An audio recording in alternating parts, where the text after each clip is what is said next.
And let me start the timer. Let me start the timer here. All right, ladies and Grunnaldens. We are at 96.42%. And this is our map so far. By taking a quick look, you can see that only one area of Hyrule remains untouched before we go to Central Hyrule. We finished the Death Mountain region, the Elden Canyon region yesterday, and my God, look at those lines. I was thorough. I was thorough. And I'm very proud of myself for it. Today, we venture out into the various little valleys and peaks and coves in this lower Elden region, kind of broaching into Hyrule zone.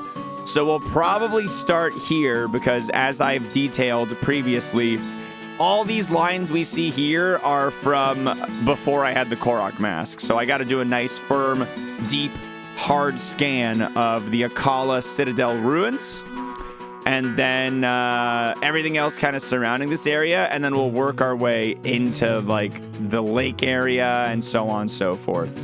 So our plan today is to just try and finish off all this area. Once we're done this area, we go to the sky and we start tackling some of those areas in the sky that definitely have not been tackled. That's the plan. So let's do it.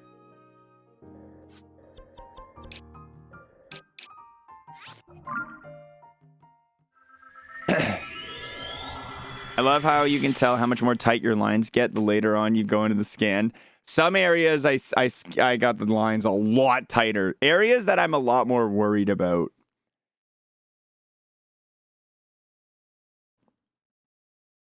Especially that Death Mountain. The verticality of Death Mountain, dude. I had to. You know what I mean? I had to. All right, let's make a loop-de-loop of this upper area. I have found a single Korok in this region before, but I want to be absolutely certain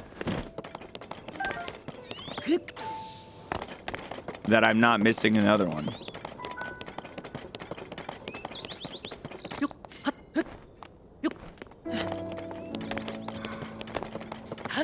I do not want to be missing any Korokis.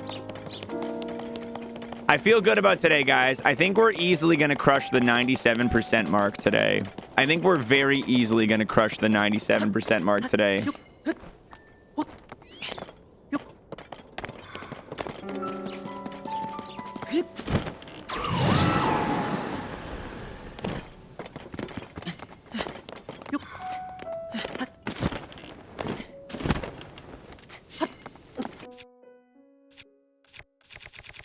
Oh, I don't need any rockets.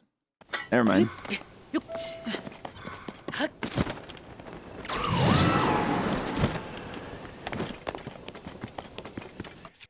It's the hands.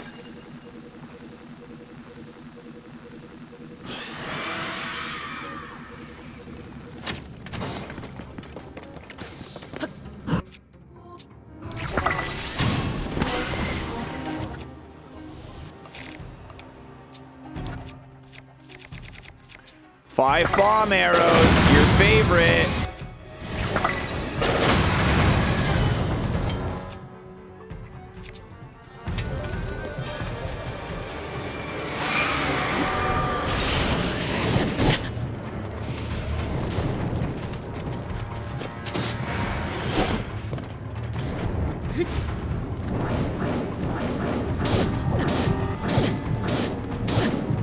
You'll never catch me.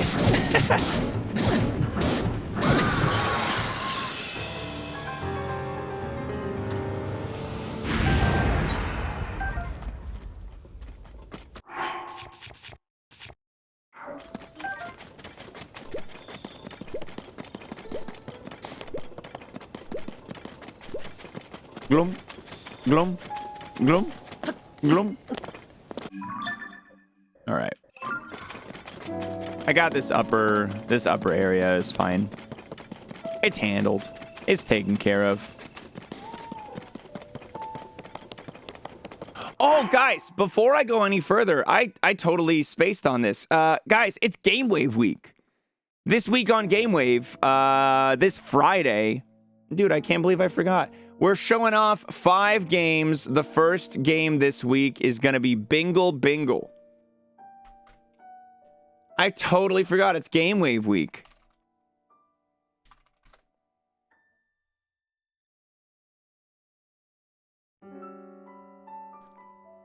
Give me the trailer. I think if I've showcased this game enough times on the stream as a trailer that a lot of you probably recognize it already. It's an early access gambler deck builder roguelike. Very similar in concept to Balatro, except instead of poker, it's roulette based. So yeah, Bingle Bingle is our first game of the week. I'm not going to lie to you guys. There are a few other gambler related games coming in this week.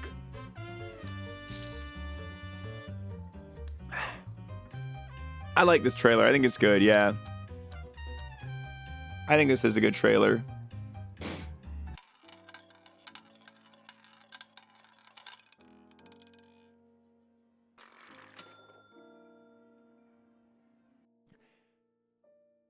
That is going to be our first game of... that's the wrong screen. That is going to be our first game of this Friday's Game Wave, guys. And I'm excited for it. I think it's going to be a lot of fun. The roster for this week's Game Wave is actually so good, guys. I cannot stress enough that I have such a strong belief that this Friday's Game Wave is going to be one of the best we've had in a while. And we've had some strong Game Waves recently.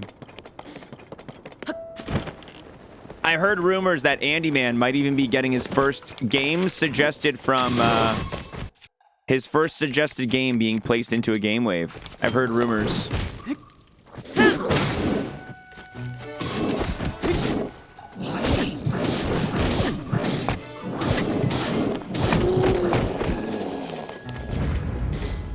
I want that gnarled thick stick. My big branch guy's almost broken anyway, so yeah, let's take it. Can I has my VIP badge, please? Look right next to your... You don't see the diamond next to your name, medical T-Man? Yeah, try giving chat a refresh. It's look on the screen. You can see it on this chat, on-screen chat. You got your diamond. I would never disgrace a VIP of the day by withholding their diamond from them. I would never. Well, I might actually. It depends on who it is. No worries, dude.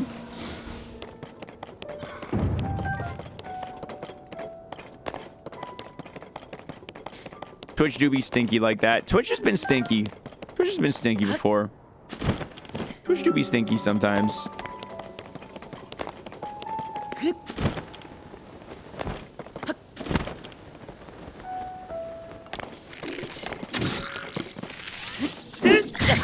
Ow. Yeah, how you like me now? My next joy will be finding the prime button. It's a good button to know where it is. Ooh, there's a rock over there. Let's grab it for my stick.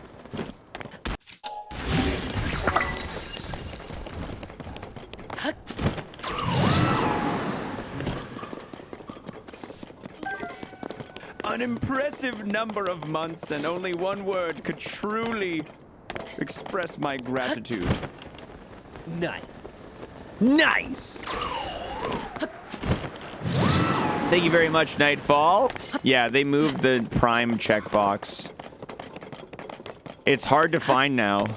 So, newest challenge on Twitch is using your Twitch Prime sub with no difficulties. That's the hardest challenge on Twitch now.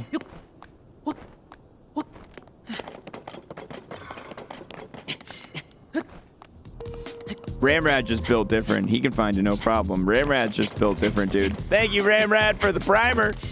Dee-ba-doo-ba-dee-ba-doo-boo. Bee-ba-doo-ba-dee-ba-dee-ba-doo-boo. All right, let's fight this stupid dog.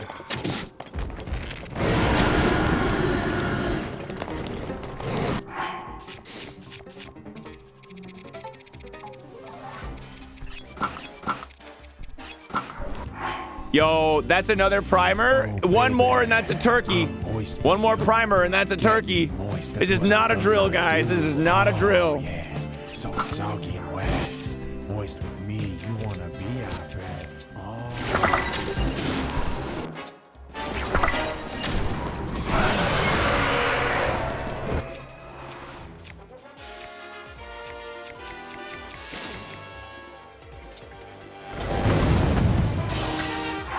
Let's bring out my dudes. Let's bring out the homies.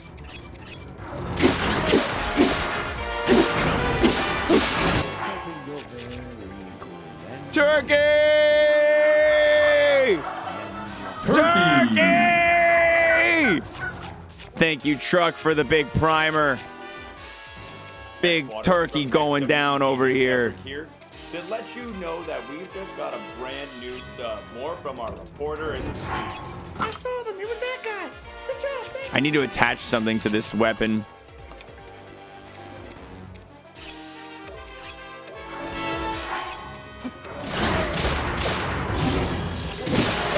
Oh, never mind. I don't need to attach something to this weapon. I lied. I want that horn back.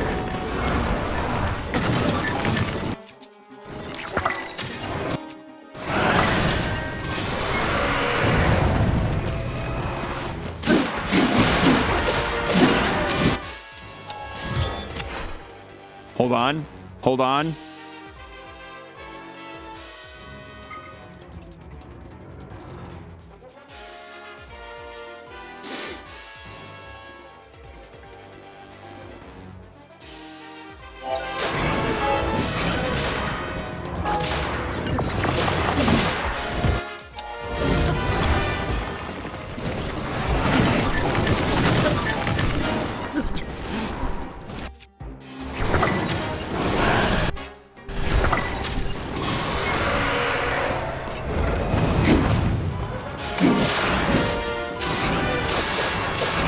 My machine doesn't work. He broke it.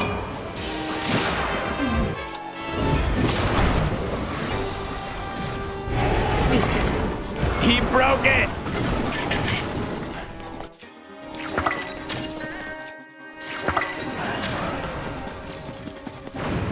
Oh, he's gonna die.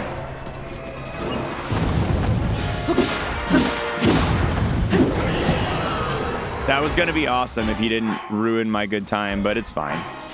It's fine.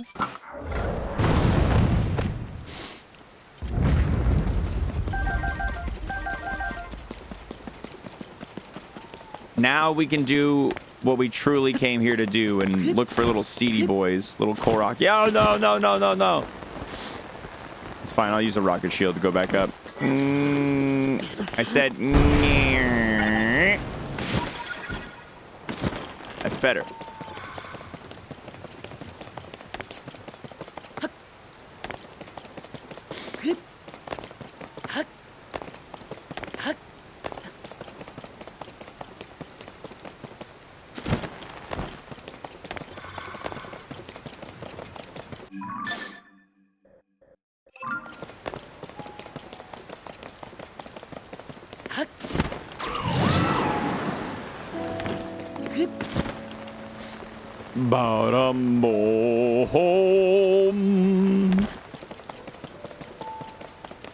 Man, it's been so sunny and nice these last few days, y'all, and I've been having such a good time with it, but the one thing that sucks is I am cursed with a very, very powerful amount of springtime, summertime allergies. So as much as I'm like treasuring and loving these like really nice few days of awesome sunlight and good weather, my eyeballs have been so itchy for the last few days, and I know it's going to be a whole summer of this. It's like my favorite season in my adult life is now accompanied by the most amount of discomfort. I hate it because I love summer. And I'm so uncomfortable all the time. That is the big benefit of winter. I will agree with you, Truck. It is the big benefit. It's like, yeah, is all of the joy I have for life gone in the winter? Yes. But so is the thing that makes my eyes itchy. So is all of the plant life that makes my eyes itchy.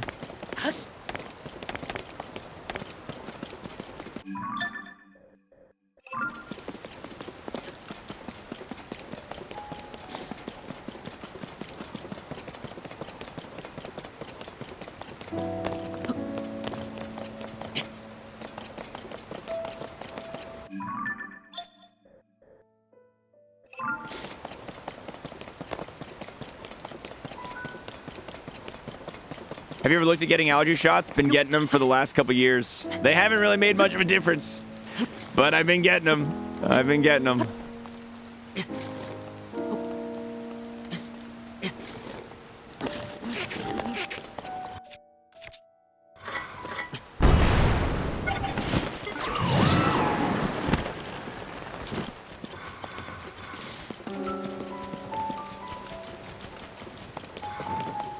So you're supposed to, maybe you'll hold off.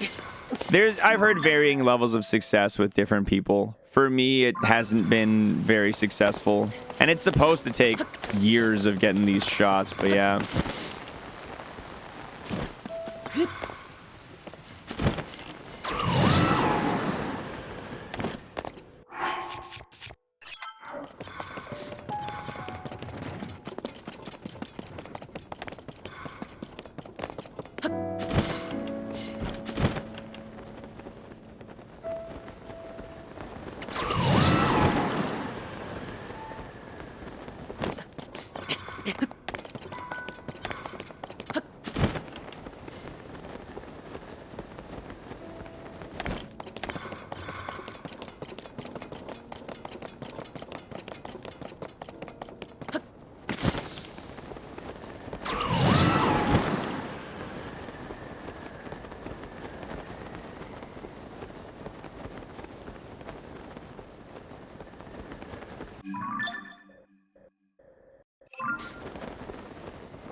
Do do do do do do do do do.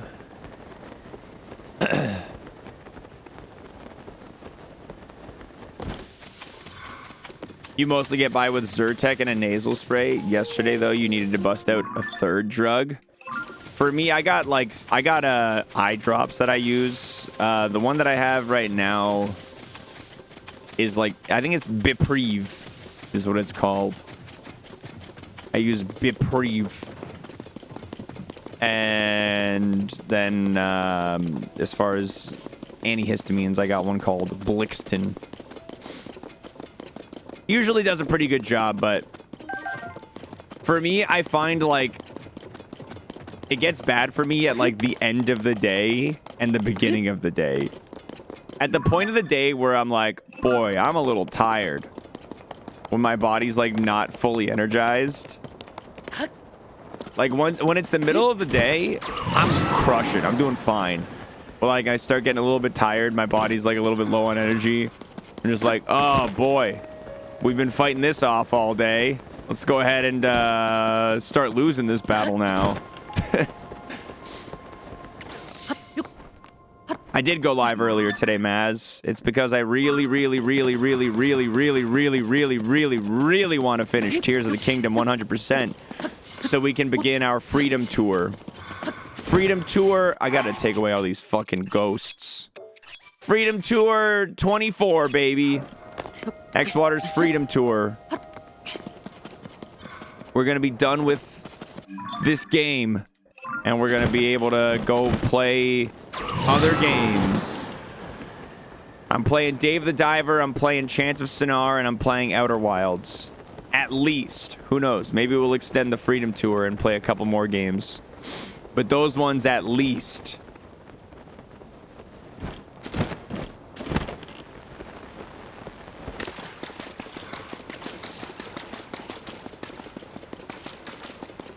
Those are some great games. All games I haven't played, all games that have insanely good reputations, all games that I own. How hard is it for you to keep coming back to this game? It's not hard.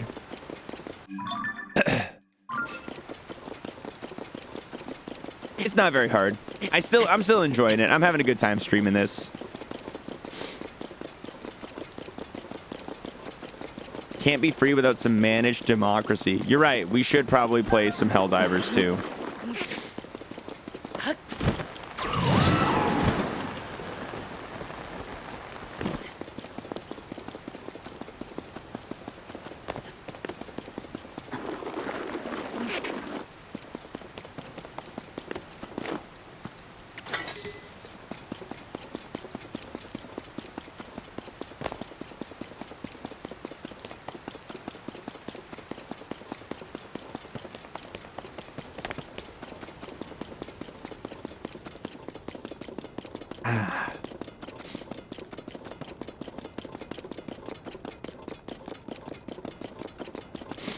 Friend Friday stream was a good time this last one, Ando. We had fun.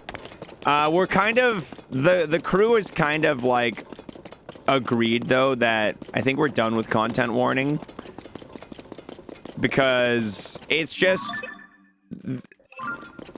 the day one, like the first 3 days when you're going out is like, okay, we got to build up and go to this like boring area and whatever. The day one in the game is like pretty boring, and then you get to the day two and there's like not really like a ramping of the enemies. Like it's either like you go in and the snail man shows up and you can get away from him and he's like all on you and it's like, oh, snail man, and then you go in and it's like, all right, well, this fucking lion dog found you and snuck up on you and killed you, and now you got to restart from the very beginning. And it's like, well, and yeah, they changed the audio to have an insane amount of reverb. For those who were here, you heard it, you saw it. But they changed the audio in the game when you're like exploring with your buddies to like have a lot of reverb to make it feel like you're actually in like a big open empty like area, which is like great. You made it more realistic and less fun. Like now I can't hear and understand what my friends are saying because of this goddamn reverb.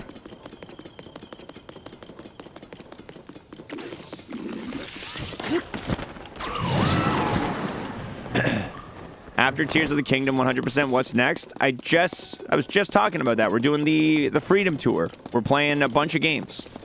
Outer Wilds, Chance of Sonar, and what was the other one, chat? Dave the Diver. The Freedom Tour is next. DGR the Diver. But what's after TOTK? Mr. Lift, don't make me come over there.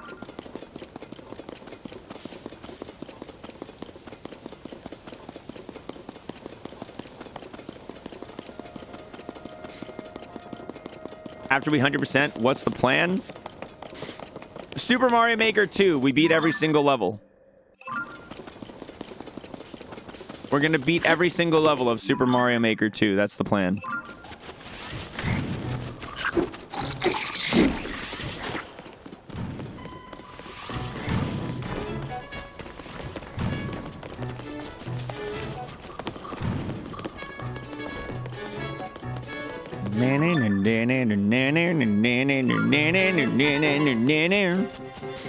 No, I've not played Dredge.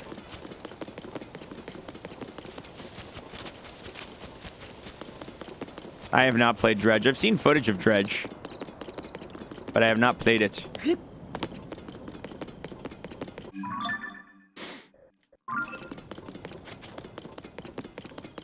It got relatively high reviews. It was like one of the higher reviewed indie games of last year. Did I play Metroid Dredge? I did.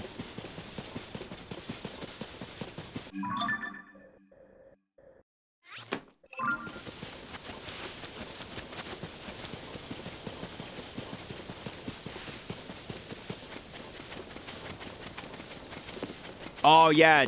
Dave the Diver and Dredge doing, like, crossover stuff. I love this era we're in of, like, indie games doing crossovers with each other. I love it.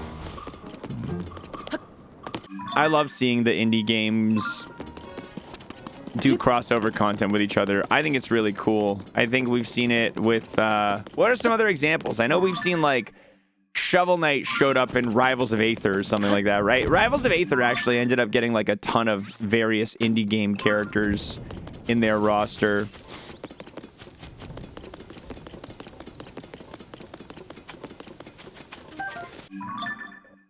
I know Vampire Survivors has crossed over with a lot of stuff at this point. Same with Among Us. Super Meat Boy had a ton of playable characters. Necrodancer had some non-indie crossovers. Zelda and Miku. True.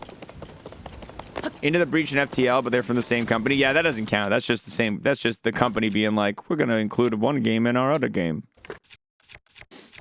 That one doesn't count, but it's still cool. Terraria did it with Dungeon Defenders 2 and Don't Starve Together. It was really cool. Yeah, that's the kind of stuff I like to hear about, yeah. All right, we'll go get this little cliff guy, and then we'll go on the side of the lake, and yeah. Yeah, the Cadence of Hyrule is what it was called, Hunter. That was a really good game. I liked it a lot. I really liked Cadence of Hyrule.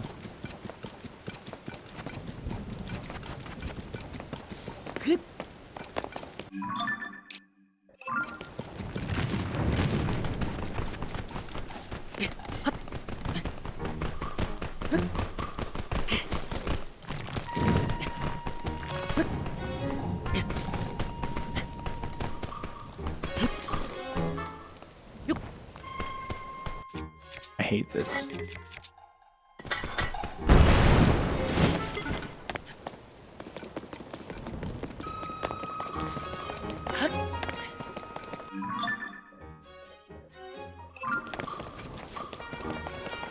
Here's hoping we have a good Korok hunt today.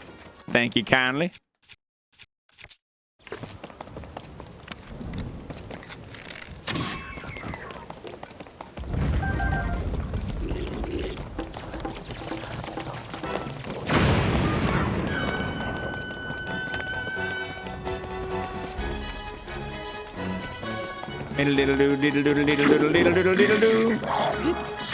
Oh.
There already is a Korok among these runes that I've found, so I doubt there's going to be another.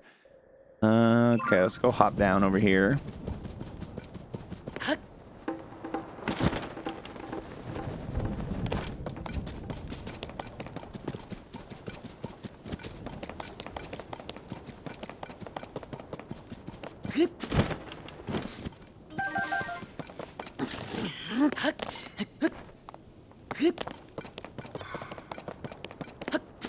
We didn't need crowd control to fight Melania for 7 gajillion hours. I was able to do that all on my own, baby.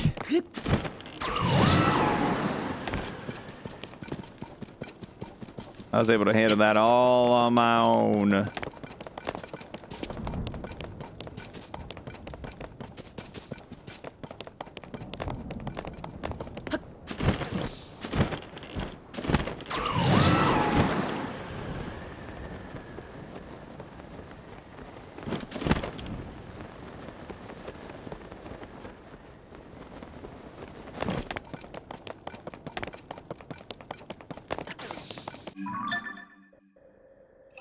I'll do one more lap back up right here since yeah, I have that one.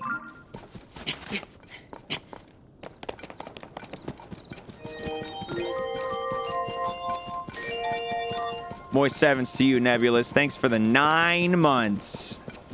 Massively appreciated. Thank you very much. Man, it has been raining pretty much the whole time in this area so far.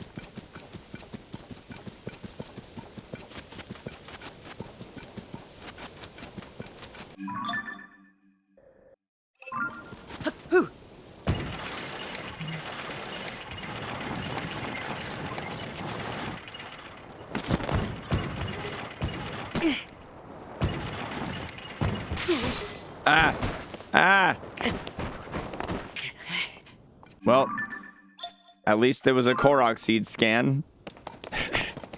Slowly fall down the mountain. Well, quickly fall down the mountain to scan for Korok seeds, I guess. Wow, thanks for subbing. Dude, let's go. Resident Boogeyman, thank you for using the primer. Do we dare attempt another turkey? Do we have 2 other unused primes who are willing to chime in and use them? Maybe? Couple of primey boys. Just watched the Conan O'Brien's Hot Ones episode. It was a good one. I've heard it was really good. I've been meaning to go check it out. I'm planning on watching it sometime. Conan's a cool dude. I like Conan. And Hot Ones is easily like the best interview type show. Like Hot Ones is awesome. Sean Evans, one of the best interviewers of any interviewer I've seen. That dude digs deep to find his questions. That dude digs real deep. Him and his team do such a good job. An impressive number of months, and only one word could truly express my gratitude. Nice. Let's go. One more prime for a turkey, baby. One more prime for a turkey. Anyone else? Manic T, thank you very much, man. I know, like, almost every episode, there's a moment where the guest goes, how did you know that? How did you possibly know that? How could you ever have found that information? He's like, I don't know.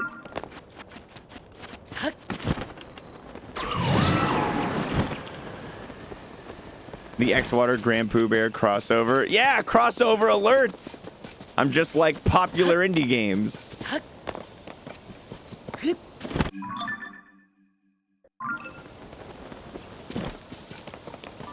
Let's go. Text with the day one still rolling, my man. Thank you. Life is going well, brother. Always rooting for you. Life's been going real good lately, man. I appreciate that sincerely. Thank you, dude. Same to you, man.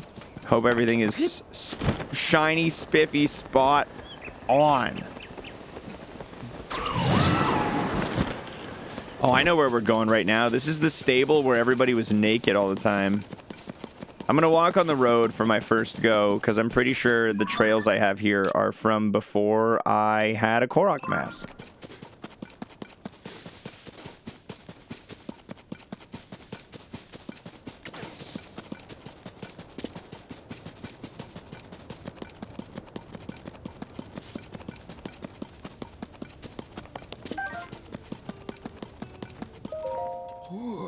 That hot spring was something else, I tell you.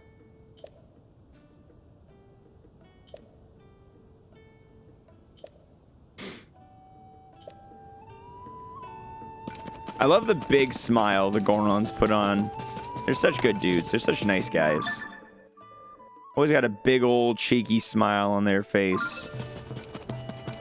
You're seeing Dune 2 tonight with your brother-in-law and niece. You rewatched Dune 1 and liked it a lot more on the rewatch. Yeah, Dune 2 is gonna do a lot for you. Dune 2 is freaking awesome. Let's go, DD King. Happy to report my wife has successfully given birth and I am now a father. We got another dad in the chat. We got another Papa in the chat. Congratulations, DD King. I'm so happy to hear it. That's incredible news. I'm super duper stoked for you guys. Now you got baby duty. And with baby duty comes a lot of baby duty.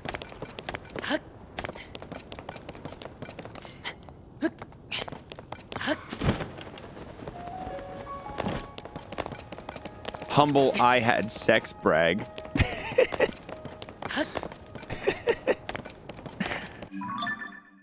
It's always Twitch chatters who have the ability to find a creative way to brag about themselves. Yeah, I had sex once. Pick a cod, any cod. Sounds almost like a bad Boston accent. Pick a cod, any cod. Pick a cod. Pick any cod.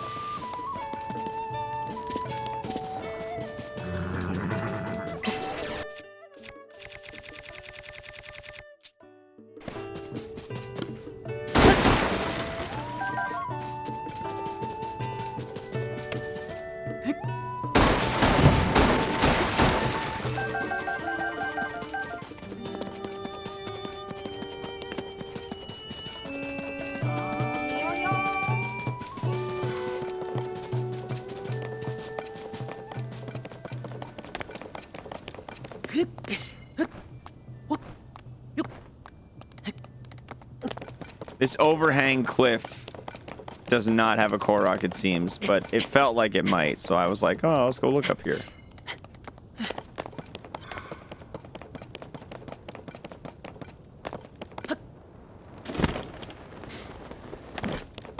Maybe that one right there will.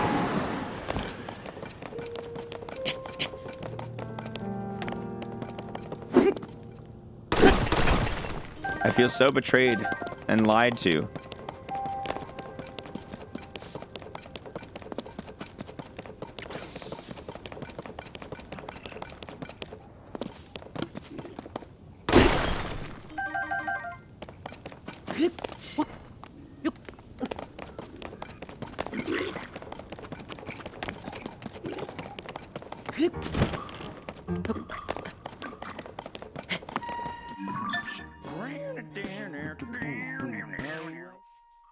Nixie Bar with the fresh prime. Look, usually the turkey's got to be close together, but I'm counting it.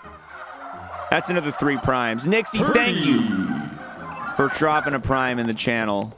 That's huge. And it's massively appreciated. Thank you. Let's go nice and on the outer ridge here. Let's stick to the outer ridge here. Ooh, bet you're glad you didn't challenge me to an egg off on that one, Fistwind. A big 1 coming in. Big 1 egg right there. Oof. Oopie doopie.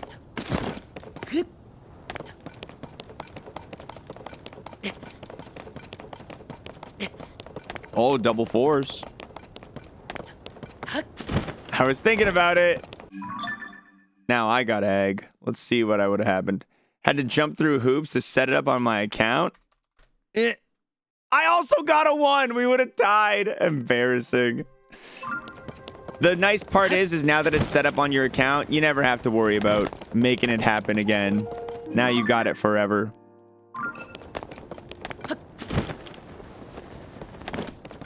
Triple 8s. Wow.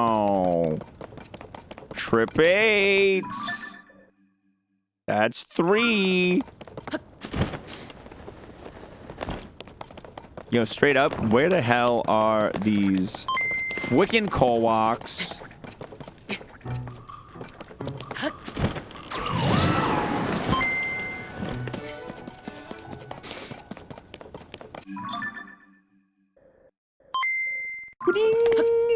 Thanks for the 8 bits.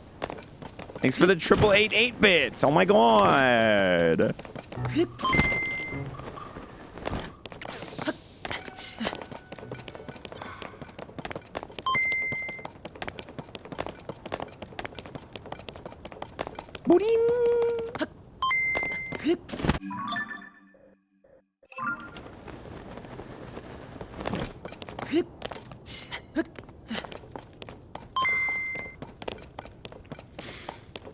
Where'd you get it, Kef?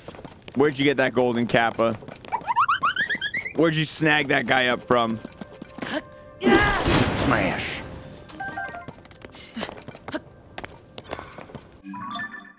Dude, Cliffy's golden kappa? Oh my god. Cliffy's golden kappa too? Shouldn't be surprised. Cliffy beats me at everything.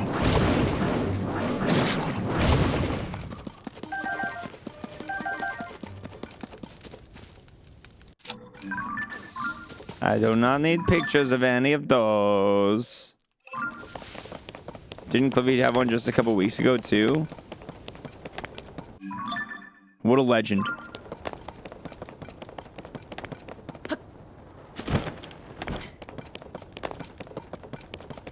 Do-do-de-dum.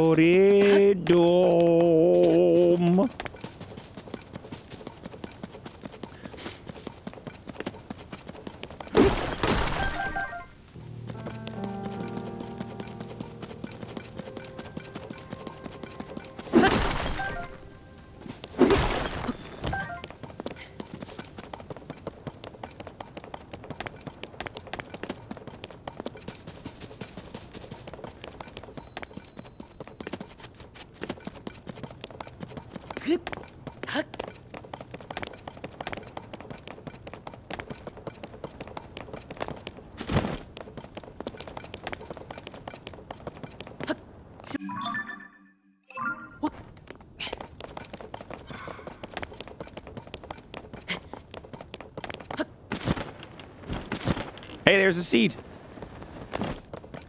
I'll go down there in a moment.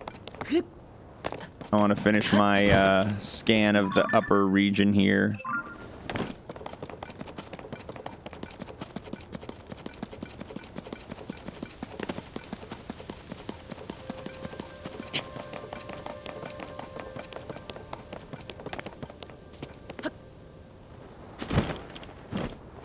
Hey, fellas.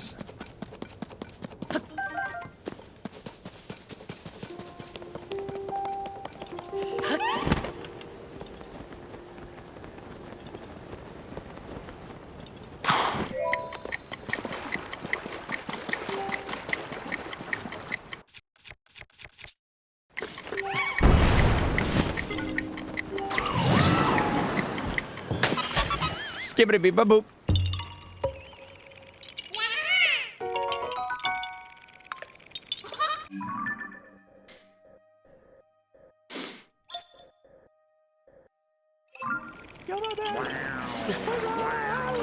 Nothing. Na na na na na na na na na na. Zero, thanks for the prime, man. One away from that big 2-year. He's just one away from the big voiceover Pete.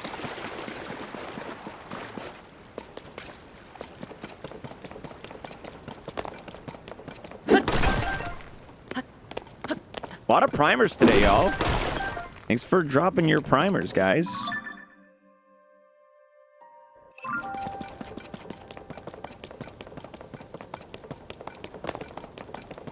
One bandit said he didn't know if he was making the right decision or not. Oh, the Bluey episode. Yeah. I know it was a big episode of Bluey because even on my Twitter feed, I saw people talking about it. I'm like,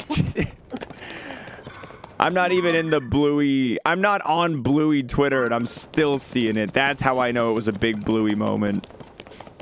It's like the wrestling event that happened this last week.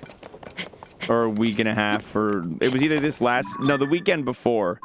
My entire feed was just like all of the streamers talking about it.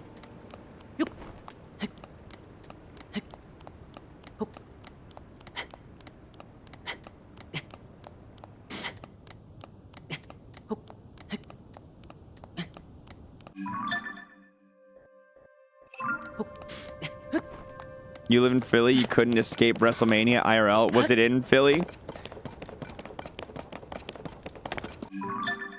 I'm happy for wrestling fans. They seem like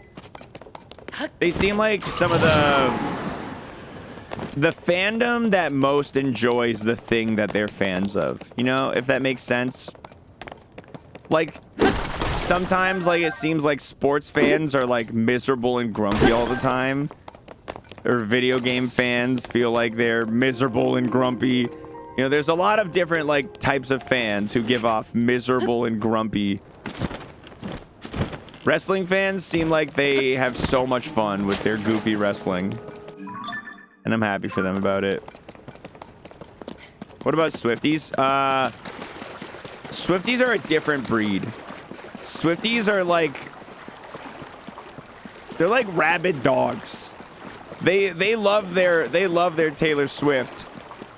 They're also kind of like rabid dogs, though, if that makes sense.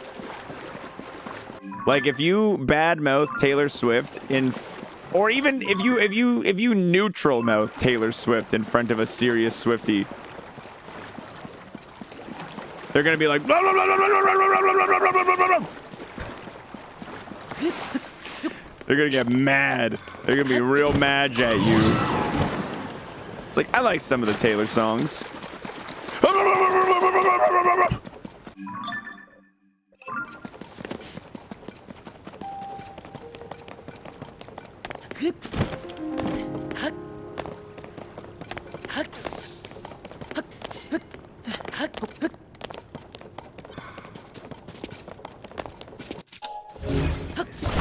What's in the box? Doink. Same as Beyonce fans. Yeah, Beyonce fans can be a little intense too.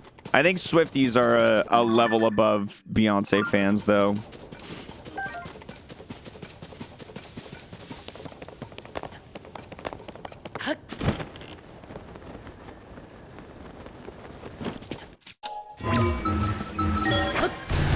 Like, I met one person at a party once who was like, I'm a fan of a lot of stuff in life. I would call myself an enormous fan of Nintendo games. But this person was a fan of Taylor Swift to the point where I thought it was, like, legitimately concerning a little bit. Like, the first hint about this is that this person talked to me about Taylor Swift for pretty much like 45 minutes. This was a one-sided conversation. I had very little to add to it other than, yeah, I thought Shake It Off was a pretty fun song. I like that one. This person ended up trying to convince me that they had a real, honest, legitimate, and actual relationship with Taylor Swift's mom. Taylor Swift's mom and I chat online all the time. I talk to Taylor Swift's mom all the time online.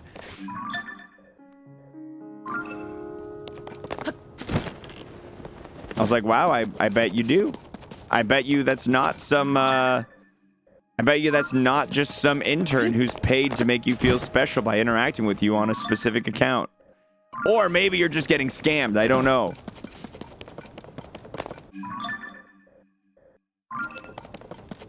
It's like, no, Taylor's mom is very active in the Taylor Swift fan clubs.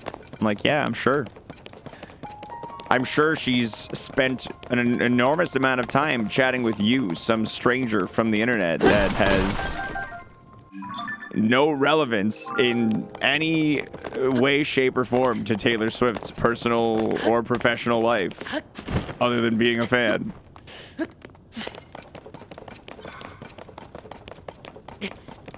It was so delusional. I was like, oh my God, I'm embarrassed and feel bad for you.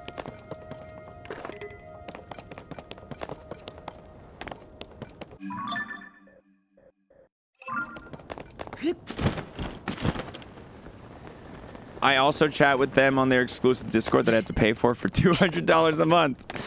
That's what I should have asked. I was like, how much does it cost? How much does it cost to stay in touch with Taylor Swift's mom?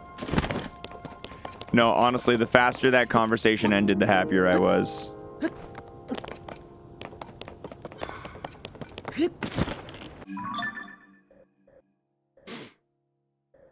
The sooner I got out of that conversation, the happier I was.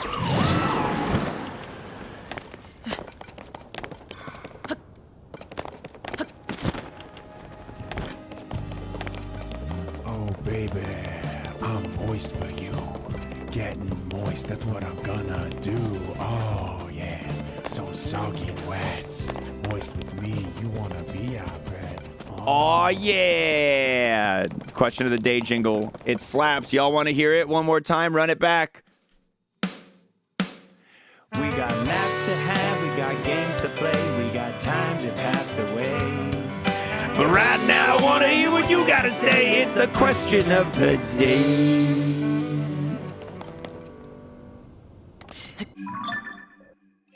Shout outs to the Moist community coming together to record the pieces of that, make it a reality. Osiris on those strings, baby. Osiris on the strings.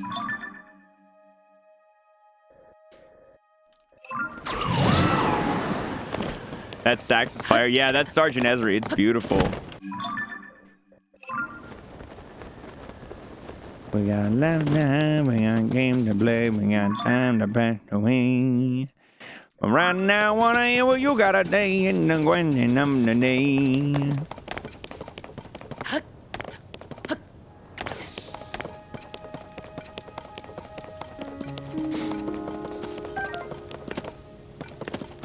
A 2-hour supercut of the song? Yeah, you gotta subscribe to the secret Discord that my mom runs. It's $200 a month, but you'll get to chat with her personally. She'll link it to you.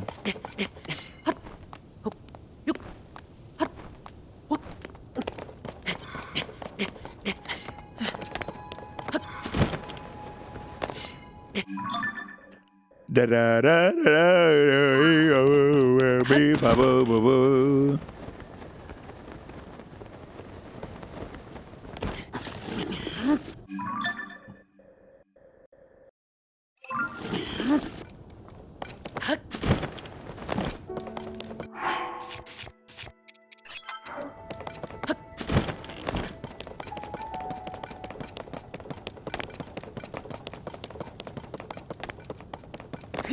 Wee. All right.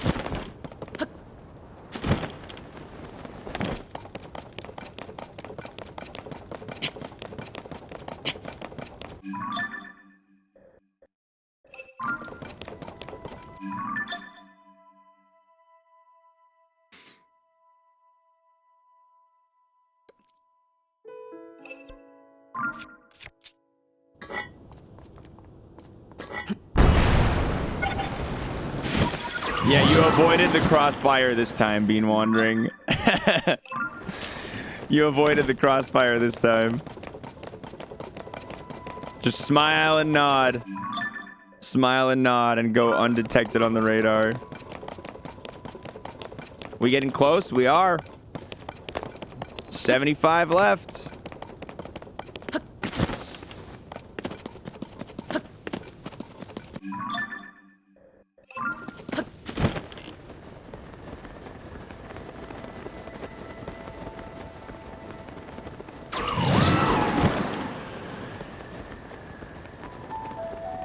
Ba ba boo boom.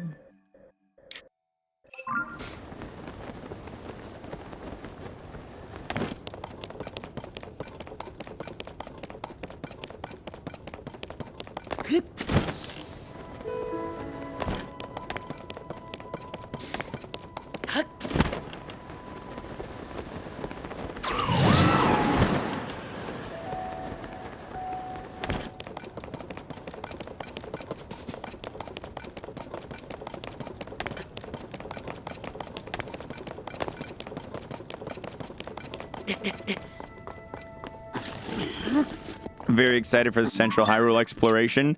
Me too. I think it was a good call, man. Saving the starting area of the game for the final area of the Korok hunt.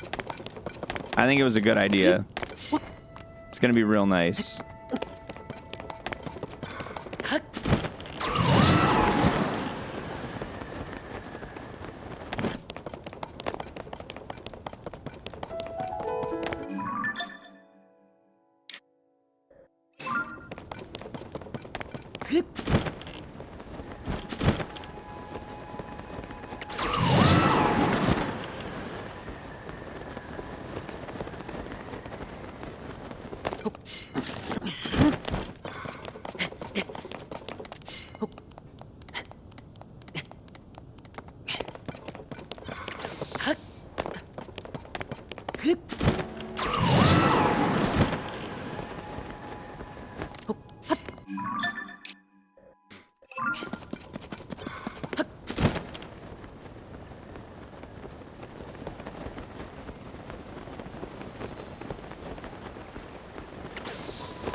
All right, we got around this lake pretty nicely, as well as this surrounding area. I'm going to have to go into Lake Intonach.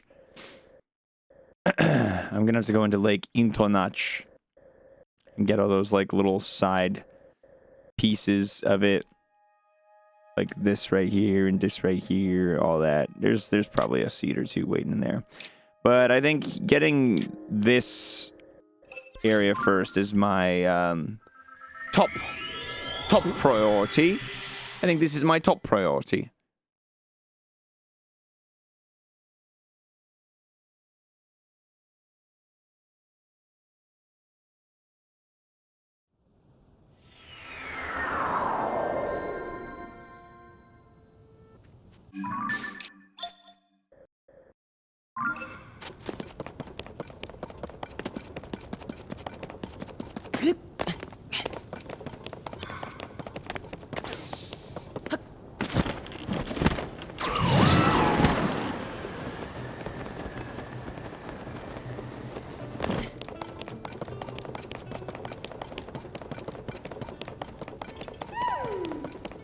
Look at that! Look at that! Right away with the Korok.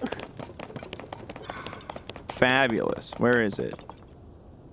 Oh. Where on earth could it be? I wonder.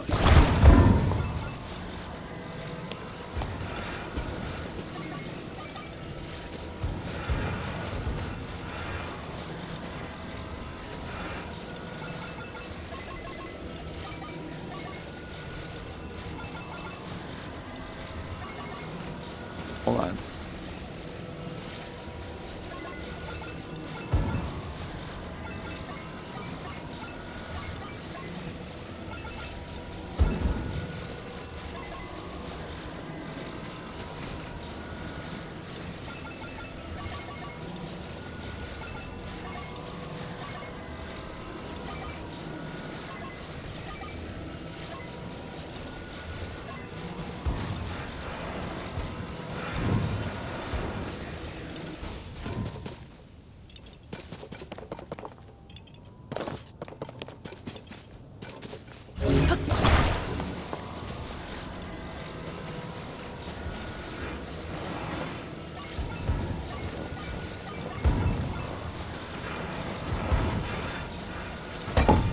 Nice.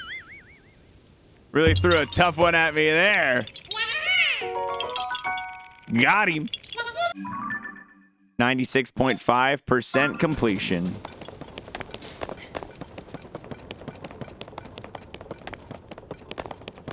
That's another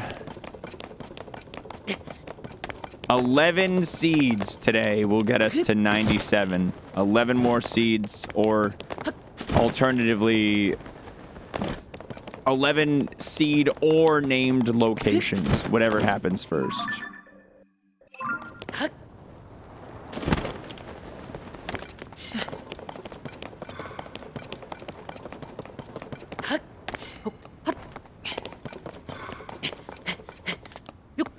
The day is young. We're only 30 minutes into what would be my normal start time. Yeah, I started a little early so we'd have more Korok hunting time today.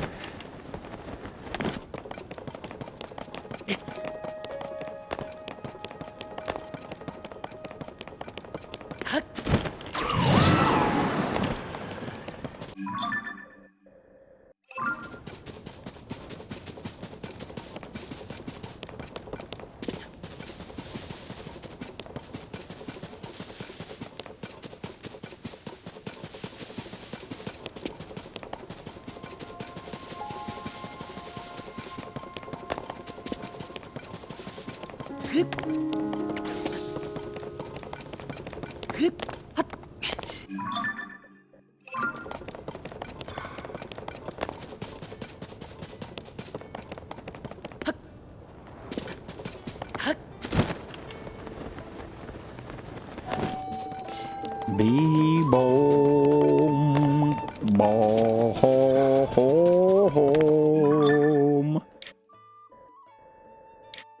All right, let's go fill out this area. There's a lot of here that I kind of left a little underfilled out. Let's go do that. Yeah, I'll just walk on this side of the road till I get to the crossroads. See you at the crossroads, you're below now.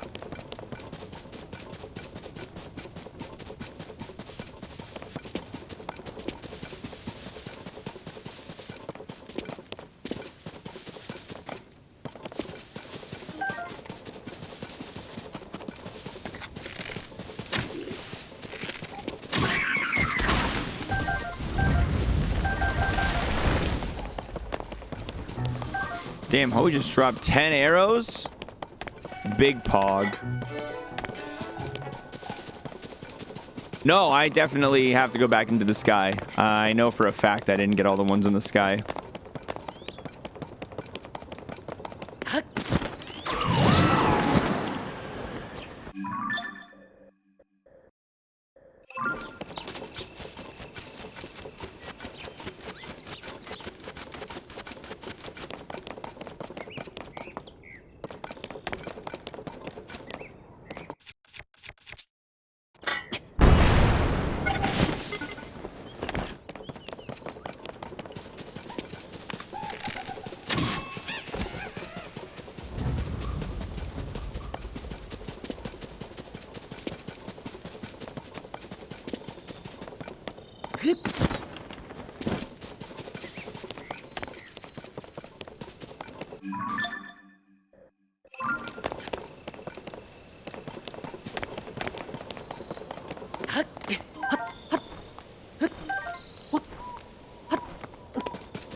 Yo, what up, Silverlink? How's it going, homie? How goes the hunt today? Good question. We found 2 seeds so far today. We found 2 Korok seeds so far today. That's just Fleet Lotus seeds on the radar.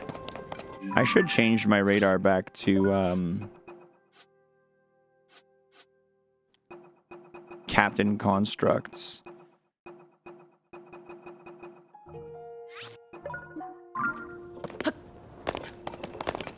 An exciting day at this point. Hey, we're early into the day. We're just an hour into Zelda today, so 2 seeds. I'll take it. I'll take it. If we can get a seed every half hour, that's actually perfectly fine by me for today. I would happily accept that rate. It's a good trade deal.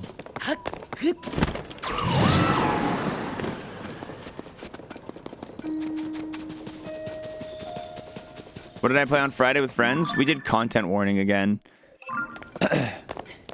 Which was fun, but I think we've, as a group, as a little Friend Friday crew, decided we're kind of done with Content Warning.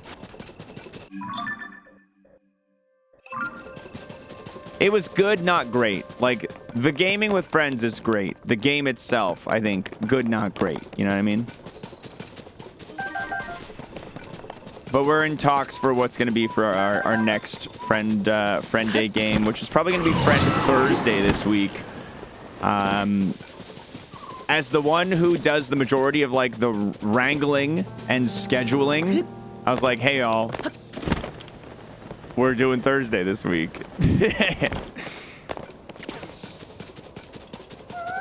Korok Seed. Silver Link, you're my good luck charm. Look at this, dude. You're my good luck charm. Deep-a-deep-a-deep. Does it not have replayability value? I was talking about getting it for my group. It's, yeah, I guess it's, the thing that we didn't like about it is, like, the game has, like, it's a little frustrating having to start back at the very beginning every time you, like, fail a run. Because you spend, like, an hour getting through days 1, 2, and 3. And days 1, 2, and 3 all take place in a relatively boring location. Once you've played it a couple times, it gets pretty boring. But on day 2, like, on days 4, 5, and 6, on the second batch of days, like, the hazards ramp up so aggressively that, like, it just happens pretty easily that you just die without ever really being able to experience a lot of what that next level has to offer. And in order to get back to it, you have to replay day 1, 2, and 3 again, which is like, this is annoying. Gah. What up, Goral Water? It's kind of the same joke over and over. Yeah, content warning, I think that's a good way of putting it. It just got old quick. It just got old quick. Eating my lunch. She's eating her lunch. Hanging out in the car. Eating my lunch at work.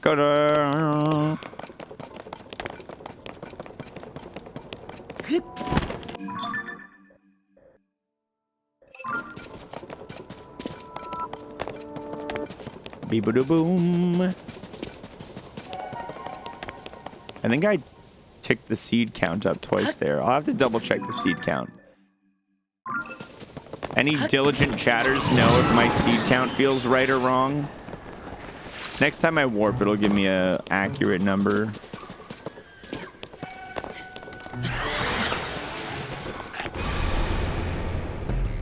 Okay, it's right. I say any chatters, I know it's Alicia. I know Alicia's the one that I'm depending on here. It's like when the teacher asks, like, the students in the class, like, does anybody have the right answer? They know which student is gonna raise their hand. They know which one. They got an idea.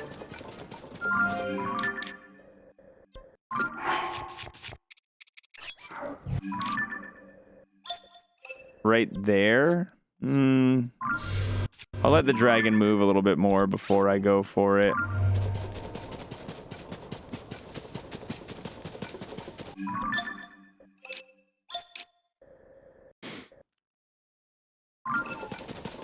It could be 27.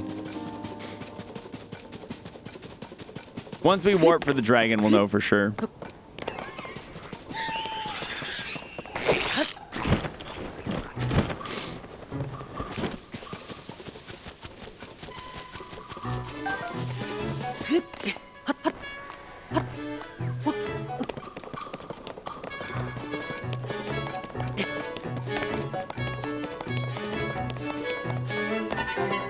Ba-da-dun-dun-dun-dun.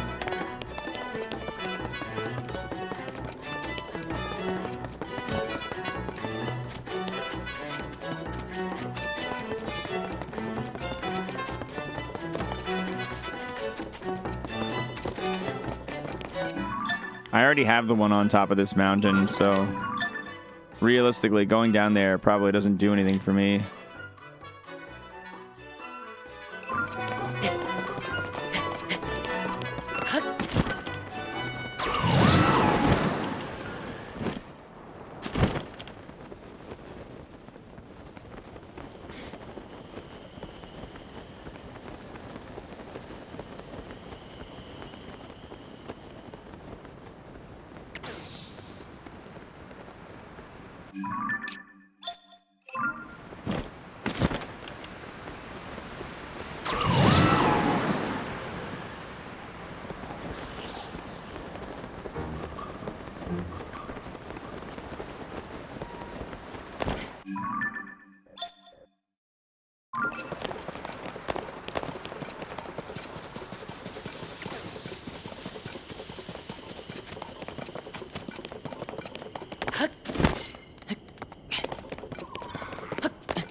The last seed I got was right there. I think that one.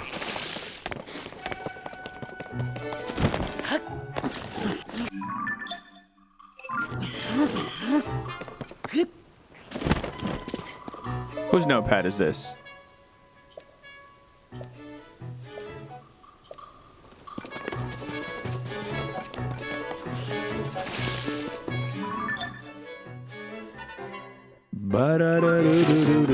Stop!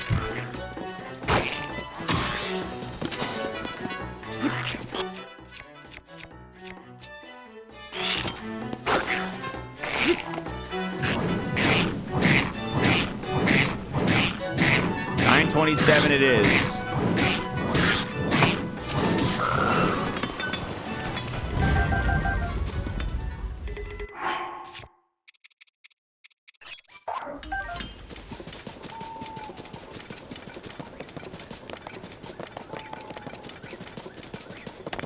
I'll be checking for dragon soon, so I'll be taking a warp. It'll confirm for us. Loading screen will confirm for us. Blessed loading screen.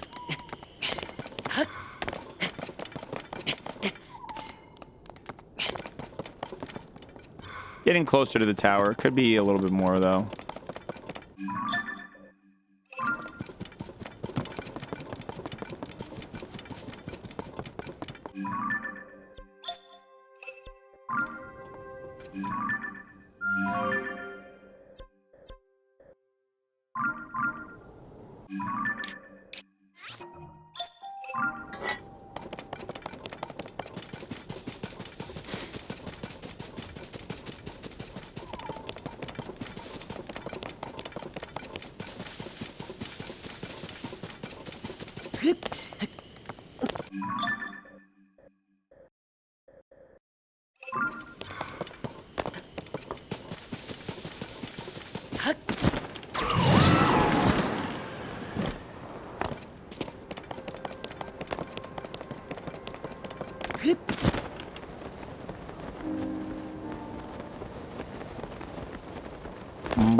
I gotta go to this spot.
Yay!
Just a lot of that area right there feels very not well covered.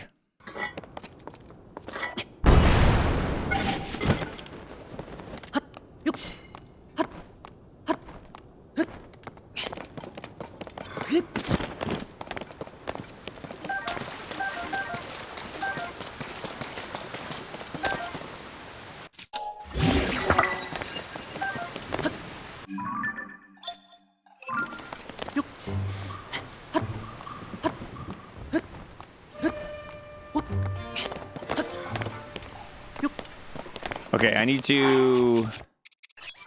I've waited too long. Dragon.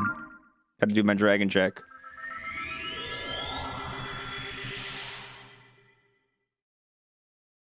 Gotta go do my dragon check.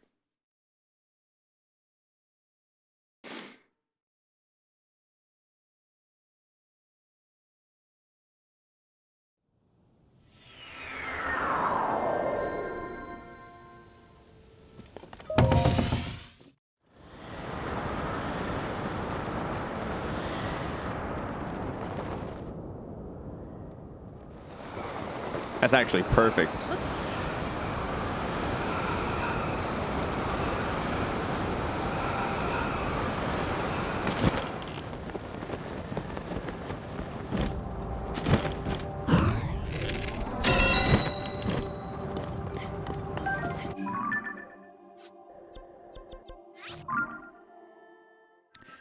The horns, I use them to make the 30-minute speed boost food. 927, by the way. Right there. Correct. 927 seeds.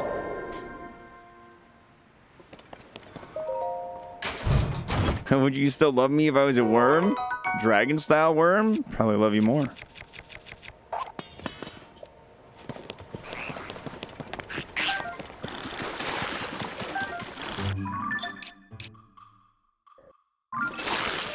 Yep, we got all the wells. We got our last well on day 49, I think. It's all a blur at this point.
Yo, what's going on, Bree? Frog walking your way into the chat room on a Monday. What up, dog?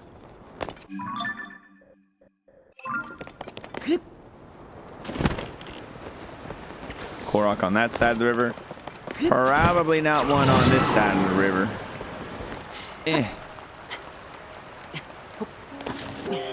Sorry, he running. He running, you right. You right. He at the very least frog jogging. The very least.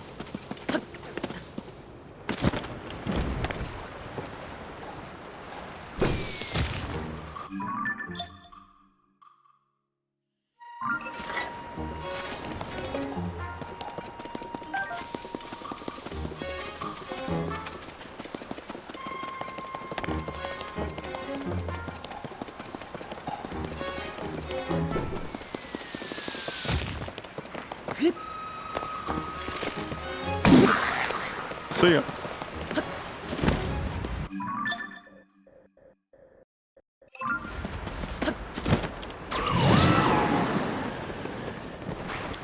Do you have a favorite canyon or river in the game yet? Honestly, the Gerudo Canyon is a really good canyon. The changes they made to that area in this game were really fun. I think one of the reasons I liked it a lot in this game is because it was actually very different than it was in Breath of the Wild, which I appreciated.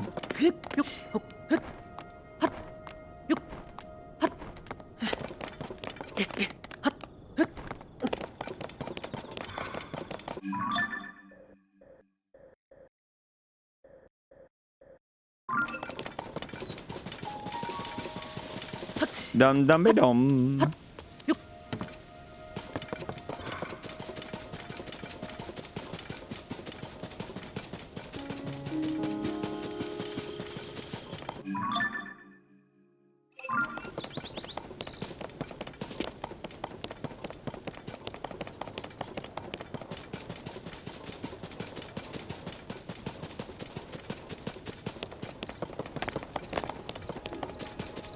A lot of caves in Gerudo that made it fun. There was a lot, yeah.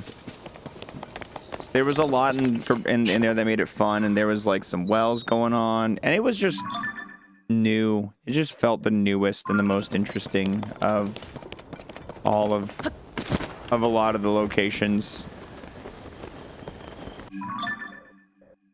Felt like a very well developed area in this game.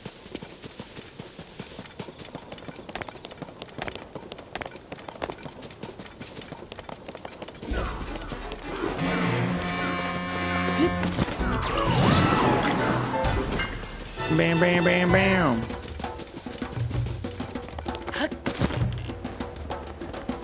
You like the carts? The Goron City's fun. Yeah, the Goron area is awesome. I actually really like a lot of the changes they made to the Goron region as well. It did make it very fun. It was very enjoyable.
I got you, partner.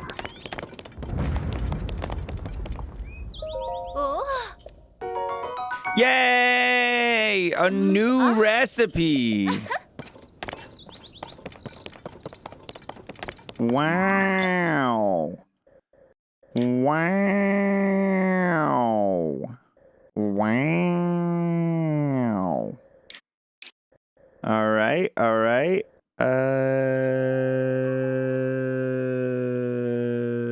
I'm gonna keep walking this road for now.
It's been long enough. I can probably get that dragon again. When did I get the Zelda dragon? Was my timer for my speed food? Is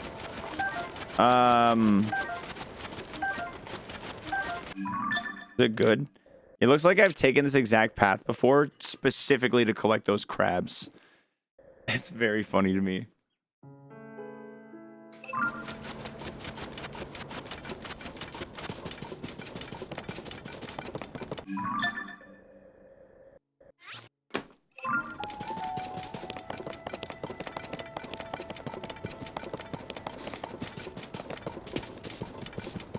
It's been 12 minutes.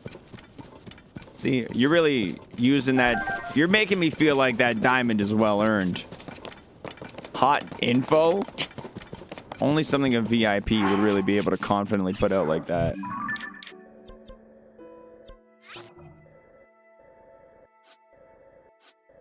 Guess I'll jump from here.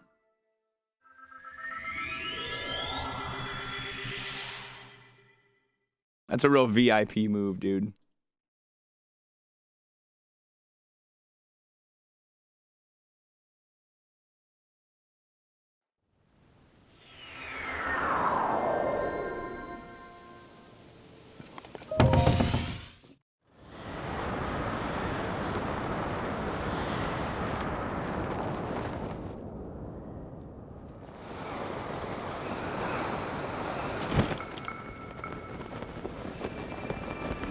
Oh, nice. We got Ice Dragon after, too.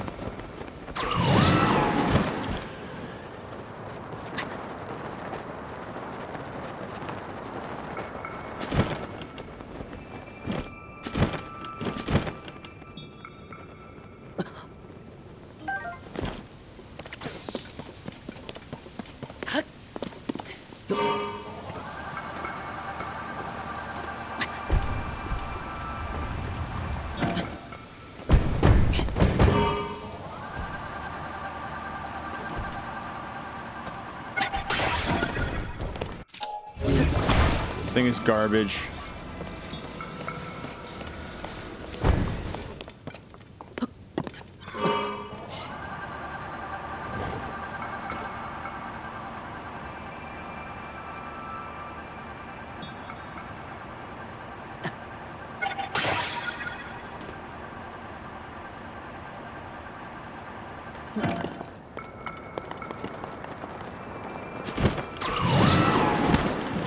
It's gonna fall on some poor guy's head.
You thought you could escape me, dragon?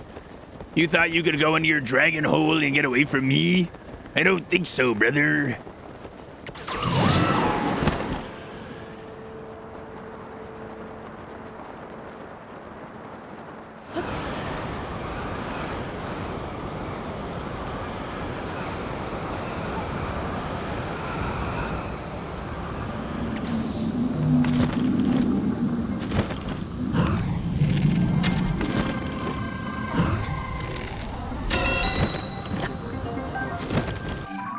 See you later, you friggin' loser.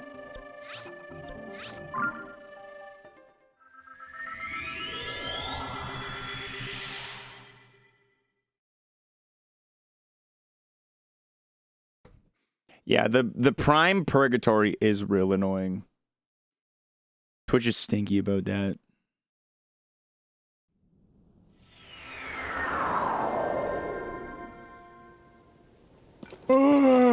Excuse me. I got a lot of horns right now. It's good. It's good stuff.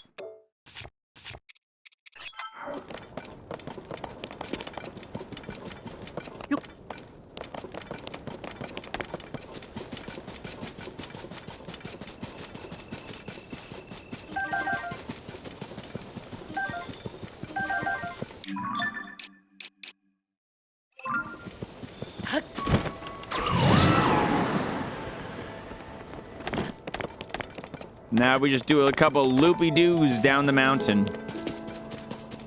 It's one of my favorite methods of tracking Koroks is just looping down a mountain. That's why I had so much fun at Death Mountain. I love looping around a mountain. It's my favorite part of the game was searching Death Mountain.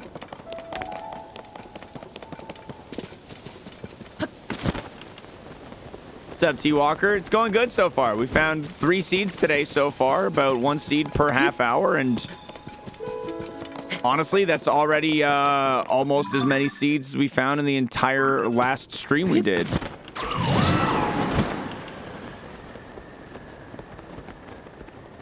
I've got a good feeling about us cracking the 97% mark today.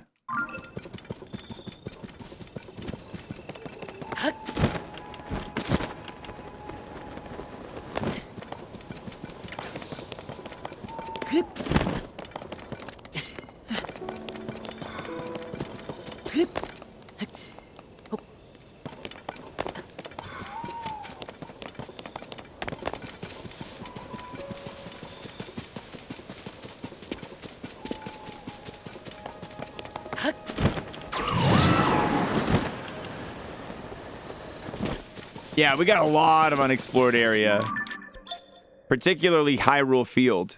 I'm hoping we find a lot of little guys hiding out around here. This right here, along with the Tanagar Canyon, are the main unexplored, like fully unexplored regions.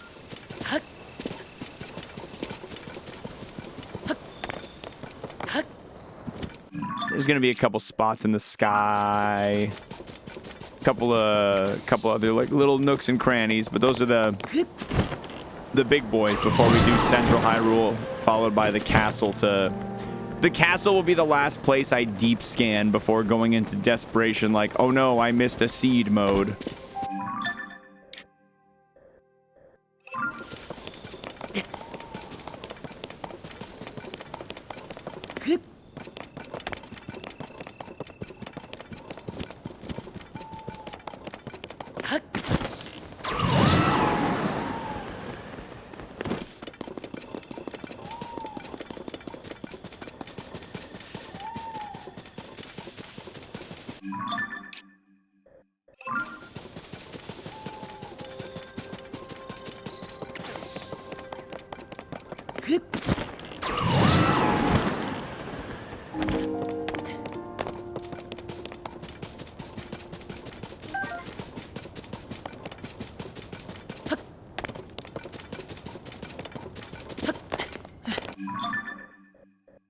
Ba-ba-da-boom. What up, Furious? How's it going?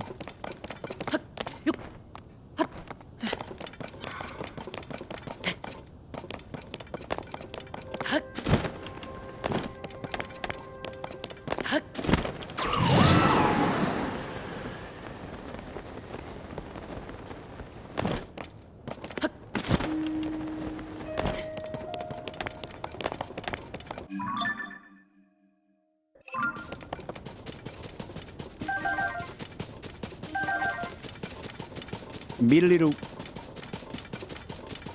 Shiddly-doo.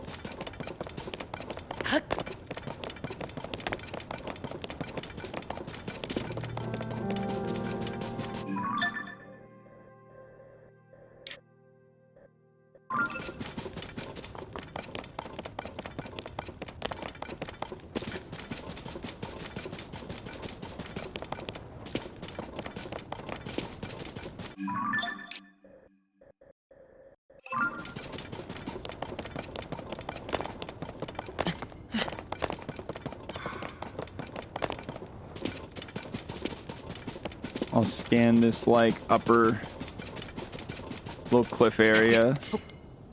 You gotta break it into little chunks. You just gotta break it into little manageable chunks to be able to scan everything.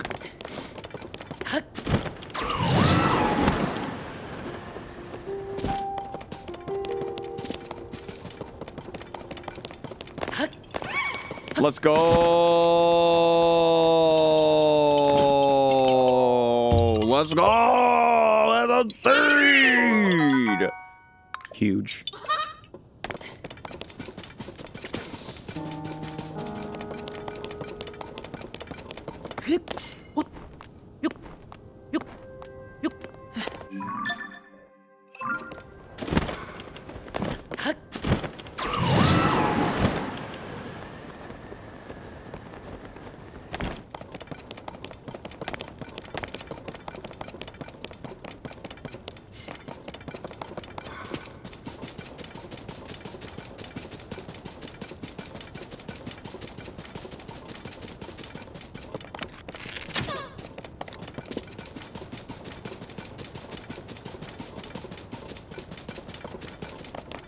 I like that he said ouch for that.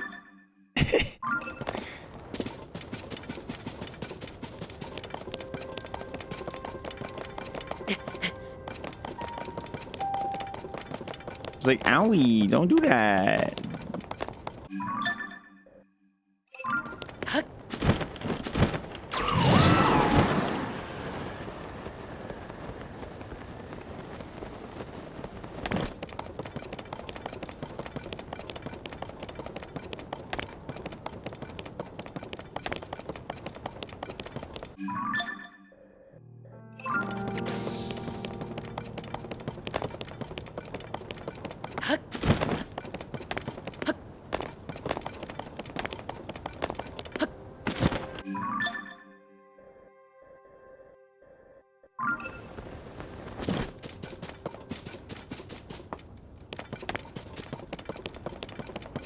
That's a talus right there.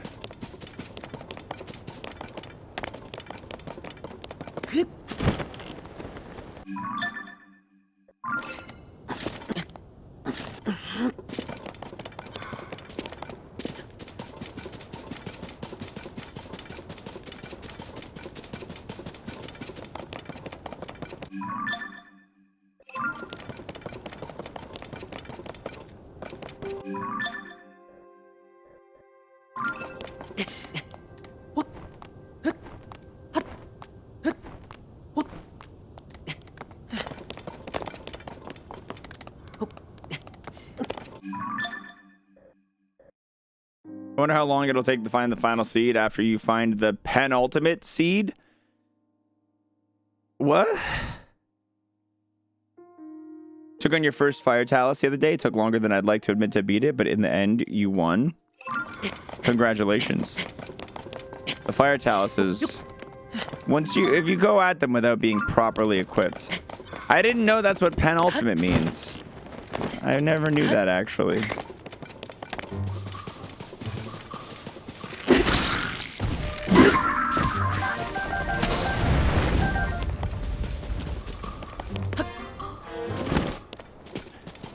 Today I learned something. Thanks, chat room.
I don't know about you guys, but this all right here feels like Korok bait big time. There's one right there. You can see it on the map.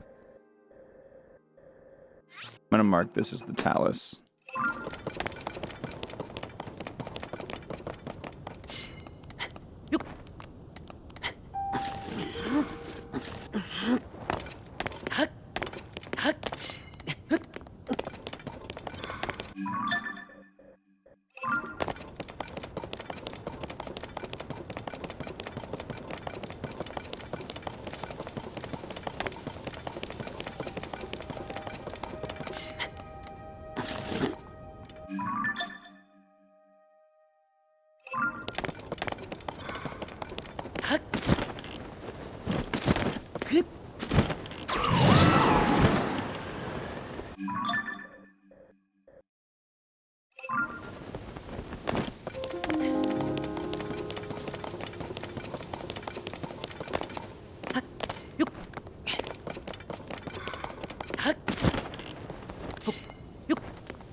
In case there's a bird enthusiast here, what's the best thing I can give 2 canaries to build their nest with?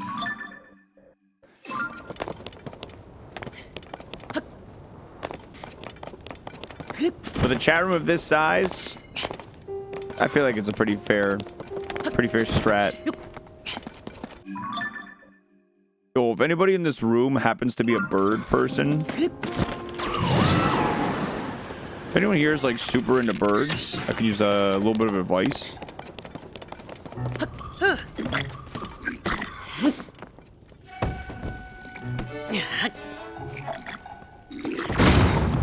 Ow.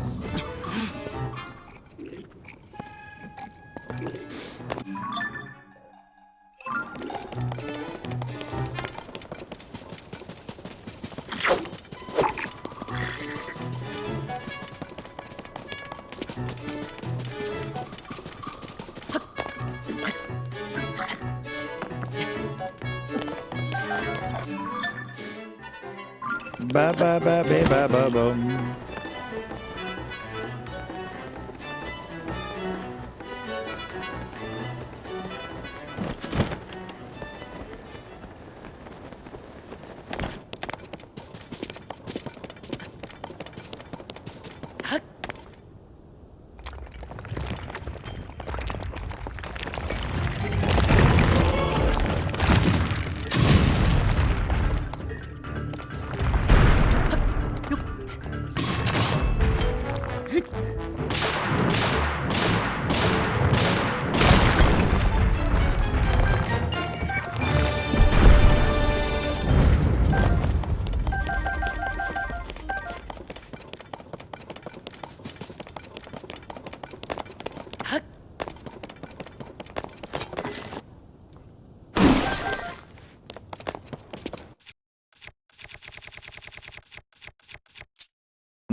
Put the heart on a cobble crusher.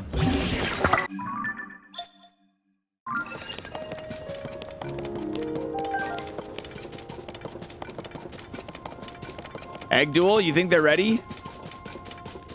I'm in. I don't know if they're ready. Surely I can't lose 3 times in a row.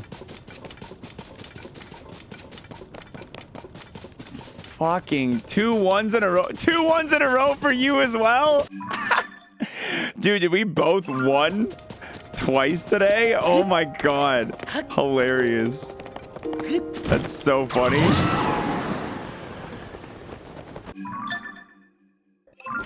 Yeah, some limp-ass egg energy coming out of us today, dude.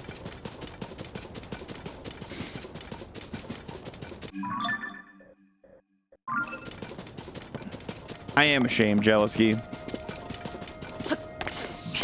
You don't need to tell me I should be ashamed. Trust me, I feel the shame deep, deep in my heart.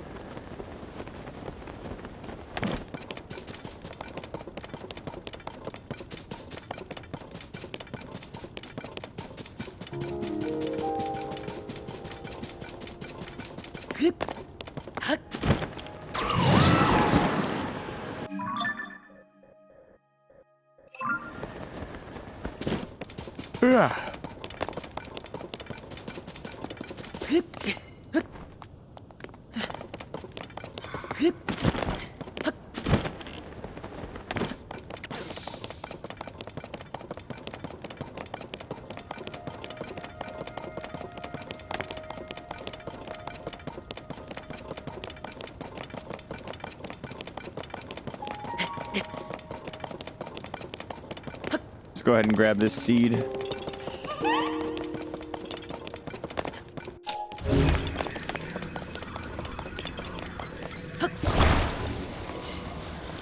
If I wasn't streaming it, no, I wouldn't have, I don't think I would have committed to this 100% no guide.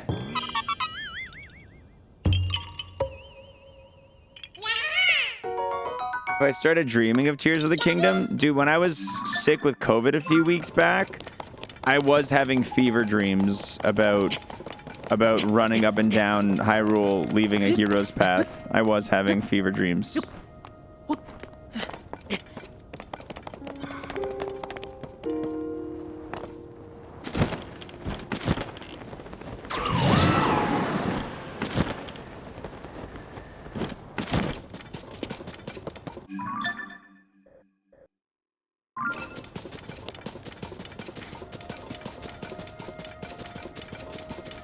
But no, I had a tremendously good time with the main story of this game and finishing all the shrines and the light routes. I wouldn't bother with the seeds if I was playing just like in my own personal time.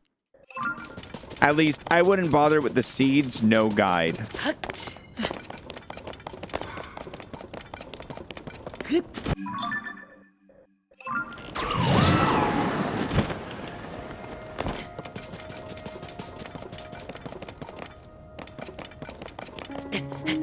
But there's a lot of things I've done on stream that I wouldn't have bothered to play or do if not on stream, right? For the content.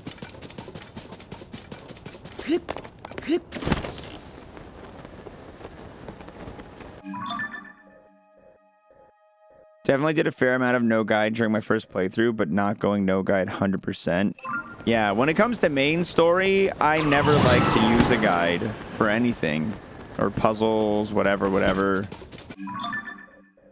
But when it comes to collectibles, it's a whole different thing. I hate looking up the answer to a puzzle or to a quest or just something like that.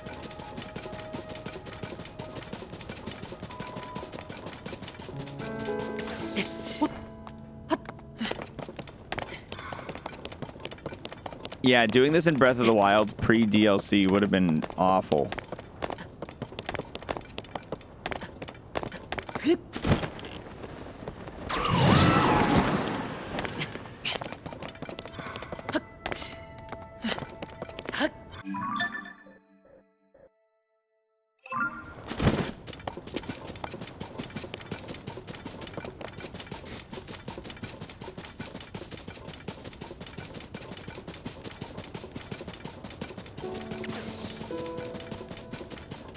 Our factory meals arrived. Package alert! Sick. Hold on. Gamers. Who wants to come on an adventure with young xwater to the realm of his upstairs part of his house? doesn't, you know, the answer doesn't matter because you're coming with me.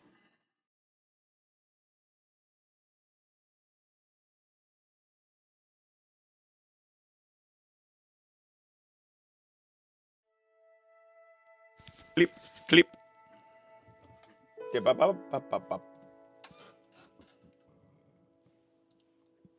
What up, chat room? You're coming with me.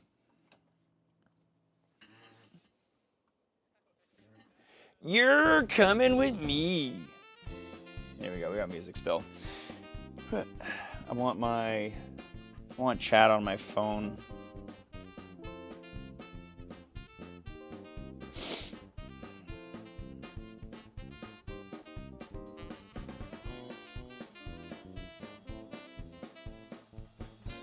Nice. All right, y'all. Come on down. Come on up with xwater. We're going upstairs. We're gonna go find what's sitting on the porch. We're gonna go check out this package that done arrived to my home. This package that may or may not be related to a current sponsor of today's and the past several streams. Exclamation point factor in the chat.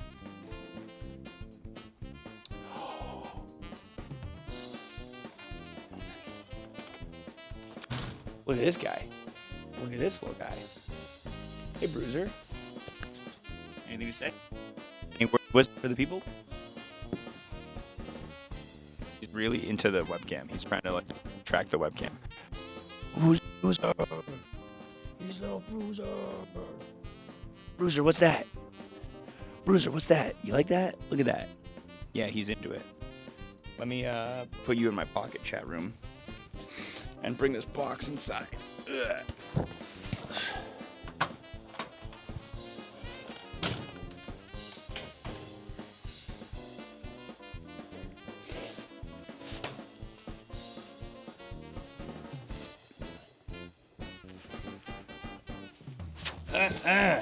All right. Welcome, everybody, to the kitchen. Let's see if that camera angle looks okay.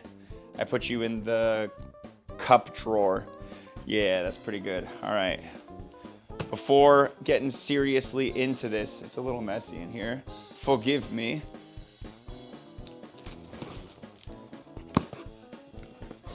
I'm just gonna cut off the part of the box that has my address and get that out of here so that there's no risk of self-dox over here. All right, guys. Well, time to finally be able to show you guys what we're working with. Right now, we are partnered with Factor. They are a meal delivery service. Brings pre-made meals directly to your door that hit your nutrition goals super duper well. They've got a whole bunch of different meals designed to hit different ranges of goals. Whether you're going for big protein, whether you're going keto, whether you're going vegan, whether you're going low cal, they got all kinds of different options in there. We are gonna unbox it right now and take a look at what I ordered for Girl Water and I for this week. Let me take the camera right here. Slice this guy. Let me take this guy, slice the tape. There we go. No prep necessary. Fresh meals. Boxed to unbox. Carbon neutral. I don't care if it's neutral. I don't want it. All right. Very thick insulating cardboard right here. This actually, honestly, this feels like you could definitely use this box insulate. This is actually very clever packaging. They got this really thick layer of insulation, and then inside you can see we've got the Welcome to Factor box guide right here. Shelf prepared, dietitian approved. Let's see what we're working with. The box has got a lot of ice down there, nice and cool. So I got my various meals right here. Aw, man, I failed. F-. Aw. Let's go ahead and pull these out. Let's put you guys back over here. So we got 10 meals delivered. We don't gotta worry dick all about groceries this week, Girl Water. We do not have to worry about a single thing when it comes to the groceries this week. And then you can see, to keep it nice and cool in here, we got some recyclable ice packs that, honestly, these are kind of clutch. I might actually throw these in the deep freeze downstairs and just reuse them for, like, when we're filling up the bucket of beer for the backyard kind of vibe. It's actually kind of tech. There it is, guys. There's my box. Let's go ahead and...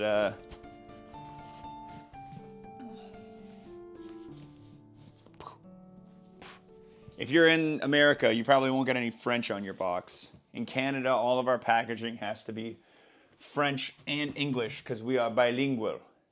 Even though the majority of Canadians probably don't speak French. Not a lot of us. All right, so let's see.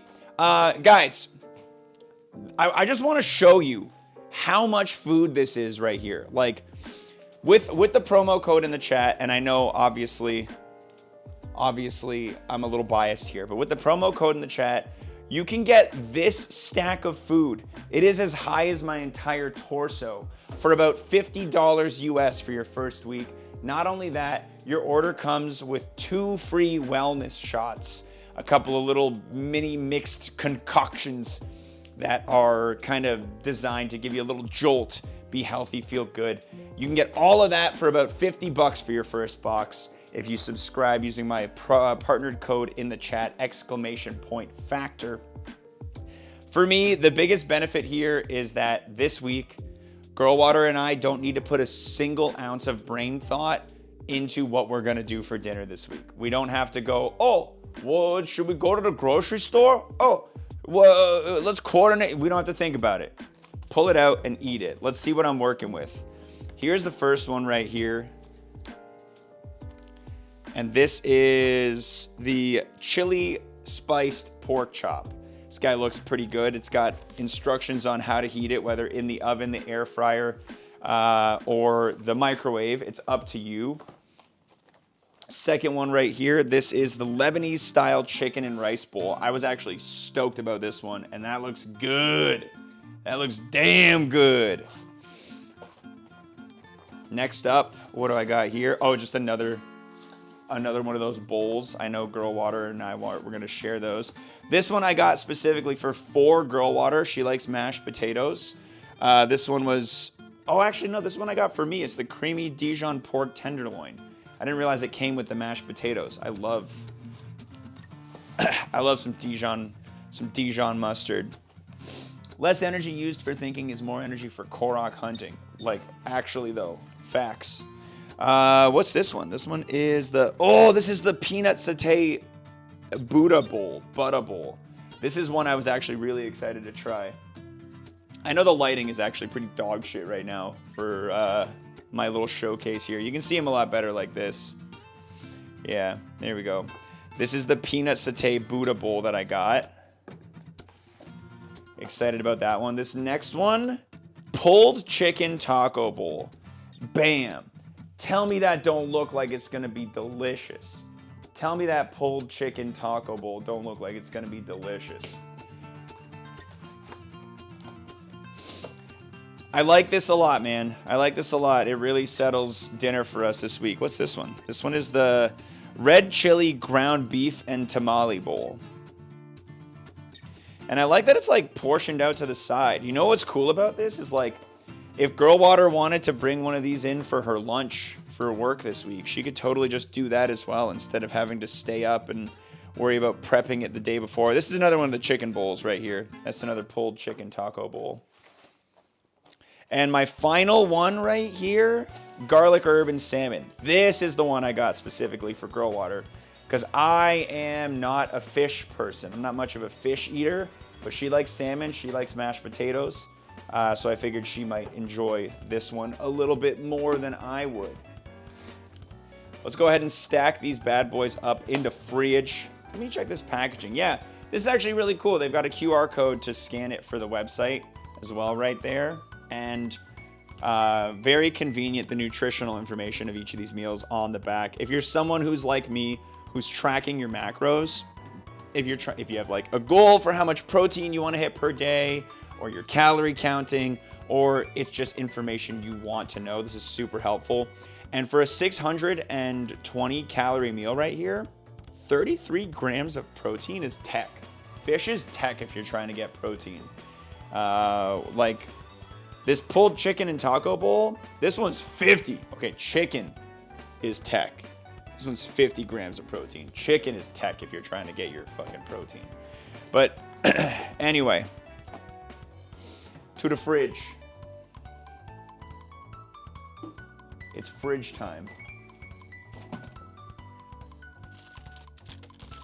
Welcome to the mess that is our fridge after hosting a barbecue this weekend. Let's go ahead and shove 5. Oh, that's perfect. They fit right beside each other. 4 right there.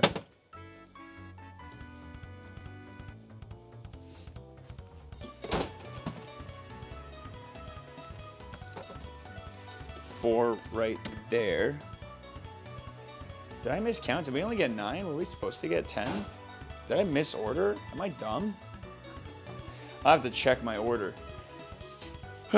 And let's see what we're working with here. It's the big welcome to Factor guide right here.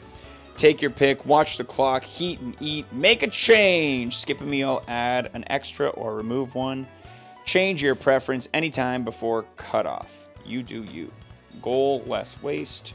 All of our packaging is recyclable. Do. Clean eating the easy way. Bam! Factor, baby. Exclamation point Factor in the chat, guys. If you are interested in giving it a shot, I'm going to have one on stream today. When it's time for the midday meal, I'm just going to heat up one of those guys so we can try it out and see if it is, if it's nice. And I'll give you guys my thoughts. I'll choose probably the chicken bowl or maybe the Dijon bowl. One thing else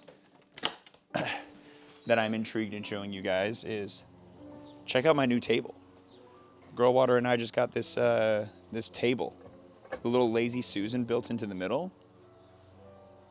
The other chairs are at my brother's place because we couldn't fit it all in the truck. But a nice table, right? $200. Got it on Facebook Marketplace. $200. Table and 6 chairs. It's a good price, baby. It's a good price. Shout out to Girlwater for finding that deal.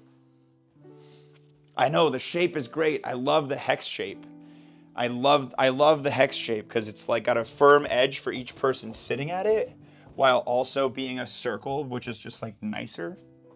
Yeah, hex shape is great for an outdoor table. I'm a huge fan of the hex shape.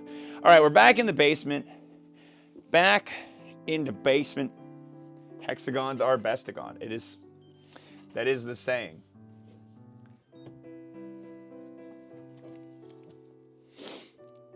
All right, I'm just gonna plug my camera in because it was a little low right there. It was a little low on battery right there.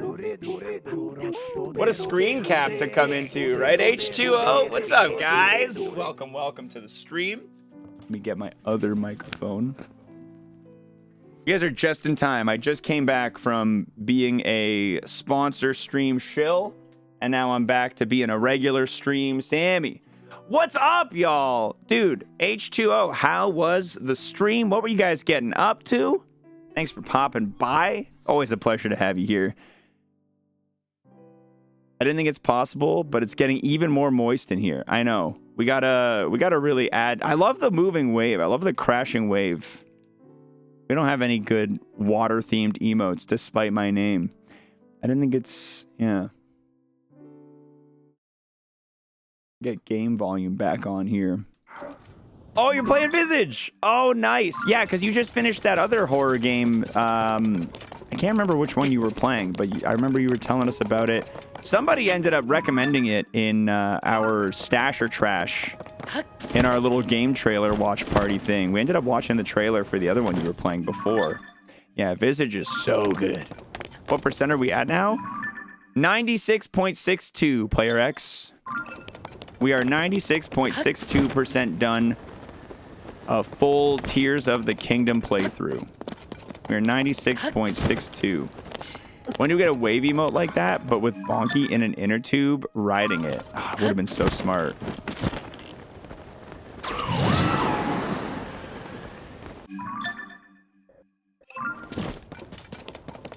Only 260 hours. Yeah. Another 260 hours and we'll be done. We'll be free. Just finished Dolores' chapter and it was a struggle, but we did it. Dolores' chapter, I'm trying to remember how that one went down. I'm remembering how the little girl chapter went down. I forget her name. Dolores was, Dolores' chapter was sad as hell. That's the timer for 100%. That is how much time I have spent on this playthrough so far. Yeah. We run the timer every time we play Zelda, and if I can give you a good representation of why we've spent so much time for everyone who's not been a part of our journey so far, the green lines are everywhere that I've walked.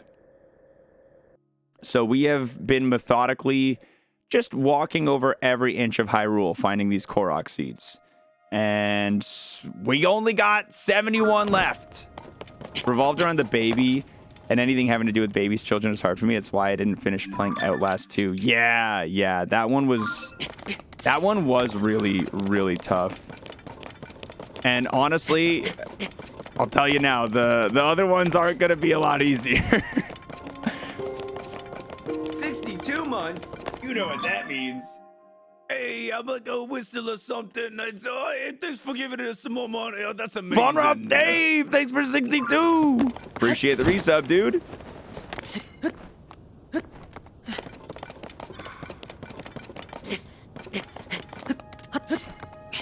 The big 6'2".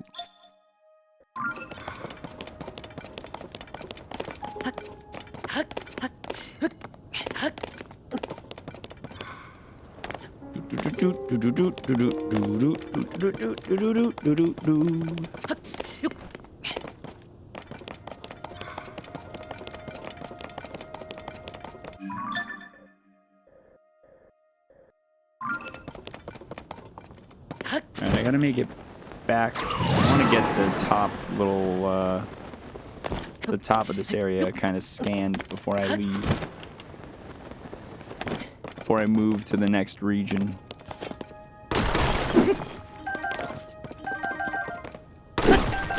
Once you're done with Visage, you're gonna have to play like Hello Kitty Island Adventure or something. Just a palate cleanser. Because that game is so scary. You're gonna need to play like just the most heartwarming, wholesome game to just like reset. Something no scares allowed. Good vibes the whole time. Maybe some Stardew Valley.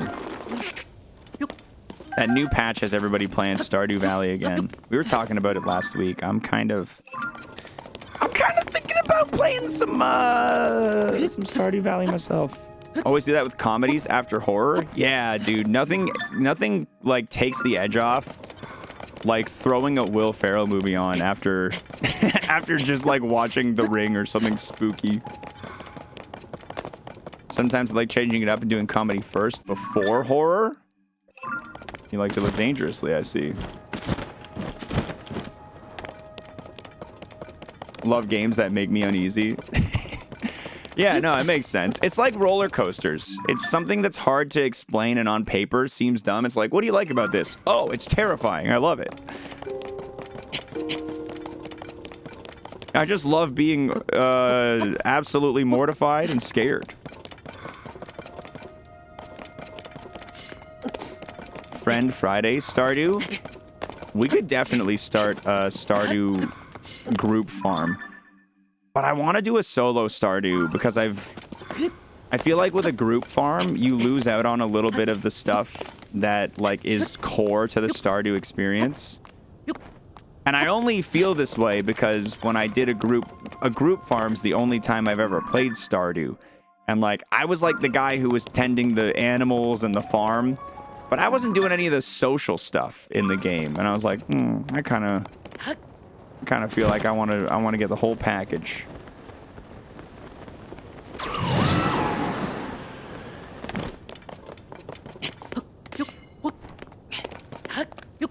My bad habit is I'm too scared to watch scary movies, but we'll read the synopsis because I'm curious and still get scared. That's really funny. That's really funny.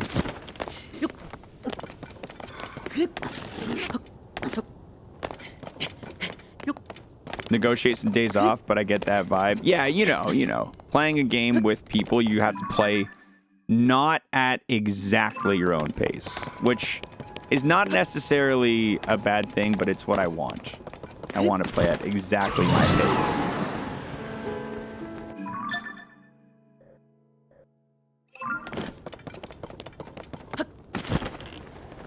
I don't mind horror as a concept, but I cannot do jump scares. A good jump scare paired with some great tension is just like perfect horror to me. And it's a balance. You gotta like not overuse the jump scares, but you do need them. You do need them, I think. Trying to stop a player in Baldur's Gate from exploring while the rest are invested in a conversation was a pain. Hate to do the raid and run, but this girl's got to go to the studio for the night. Hope you have a beautiful rest of the stream. Absolutely. No worries. I really appreciate the raid. Have a good time at the studio. I'll see you around. Thanks for bringing your people over.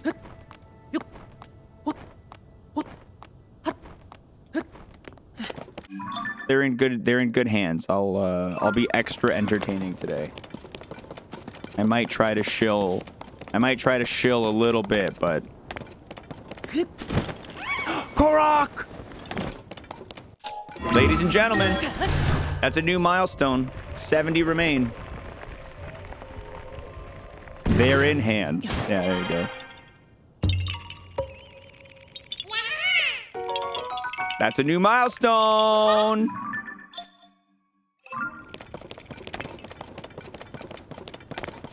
I've always liked psychological horror for the tension/anxiety factor. The psychological horror definitely hits a little, yeah, on a deeper level. But you throw a couple of jump scares into one of those, like it unsettles you, and then at the perfect moment, they throw like a dog with a chainsaw for a face like at you. Is there a contingency plan for missed Koroks? No. Desperately searching areas that I think look the most likely to have a Korok is going to be the plan when I inevitably finish and have a few remaining.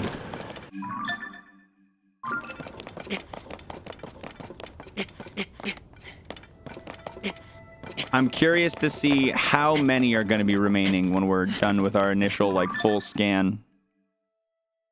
It's going to be very interesting to see how many I missed, because I have been a thorough Tommy.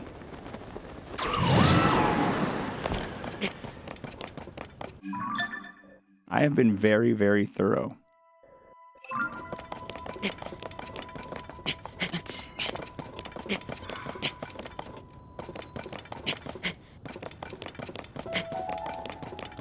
Dum-ba-da-dum.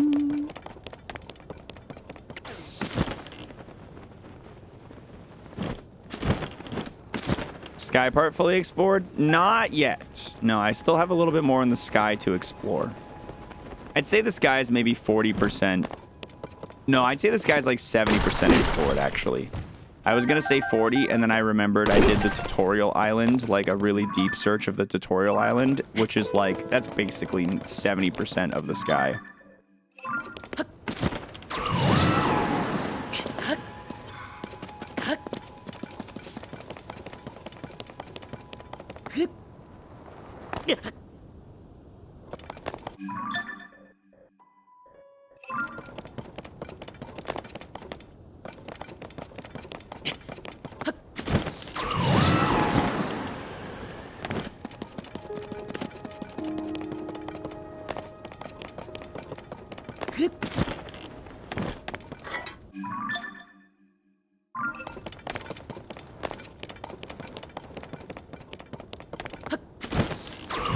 How many seeds are there? There is supposed to be 1,000 of them.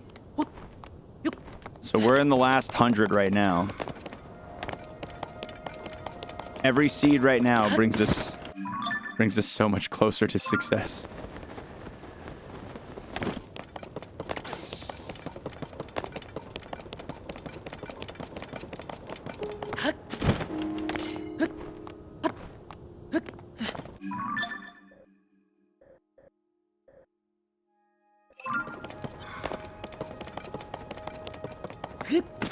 I get 1 seed every second, you're like a minute away. It's a strong layer of... That's some extreme optimism. That's some goofball optimism. All right. Let's go up this way. Some real goofball optimism.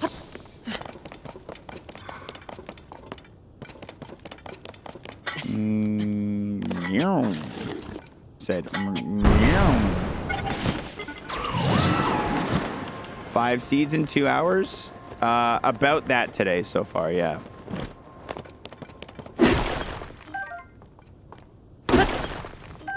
If we can just get another, we are at 96.66. So if we can get 1, 2, 3, 4, if we can get 9 more seeds today, I'm gonna be happy because that'll get us to 97. And I think we can get 9 more seeds today. I think we can. The day is young. We still have another 4 hours and change of like scheduled stream time today.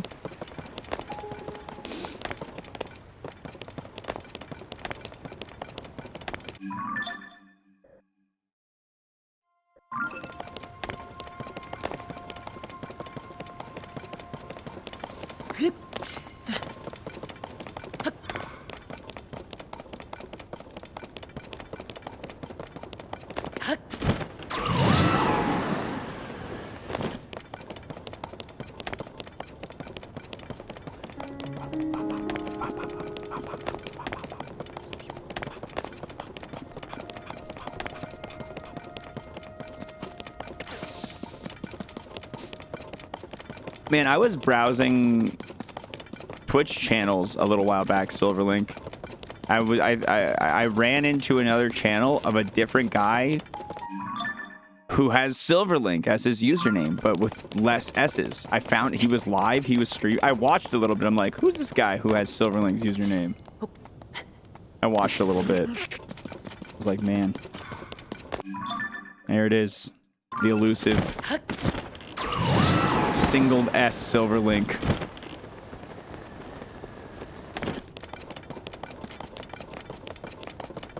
He was playing Zelda, so it was very on brand.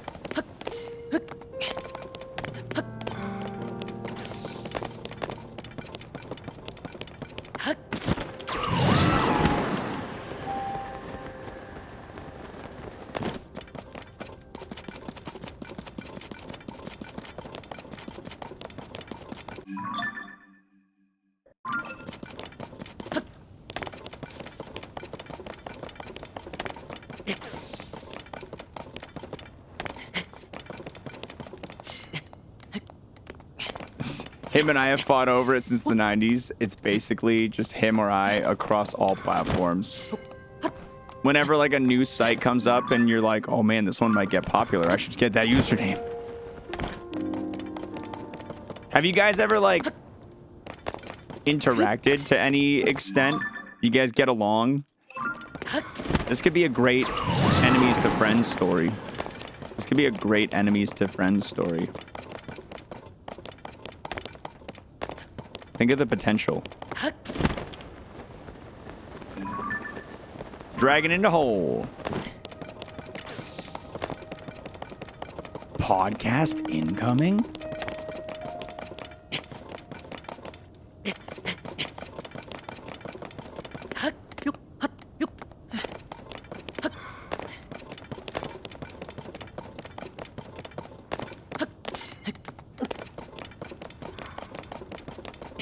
He is also a Sammy dev. Oh, no way. Wow, small world.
there a way to detect nearby Korok seeds? That's what this mask that Link has on does. If I'm near a Korok, the mask jiggles, it shakes, it goes, and it gives off a little particle effect, and the thing twirls.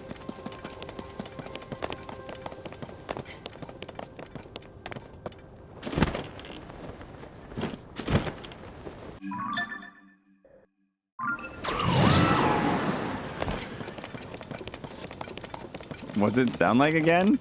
You'll hear it soon enough. We can't be too far from the next seed. You'll hear it.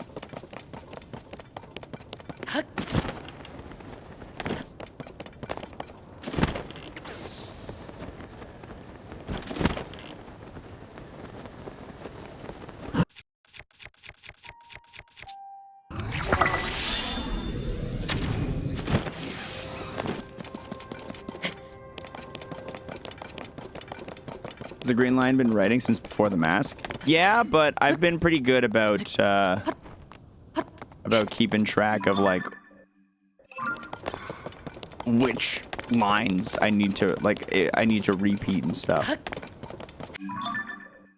Because pre-Korok hunt, I wasn't searching around. I wasn't exploring the same way. So you can usually, like for instance, this line right here, that's a pre-mask line right there. That guy.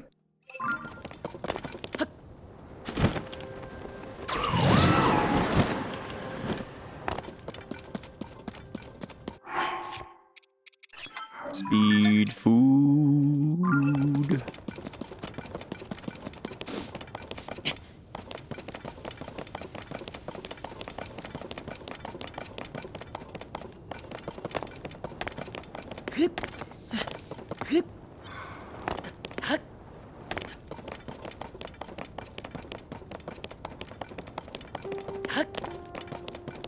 Dragon check. I've got... How many horns do I got right now? 1, 2, 3, 4, 5, 6, 7. I got 8 horns on me, so I'm not like overly worried about dragon checking. The ice dragon just went into the hole. So I'm a little too late to grab that one, but...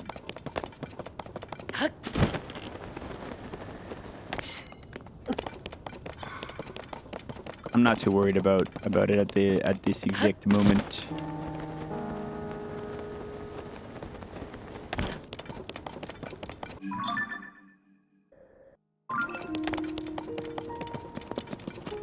Alright, run across the middle of this platform once. Definitely no seed. You just gotta be thorough. You just gotta be thorough.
Am I playing this on an emulator? No, I'm on the Switch.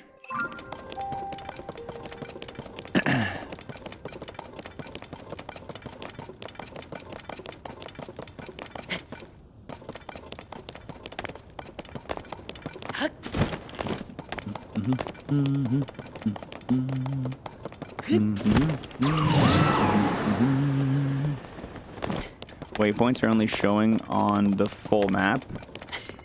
Yeah, a lot of points of interest don't show up on the mini map and everything.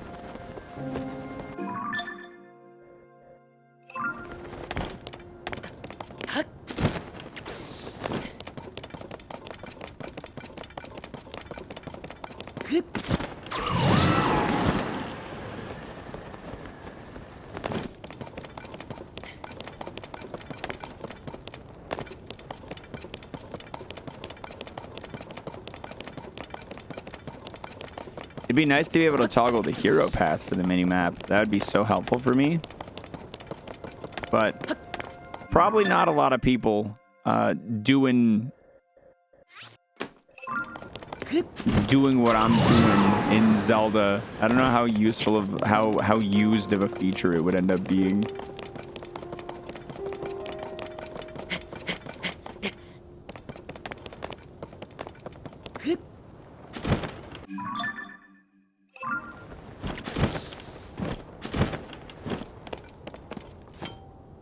Spin.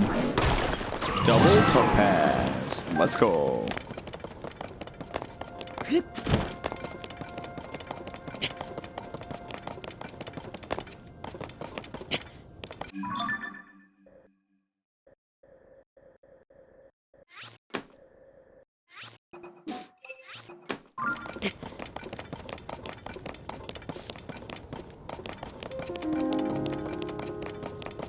Ba-da-do-do-do-do-doom.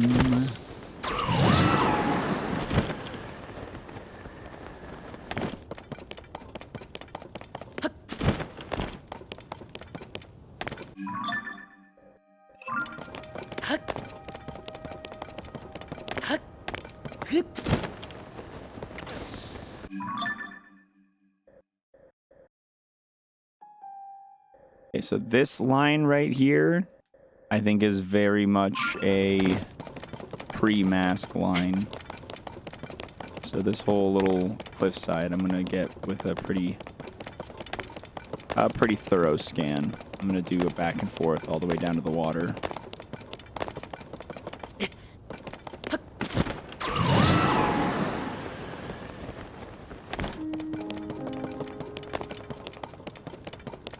Yeah, this has been my first playthrough, and this game is incredible. I've loved it. I've loved the playthrough. The Korok hunting, I gotta say, seeds like 600 through 900 have been a little bit less fun than the main story. But playing through all of like the big content in the game was the best. Easily goes down as another one of Nintendo's greatest games. Tears of the Kingdom kicks ass. Done all the quests now. There's still side quests that I haven't discovered. There's still a good chunk of side quests I've never discovered, but other than those, yes.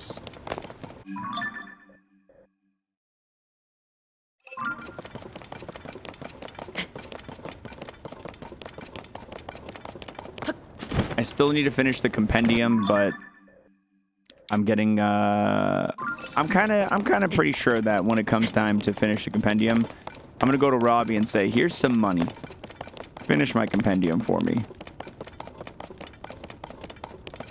I'm going with that 100% on the screen right there. That 96.66, that's my goal, is to get that to say 100. So yeah, the quests won't actually count towards full completion.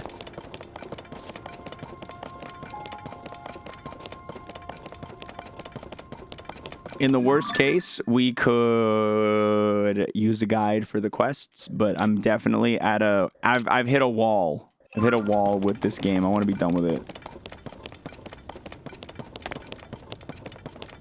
I'm ready to finish up with it.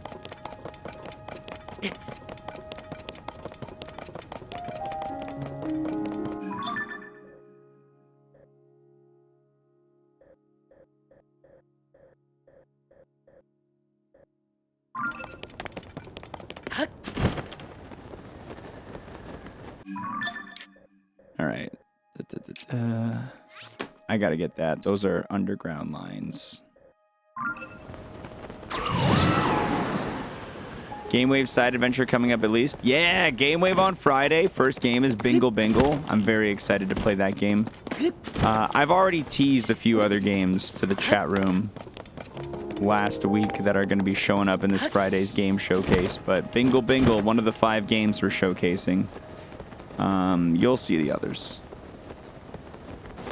Next announcement comes tomorrow. You'll find out. Something missing, not a clue what. You know what it probably is, Claptrap? It's named locations. I feel like that's what sneaks up on people, is the named locations. Just like a little corner of the map where you go on it and it's like, you found Helmar's Grotto. Congratulations. And you're like, ah, fuck you, Helmar.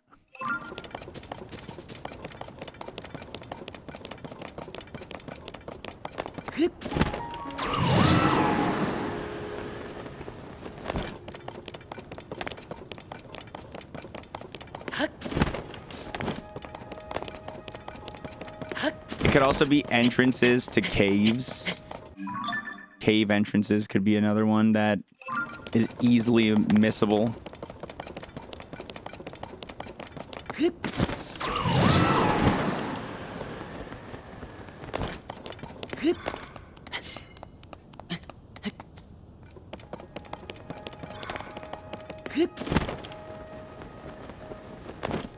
Did I play Slice and Dice yet? Speaking of Game Wave, speaking of our upcoming Game Waves, I've got no spoilers I'm going to share, but anyway, Game Wave, right?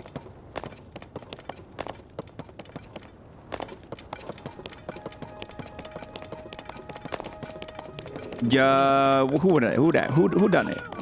Zorrender. Thanks for 12 months. The full year? You legend. Occultists, 26. Wow, you just have to go and one-up Zorrender, don't you? I was out all last week, so I didn't figure out what notification this is. Is it a good one? It's a good one. It's a good one. I think that's a good one.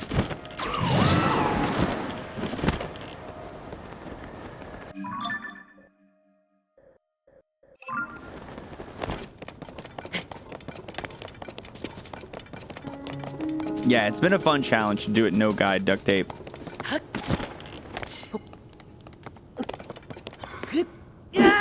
It's gonna make doing it no guide definitely is gonna make the finale way more special too. Like I can already feel how much of a pop off the last 5 seeds are gonna be. We still got I think we got 40 more seeds until they start to feel like extra special.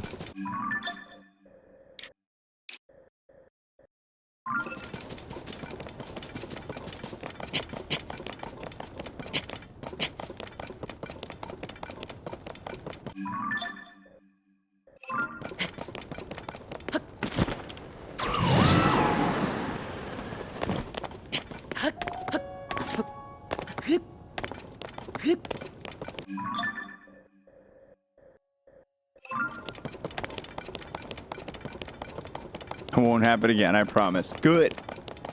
Don't let it. Even if you had a guide for all 1,000 Koroks, you still wouldn't be able to find them? Poppycock, you could do it.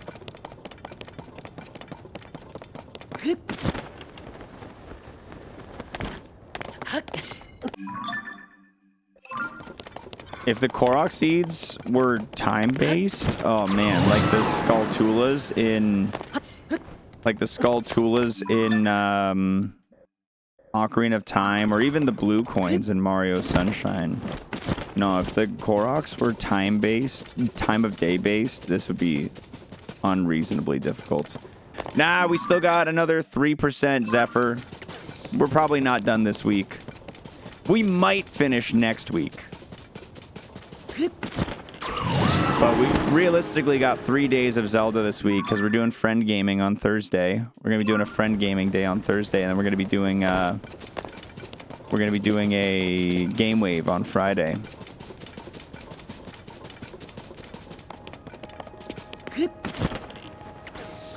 So today And then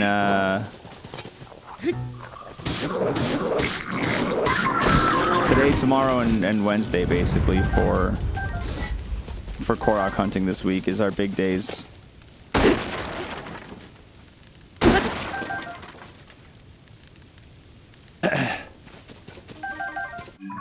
Was gonna ask what other games you play or are playing. Yeah, right now this is the main focus.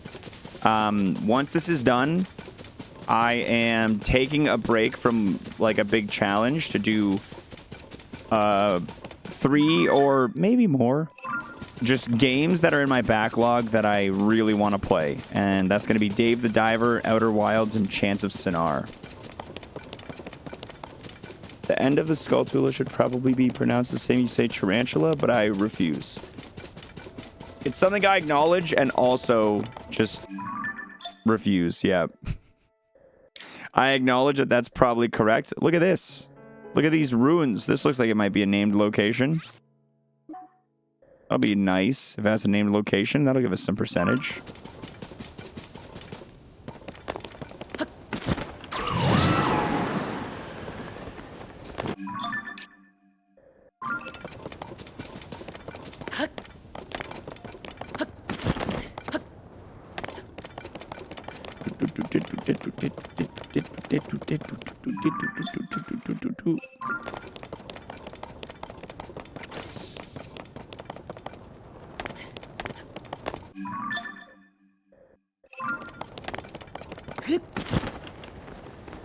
You're looking forward to the Dave the Diver? Me too. Me too.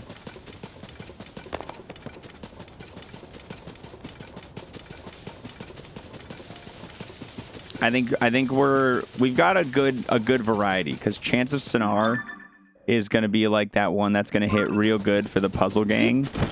Dave the Diver is gonna be just like good vibes, good times. And Outer Wilds, I actually don't know enough about it to know. I think it's Puzzle Gang also, actually. Is this end near? A little over 3% left still. We're down to the last 70 seeds. There it is! Let's go. The Prime is back. Thank you, Medical Man, the VIP.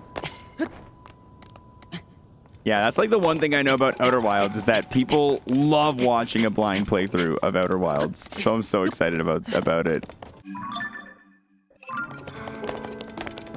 Heard so many good things about it. I'm so excited to play it. I've got a couple other games sitting in my, maybe I play this part of my brain. Attention. Oh, another primer? You've been subbed. Ripley! Believe it or not, baby. Thank you, Ripley, for the primer. I appreciate it. The big 2 years, new badge day for you. Dripping wet. Guys, 2 primes is 1 prime away from a turkey. 1 prime away from it. 1 more prime and we have a turkey. If you've got an unused prime laying around, this is the time to use it. So if we know there are 70 seeds remaining, could we, not me, but the royal we math out how many named locations? No, because every Korok seed is 0.4% approximately. Sometimes there's 0.5. It depends on rounding. There got to be like 0.04 something. That being said, also, every Korok seed that's like a double seed, where it's like you got 2 Koroks, it's like you got to bring a guy to his friend, that counts as a single seed in terms of completion. Like that counts as 0.404%. So knowing 70 seeds are left doesn't make enough of a difference, because we need to know how many solo and double seeds are left.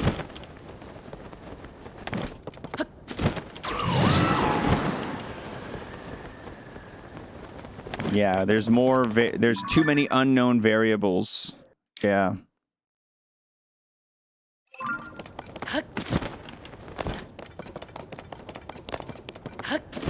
But if we were like, so with 70 seeds remaining, It's essentially 25 seeds for a percent right now. Because 0.04 times 5 is 0.2. Multiply that by 5. 1, right? You have a percent. So 25 seeds is approximately a percent. And then if we take away from that, we have 70 seeds remaining, which is about 2.8% left of progress. And if we take into account that some of those seeds are going to be double seeds,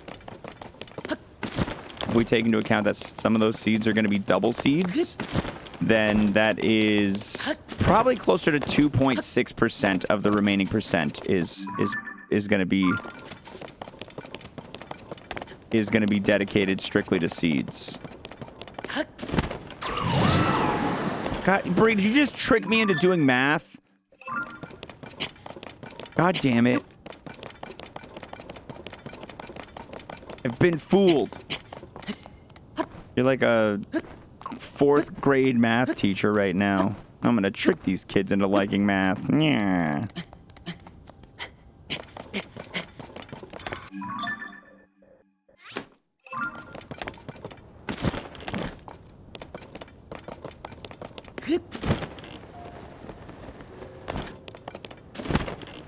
Really close to the end, yes.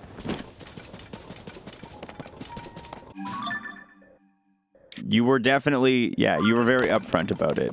Credit where credit due. And I'll be very upfront about this. We are 1 factor subscription away from a Plinkomania stream, guys. I'm just saying, if one of you guys is looking for a convenient, easy to prepare, delivered meals directly to your house at an insanely good price, with free wellness shots attached to every order that you get for as long as you stay subscribed. Exclamation point factor. You get food at a good price. I get more money from the sponsor. The stream community as a whole gets a special event stream. That's 3 separate winning scenarios, guys. And I'll challenge you right now, chat room. I don't think there's a single one of you who could find a loser in that scenario. I found 3 winners. Me, you, the community. I can't find a single loser in this scenario.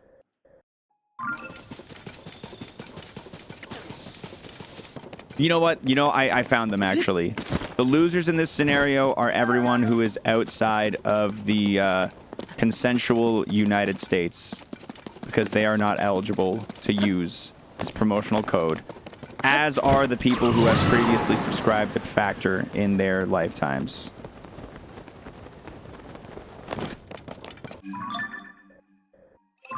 Y'all are the losers.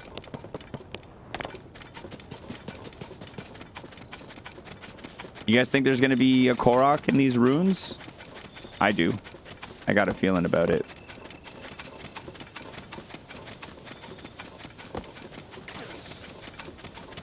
Maybe not.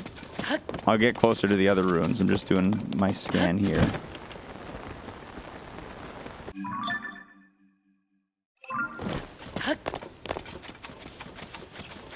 So if you go to mainland US, that's a conjugal visit. It said consensual.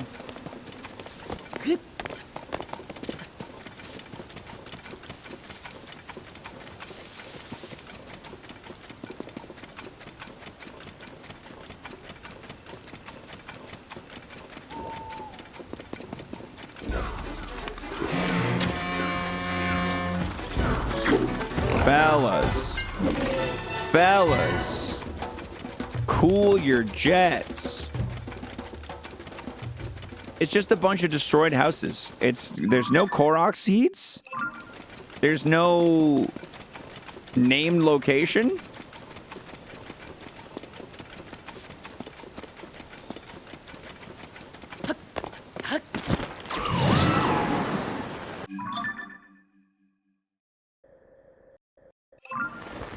I'm curious to see if any of these guys are the one I'm looking for. No, they're not.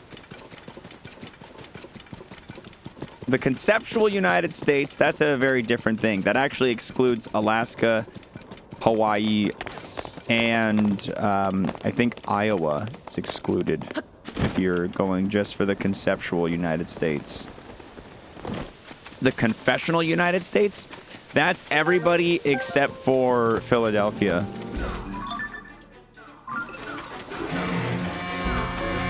Congruent United States, that one's a little tougher.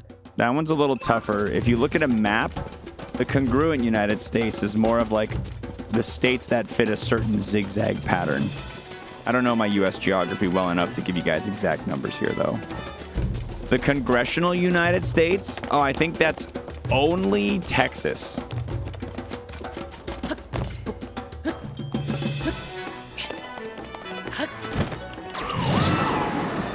Contextual United States. Yeah, that one's only Texas.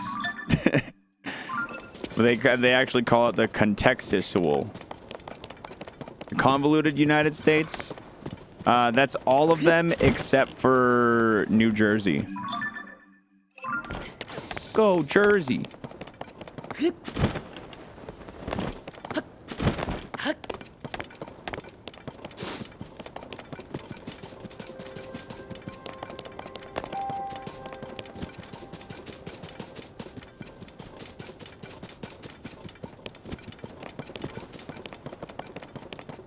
The contradicting states. That's just Canada.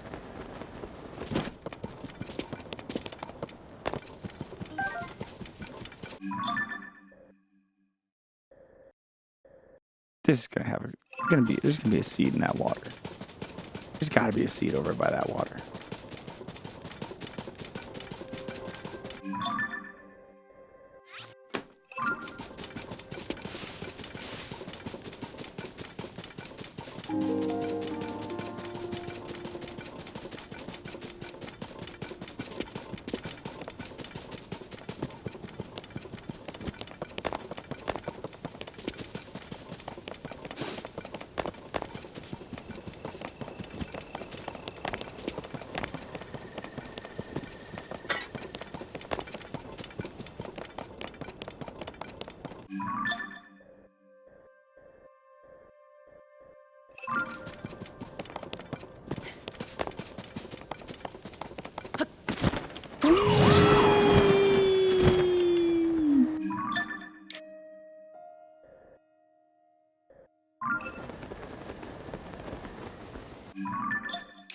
I was gonna say, have I walked on this bridge?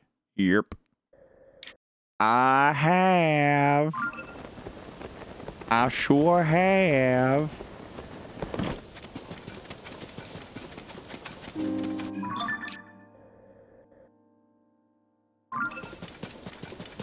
Let's go do this.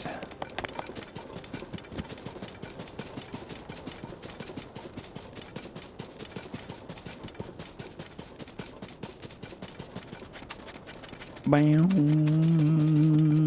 bam, bam. Beep, boom, boom, boom, beep, beep, boom, boom, boom, boom. 9:24 feels accurate for the start of today's stream. That feels very possible. Feels very much like it could have been the start. I trusted you, small little water area. I thought you had a seed for me. I trusted you. 6 seeds? Yeah, we're sticking to about a seed every half hour right now.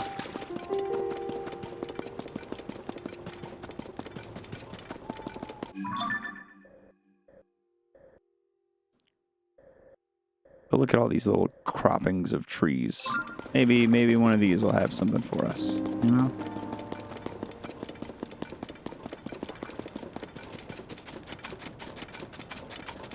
Boom.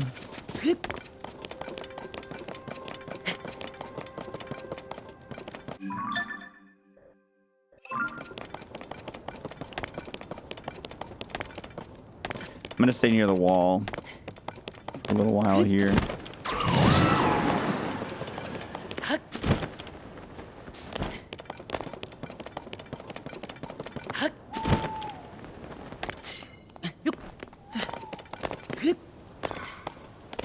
Any locations left to find? Yeah, there's gonna be plenty. I don't know where exactly, because... Well, because if I did, I'd have... I think it goes without saying why.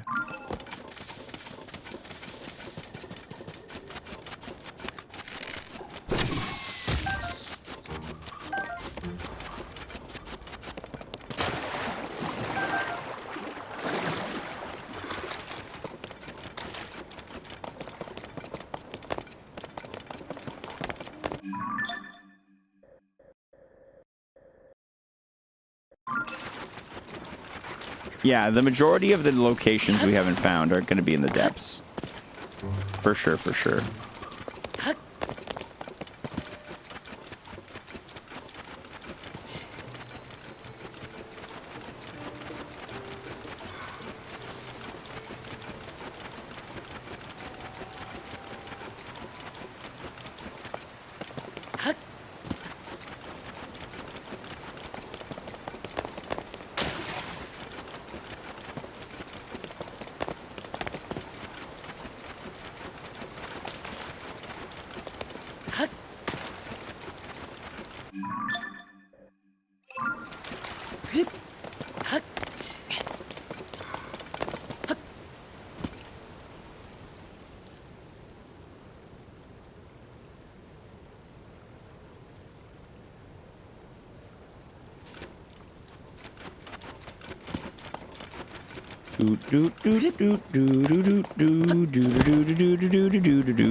What's up, Molo?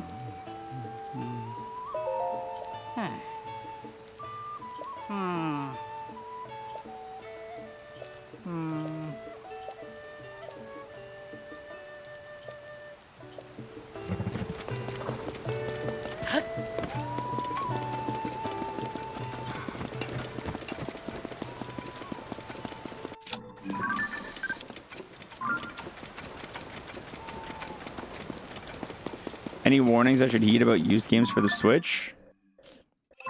Not really. The Switch is portable. If you're buying a used game, pop it into your Switch before buying it. Make sure it boots. That's probably the only thing I'd say to make sure of. Looks like I've killed that thing before.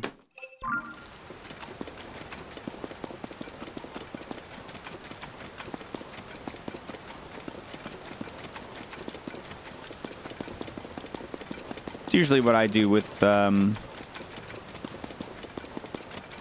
stuff that I'm buying. If I can test it, when I'm buying it used, I try to. Like I bought a used graphics card, which is a big risk, but for me, like I tested it out as I was buying it, and I got an amazing price on it. And I did a couple of. I did a good amount of like stress testing before I forked over the cash.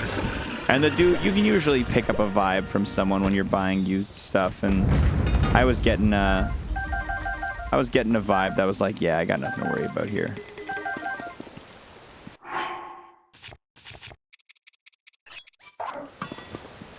Yeah, if you're buying used from like a used game shop, different story. I don't do that quite as often. But used game shops usually have a certain level of integrity and a reputation. You can always like look up reviews and stuff for the place and see what other people's experiences were with that particular place. Made the mistake of buying a snowblower used when there wasn't snow on the ground, so I couldn't test it and it didn't work.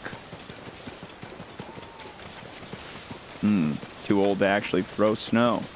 You got your 1050 Ti from an old Bitcoin operation. I got my one of my graphics cards that I put into a spare machine for my brother. I got from an old Bitcoin operation too. Yeah. I wasn't the most like keen on that because I know that it was like the fans on it have probably been running hard for a long time. But the dude was honest and open about it and told me that the fans had been replaced relatively recently. And I'm like, if I ever need to replace the fans, I can just replace them too. It's not that hard of a job. I'm using a 3080, baby. I'm on 3080 life now. Feels good, man. Shosny! Big prime. Dude, we're getting a lot of primers today. Shosny, thank you very much. Appreciate it.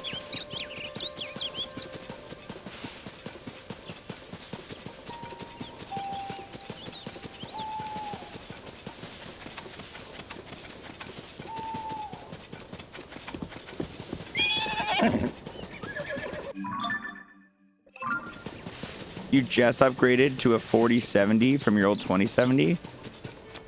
And that's going into your second machine? Nice. I find that for what I do, I haven't seen...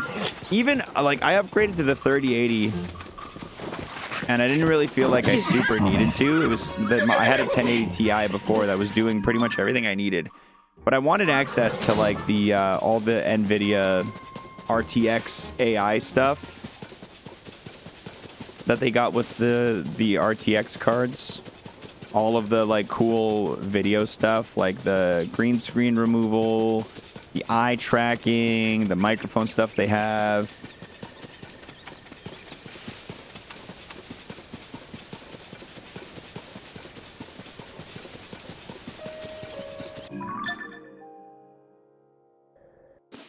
The 1080 Ti is probably the last great value graphics card that will ever exist. Great value? I spent $1,000 on that thing. But it did last me a long time. But I definitely spent the money. Definitely spent the money on that bad boy.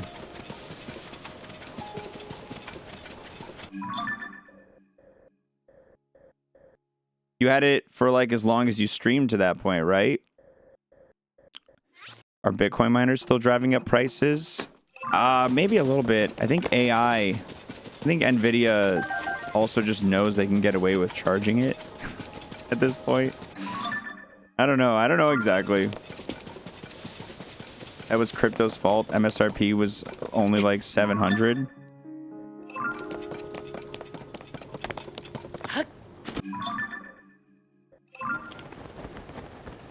I don't care whose fault it was. It wasn't a good value. I mean, it was fine, but it wasn't like the card worked well for a long time, but it was $1,000. It fucking better.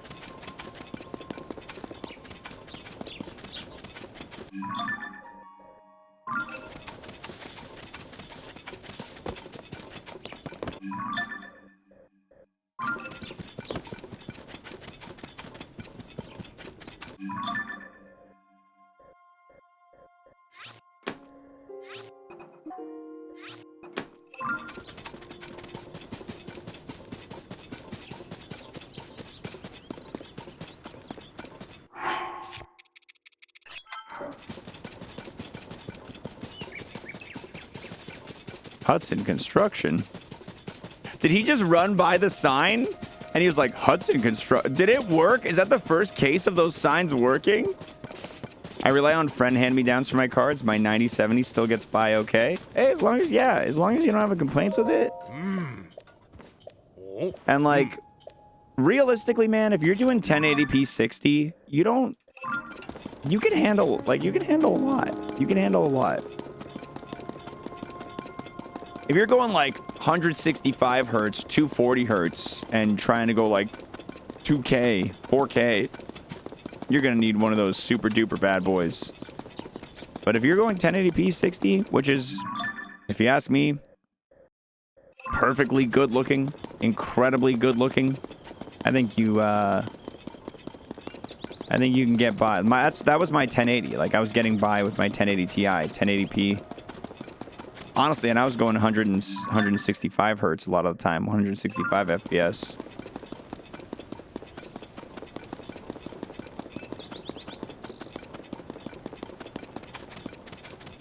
Speaking of incredibly good looking, I'm in the chat. Classic Andy. Hi, Ron. Bye, Ron. Wow! Sure, take the beetle. Sa!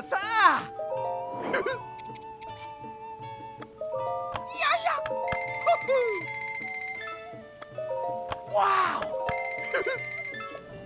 Yay! I'm looking forward to not upgrading my graphics card for another like 3-4 years now that I've got the 3080 because I feel like I just won't need to. I feel like I just won't need to. This guy's scared. Oh.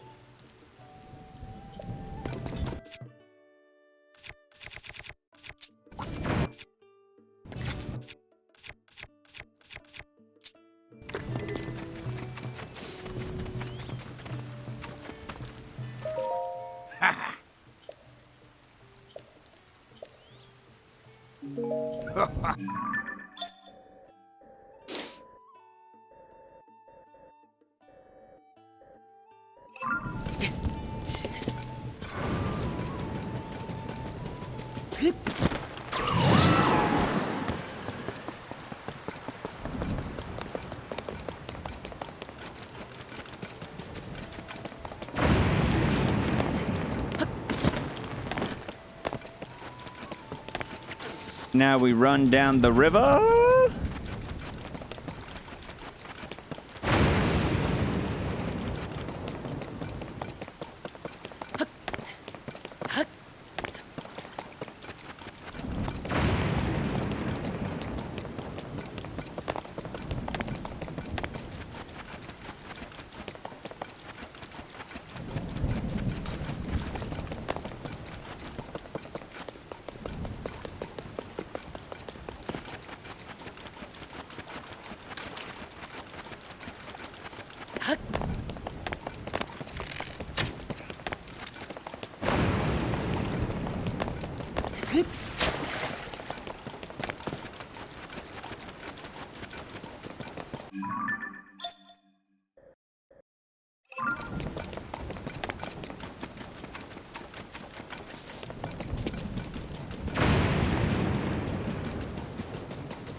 Been a while since we found a seed. Been a little while. I definitely thought we'd find one in like one of these little outcroppings of trees or something.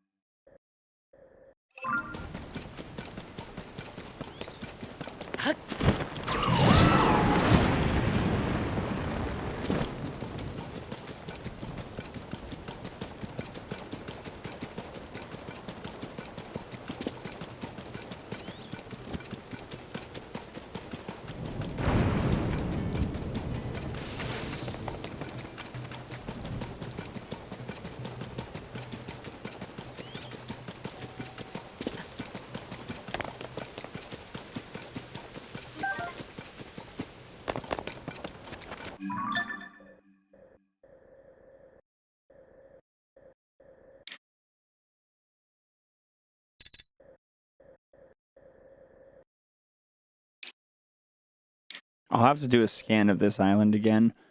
I know I scanned this for something that wasn't a Korok seed, so I'm gonna have to be good about that spot. You have to be good about that spot.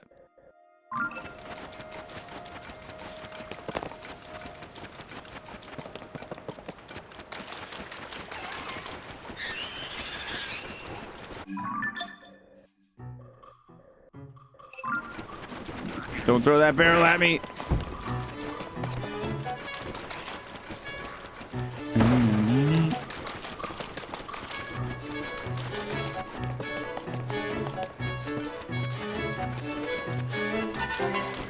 Ba-da-ba-ba-ba-ba-bum.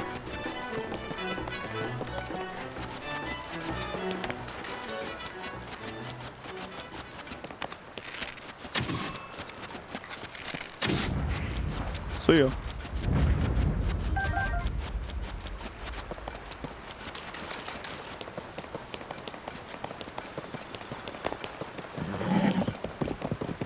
Korok under the bridge.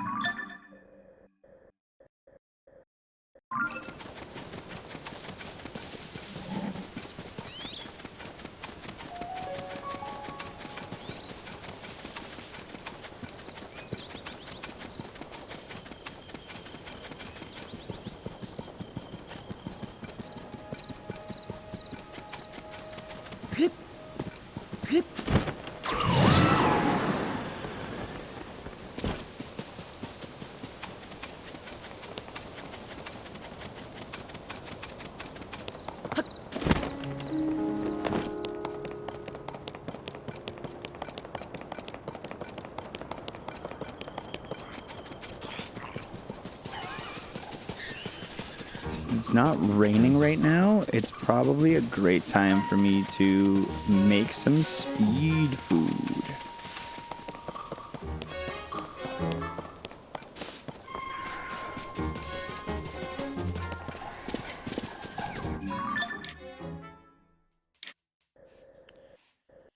Oh boy.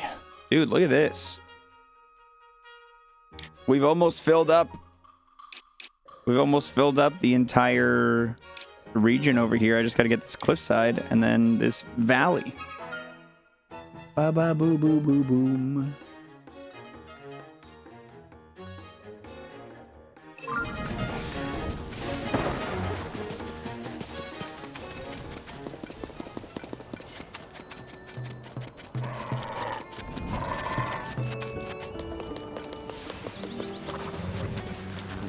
It has to start raining the second I show up? Come on.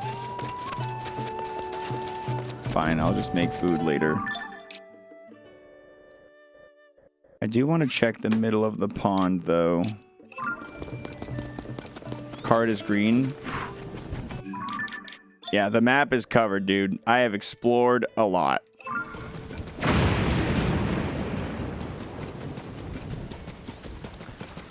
I've been everywhere, man. I've been everywhere, man.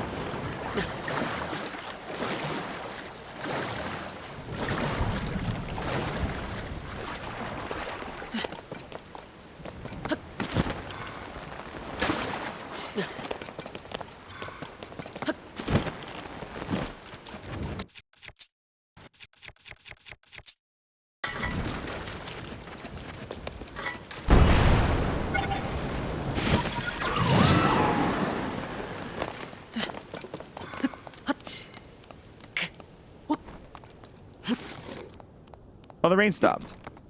Hooray! The newest thing that's going to hit is GDDR7 around end of year, hopefully.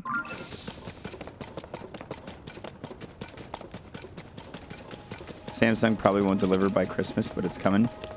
You think it's going to be a really big jump for graphics cards? What happened to the 100 VIPs from last week's first time chatters, by the way? Nobody got nothing.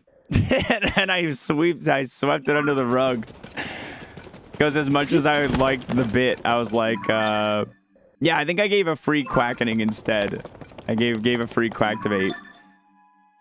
We were in the middle of a sponsor stream, and I was like, listen, I could sit here and type in 100 names and VIP people manually, but I'm literally being paid by this developer to play their game, and they probably won't be too happy if I waste their time. If I waste their time typing into the chat room.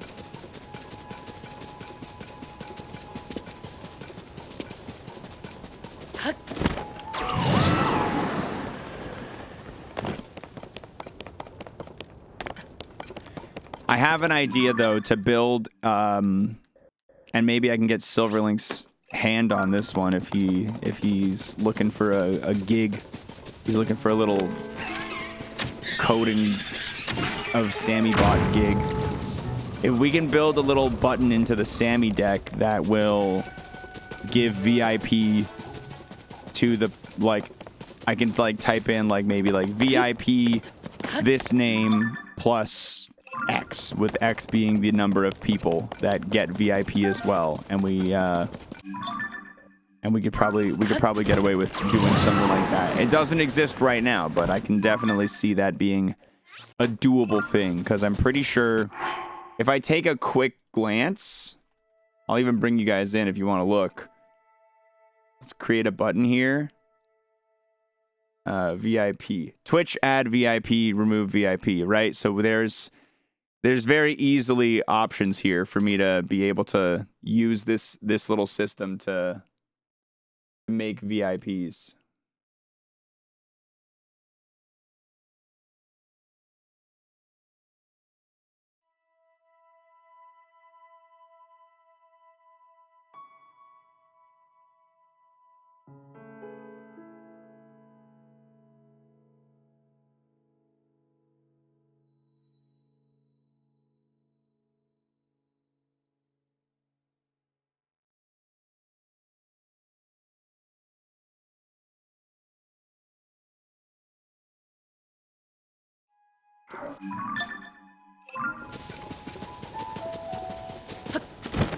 Honestly, I need to learn Sammy Deck a little bit better, though, so maybe it's not a bad idea if I take this project on so I can learn how to make it. Because I'd love to make it where it adds the VIPs and then stores a list of those VIPs it added somewhere, so I could easily remove those VIPs without having to worry about, like, doing it manually. Do I got a big... Yeah, here we go.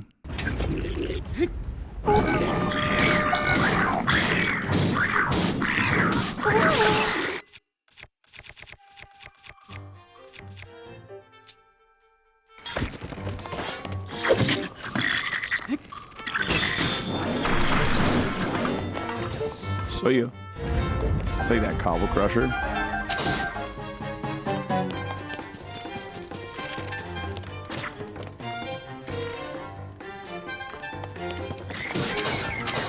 Bye.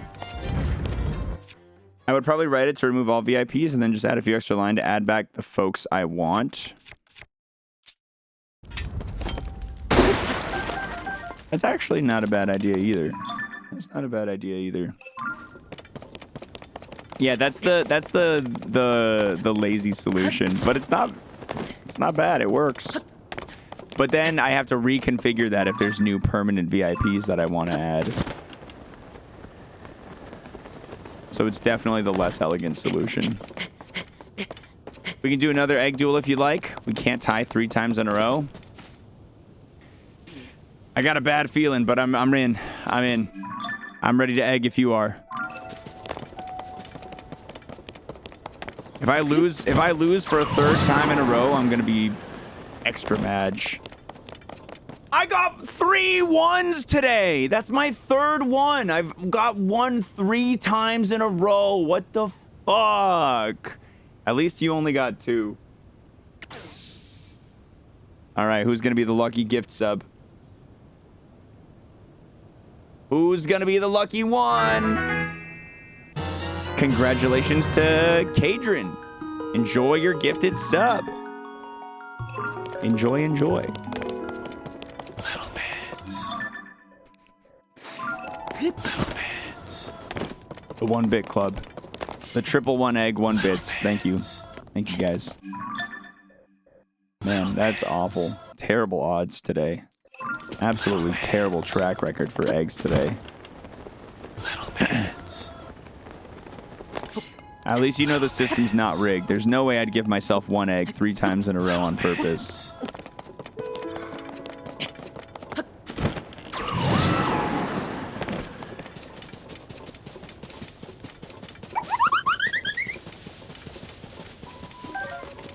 We don't. No, we don't need a command to view our egg history. No, I don't think we do.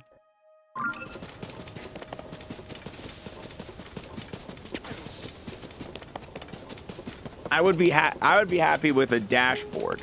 If you guys had a dashboard on a different website that didn't pollute the chat with another command, that's fine. Do I want to build it? Hell no.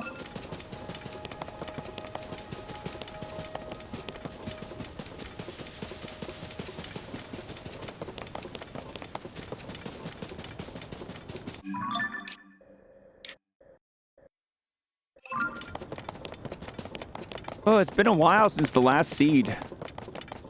I'm looking for maybe a double seed soon. Make me feel better.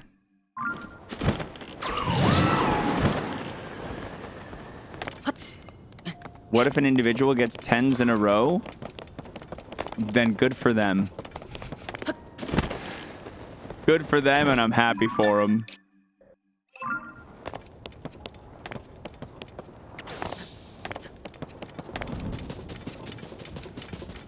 What if we gained some secondary stream currency via participation and could use a command or gamba these currencies to gain or lose more? Like, you mean like drippy drops, right? You mean like the built into Twitch drippy drops. I can't think of another thing that would fit this system.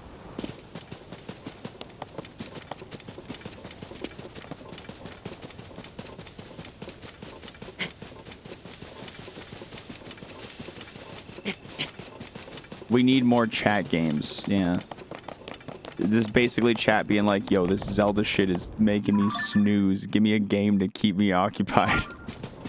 See you later, medic. I'm gonna go check out Pooh for a bit and head to the gym. See you around, dude. Enjoy your afternoon. Have a good lift.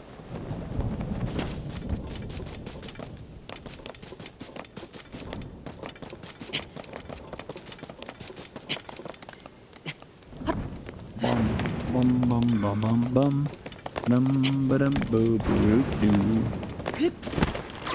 exhilarating content, TBF. Absolutely. The titillating world of this stone talus hammer counts as metal? Huh. I would not have guessed that. Not have guessed that. It's a rock. It's a gigantic rock, I feel like. Stupid bird.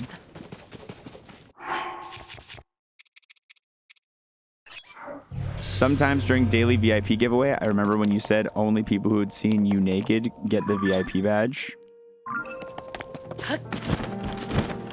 So it comes up. Yeah, it comes up every once in a while. The rules of VIP have changed.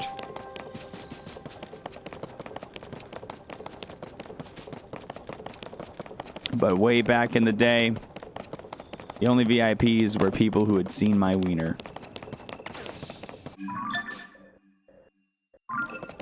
It was a small, tight-knit group of friends and technically my mom. She raised me, so somebody changed my diapers.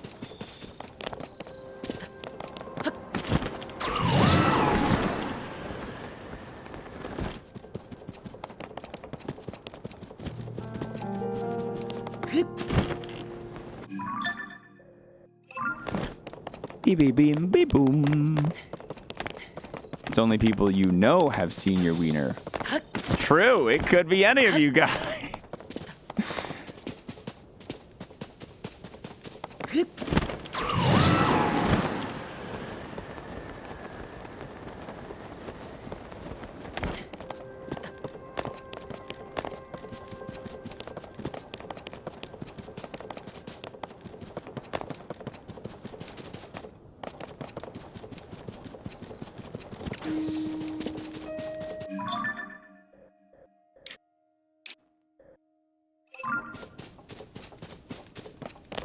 Am I prepared for if I greenlight the whole map and still have seeds to go? Yeah, and I expect that to happen. I did this in Breath of the Wild like 4 years ago, and I can't remember how many seeds I had left when the time came, but we ended up in that scenario. And it was just a lot of like running back and forth across areas that I suspected might be it for a couple of days.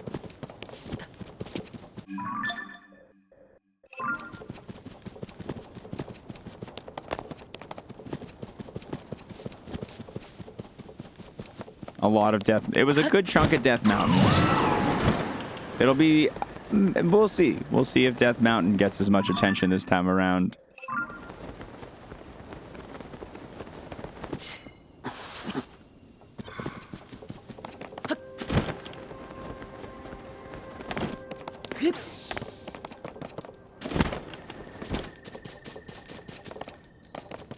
Ba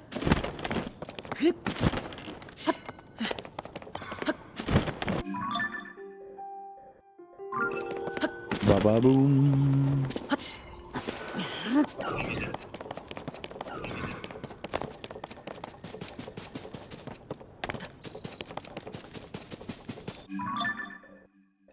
I think right now we're not like fully in protect from spoilers mode, but I think once we're at that point, we'll be ready.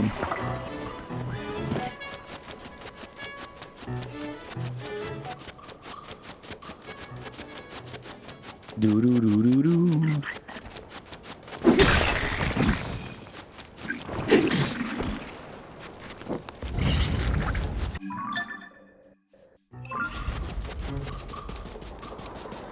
It was like 7 or 12 left after the first try, after the first go around. You know what made it also tough is the map of Hyrule Castle in Breath of the Wild. You remember the dungeon maps in Breath of the Wild, how they were like that weird like 3D map? A lot harder to scan Hyrule Castle than it was than it is in this game. Because the map, once you entered, it was like you can't see your hero path. You kind of just have to go and rage.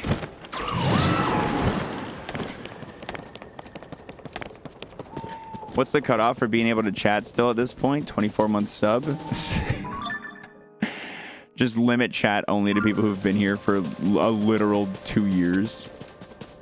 No, we're just going to take off TTS on bits and stuff like that. We might do like a slight delay with the chat. So my chat would be like a little bit delayed. And so timed out messages, like it gives the mods a little bit of time to time out messages before I see them.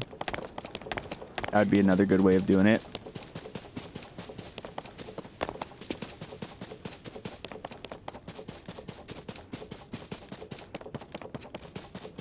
Does Vanish remove things from on screen? Try it.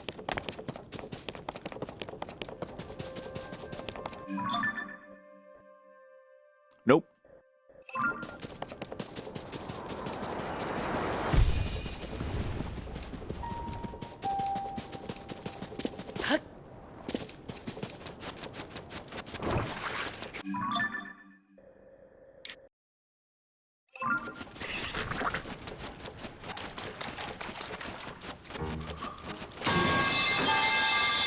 Only VIPs have seen my pipe, and you would deprive them? All the VIPs, they've said good things about it too, Gambit. They've said good things.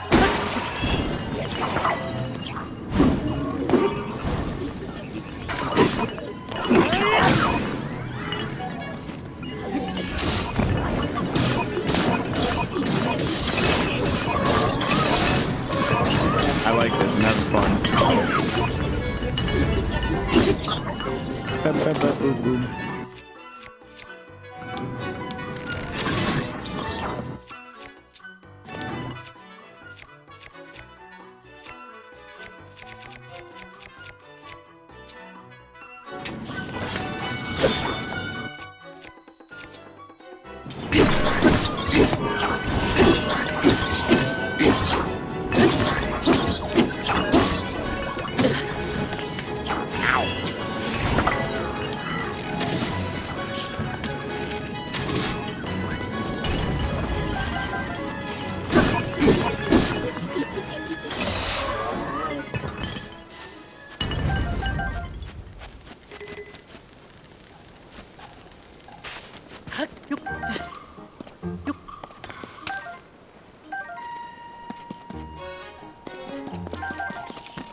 Yeah.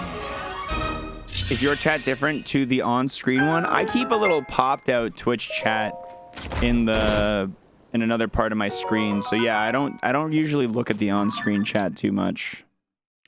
I have to go pretty out of my way to glance at it because it's kind of like all the way over there as opposed to just right there.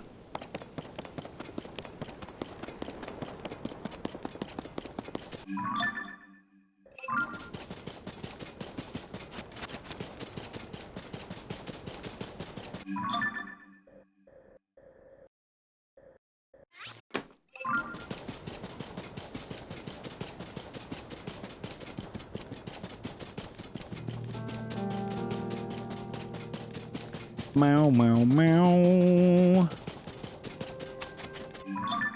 No, I'm not going to banish stream to emote only mode when the time comes. I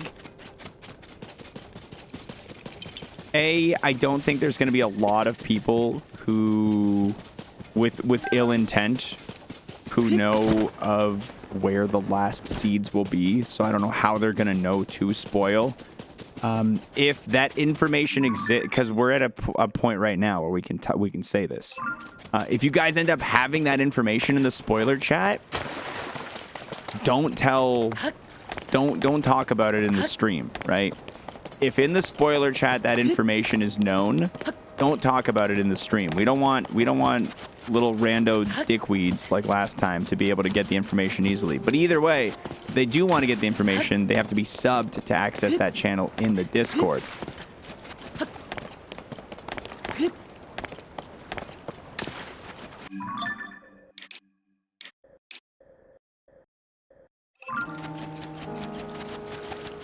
So that's another layer that'll stop people, hopefully.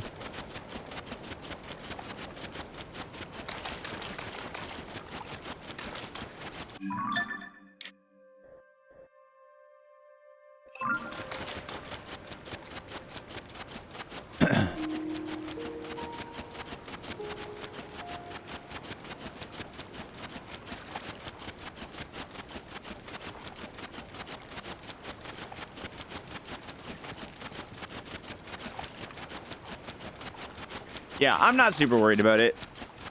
I'm not super duper stressed about it, personally.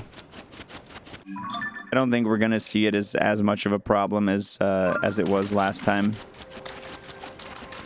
And we're gonna have text-to-speech on bits completely turned off so that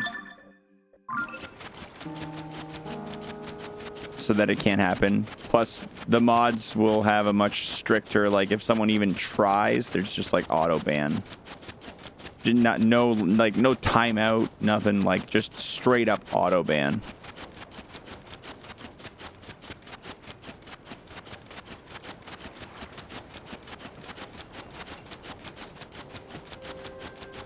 You know what's kind of an equivalency that I'm thinking here is for the wettest of walls? Yeah. Ah. Oh, this guy sells slippery stuff. Oh, okay. The Mario Maker 1 final level being a TAS feels like a very similar fizz out / like disappointment as when the last seed got spoiled in Breath of the Wild. Very similar vibes. Our last seed being spoiled in Breath of the Wild versus Mario Maker's final level being revealed as a TAS only. Yeah, they got beaten anyway. Yeah, dude, that was awesome. I guess not TAS only, right? It was completed. What's up, Pokemon? Hello from Norway. Love Zelda. Welcome to the stream. Nah, I'm not doing the first time chatter VIP thing today. We don't have the system in place to double it and give it to the next one. We don't have the technology. TAS, TAS stands for Tool Assisted Speedrun, Duct Tape. Basically, the saga, I'll break it down real speedy like. Mario Maker had a group of people who wanted to beat every single level that is humanly clearable before the servers shut down, which was this previous Monday, not today, this last Monday or something like that.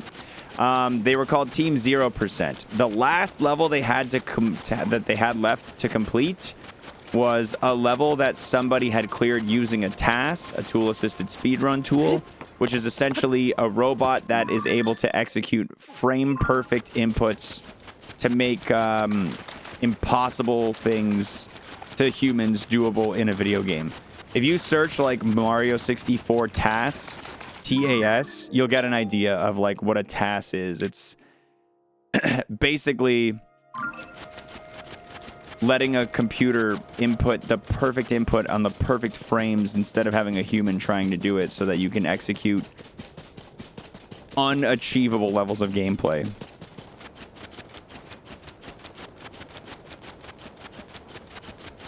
I think all the Mario Maker people who left their games open, I think they all got booted from servers by now. But there's like, there's a thing called Pretendo. It's like a community managed network for not just Mario Maker, but other Nintendo stuff. So there are people who still like do a lot of Wii U and 3DS stuff online with Pretendo.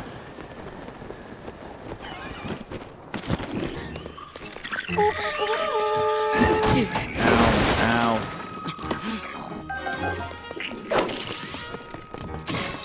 TAS is always fun GDQ content though. Yeah, if you want to watch the best TAS, watch the Ocarina of Time TAS from GDQ at AGDQ, which was the one where they did like the demo build thing. It was one of the more recent ones. I think 2023 AGDQ. Easily one of the best videos you'll ever watch. Even if you've never watched a TAS, you'll love this. The AGDQ 2023 TAS.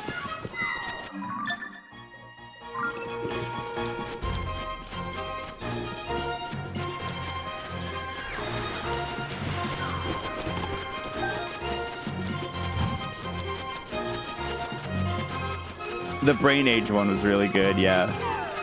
Hey, Seed, nearby. Probably in the water path here.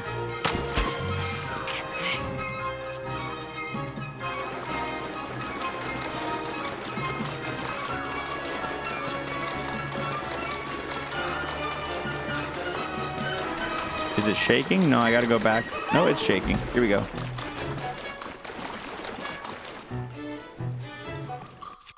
Oh, dude, look, it's a little one of those. Yeah, it's just under the water. Wow, that's tricky. That's tricky. That's a tricky little seed. The only unfortunate thing about GDQ task runs is they start showing replays because some of the task runs were so unstable.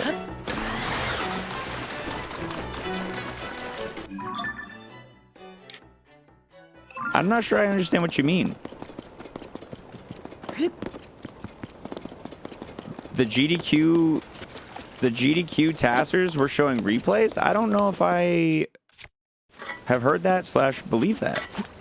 I've met Dwango, the dude, like one of the lead dudes behind TaskBot, a good chunk of times at various places. I feel like playing a recording feels very much like against Dwango's integrity. If they did, I'm sure he would at the very least not like try to hide it, but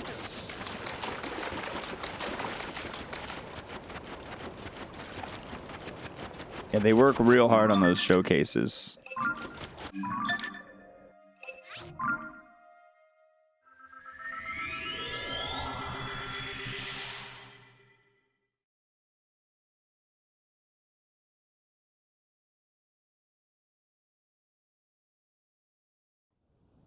Do do do do do do.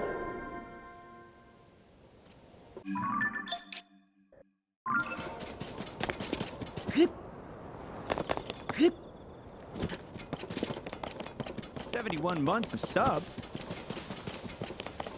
Stash. Huge. I would have been devastated if Kevin got trashed. That would have hurt. That would have hurt. Huge stash, huge W for the alerts. Kevin, what's going on, dude? Thanks for your tier 2, the tub sub, 71 months. Thank you very much.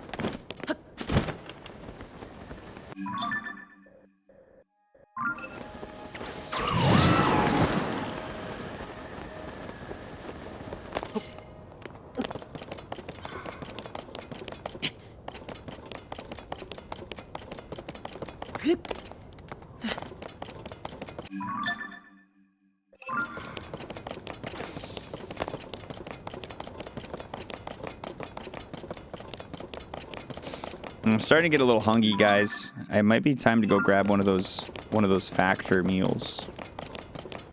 Might be time to test the waters with my hand-delivered, chef-prepared, nutritionist-approved, convenient, easy to order, and have unpacked and prepared meals.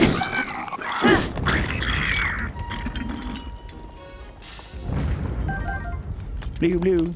Blue, blue, blue.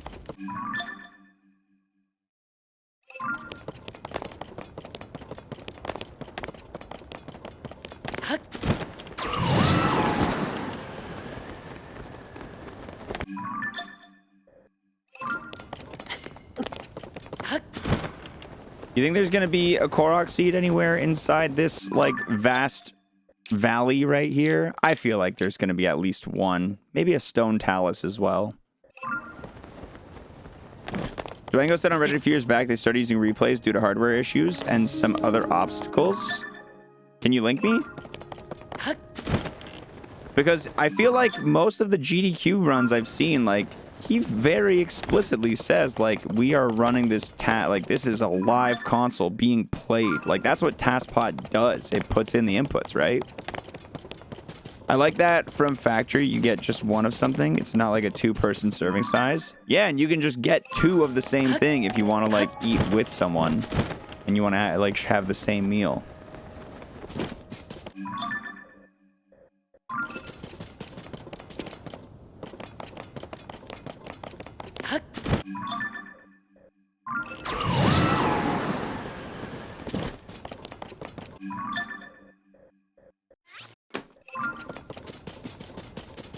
I'm sure you're not lying about it, Percent Zero. I'm sure you're not like, hey, I'm gonna trick him. Just one of those things where if it's happened, I feel like Duango and the TaskBot people probably had just some technical difficulties at the last minute for a couple of things. This is my best guess. It's my best guess if I had to be a guessing person. But the majority of TaskBot runs I've seen, which is like a lot of them, not only at GDQ, but at other events as well. Like, I've hung out in the room with those guys when they're prepping TaskBot, and like they're getting their last few bits and pieces in order.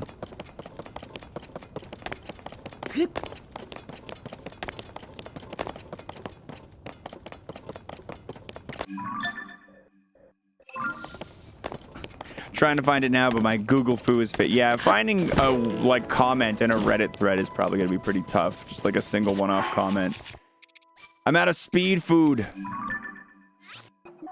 Ah, collect. Collect. I did not see the shirts that you sent me, Kev. No, where did you send them? I didn't see them. Oh wait, no, the ones at Uniqlo? Yeah, I did see these. We looked at them on stream last week. Yeah, there was a couple of these I really liked.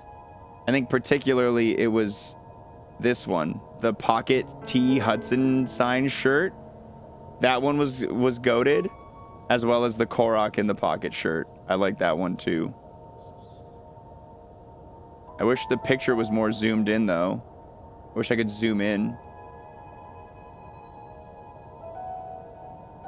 I wish they weren't giving me such a hard time to zoom in.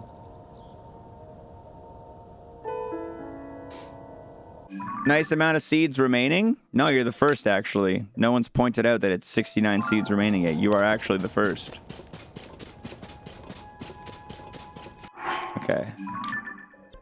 Let's go to a stable. Let's go cook. Wait, let's look at my materials real quick.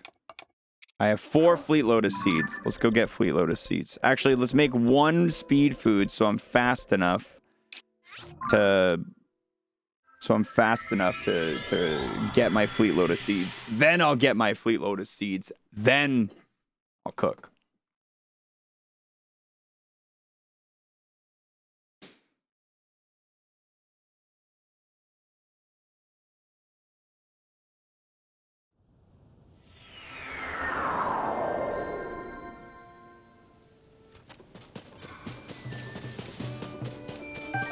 Beep boop.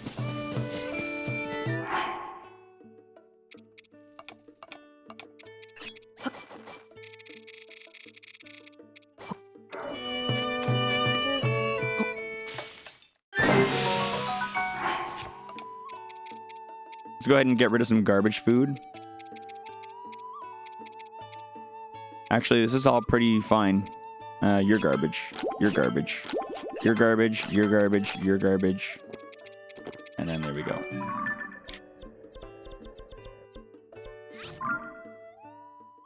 Hey, you're garbage. You're garbage. Bree bee boo. Bree bee boo.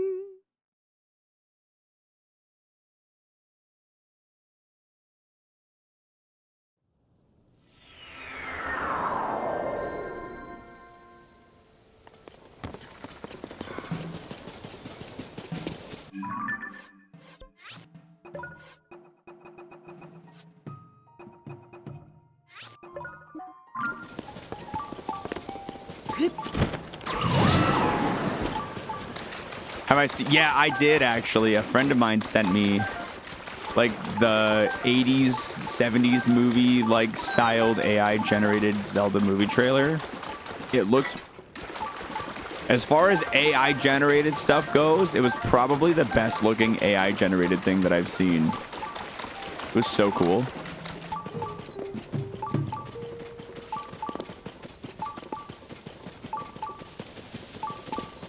Bleep bloop.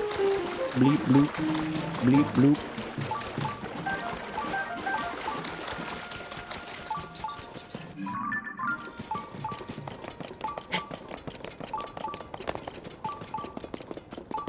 Ah, you, Anarchy.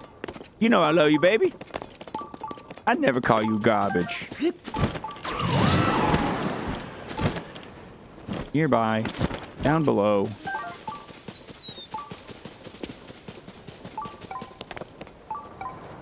Seats.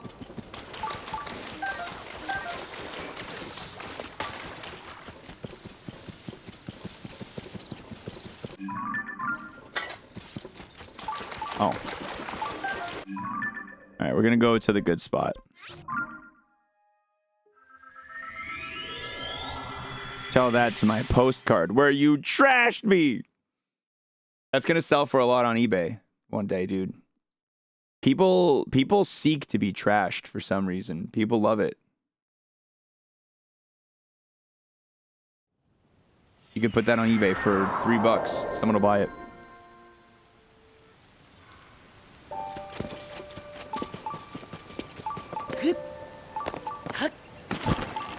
We were supposed to save those.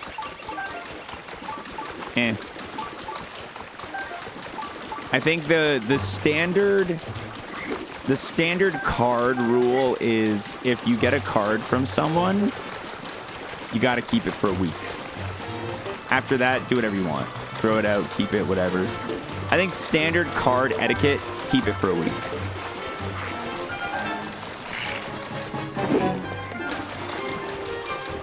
And like, obviously, if you're getting a card from me, you can throw it out. I don't give a shit.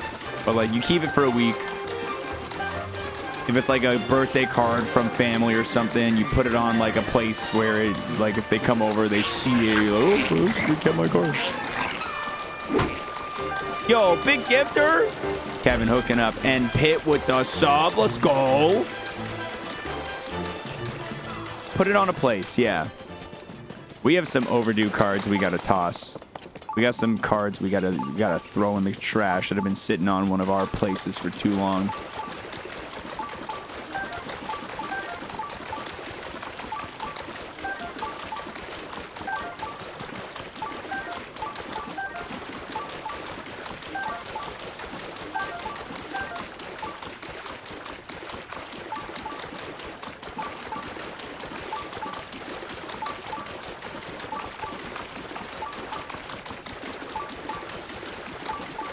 How did I miss these two?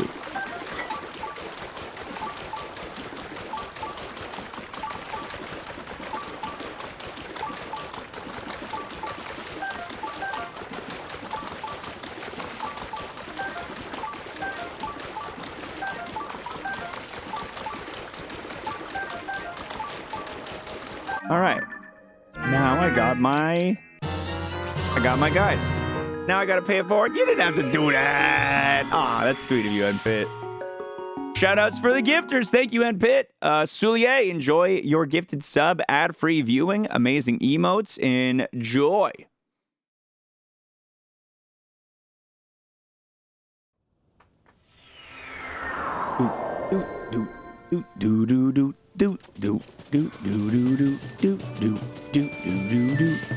Seriously amazing emotes. Not wrong. They're really good. In some of the animated emotes that are coming, guys, I was just checking the progress on them today. They have entered the being sketched phase. I'm very excited. I'm very excited about it. They were in the upcoming phase for like the last week and a half. They're now under the sketch phase, and I'm like, oh, I like that.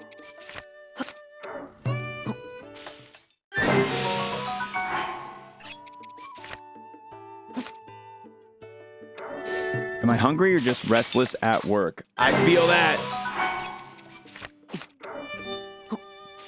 Hard to know the difference between hungry and bored when you're... Especially when you're doing something that you're like not super thrilled about. You're like, oh, I'm working. Oh, I'm sitting around. Oh, I'm watching TV. Like, am I hungry or do I just want a little snack?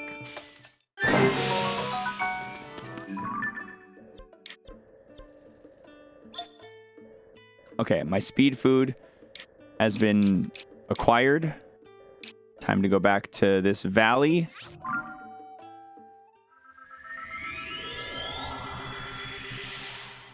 Put a little pause on. Get a little pause on the screen.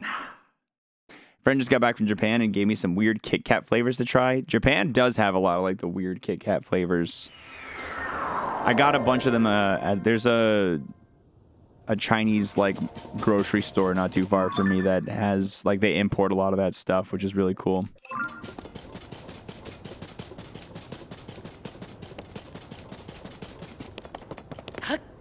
Apple Kit Kat, disgusting. Sake Kit Kat, not too bad. Ooh.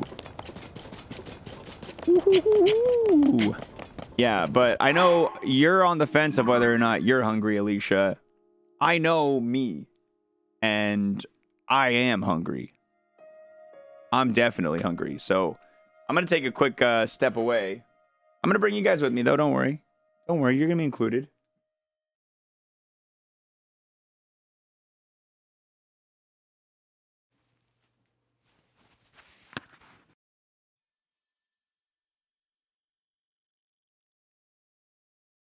Whoa.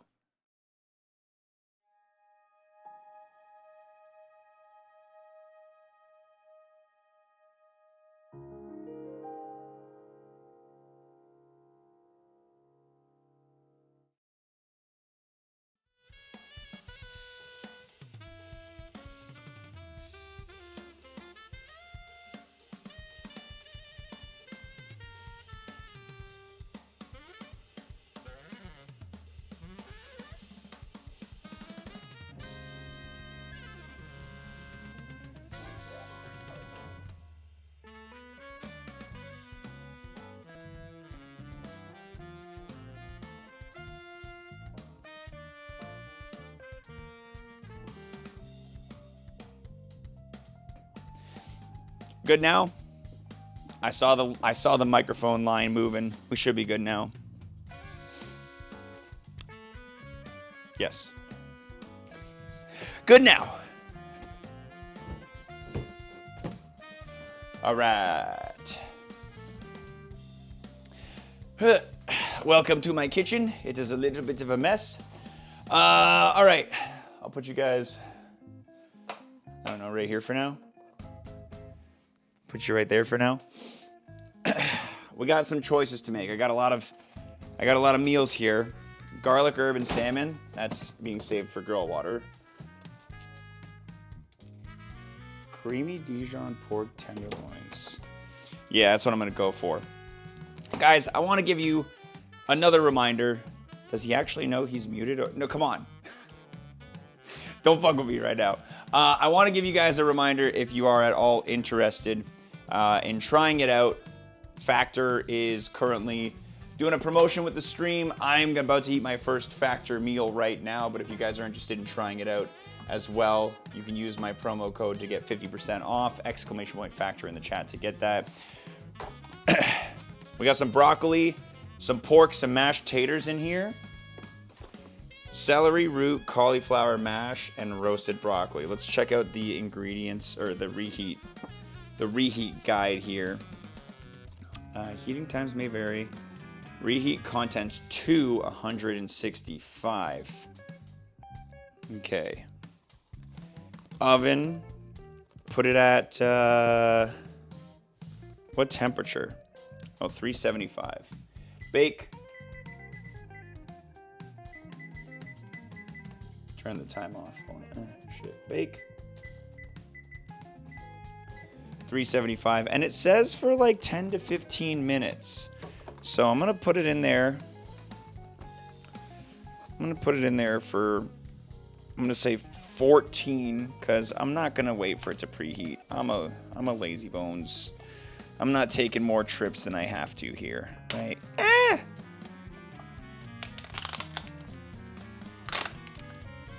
All right, let's give this the smell test.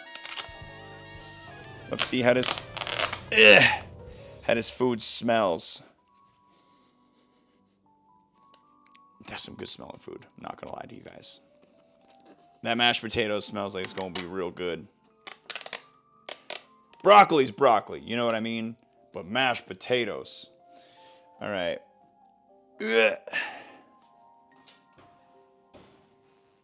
Get in there, buddy. I'll see you in 14, 15 minutes. Bake time. Beep, beep, beep, beep, beep, beep, beep, beep, beep, beep, beep, beep, beep, beep, beep. I'm gonna go 15. Shit. Beep, beep, beep, beep, beep, beep, beep, beep, beep, beep, beep, beep, beep, beep, beep. Start. That's how you do it. I don't know how to use my own oven. Apparently. I'm a gigantic idiot. We're gonna let that heat up. And we'll come back for it. I left my phone upstairs. What an idiot. Yours was $66 after shipping for 8 meals? Not bad. I thought it was giving out free shipping. Mine was free shipping, but I'm in Canada, so mine might have been a different mine is a different promo code. I don't get to use my own promo code. What a scam, right? All right, I'm putting you guys back in the stream area before I fully rejoin you. I am going to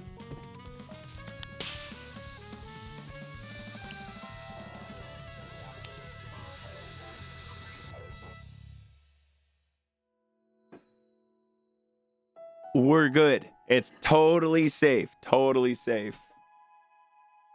As long as you peel the plastic off, which I did. If you microwave it, you poke a hole in the plastic, which makes sense.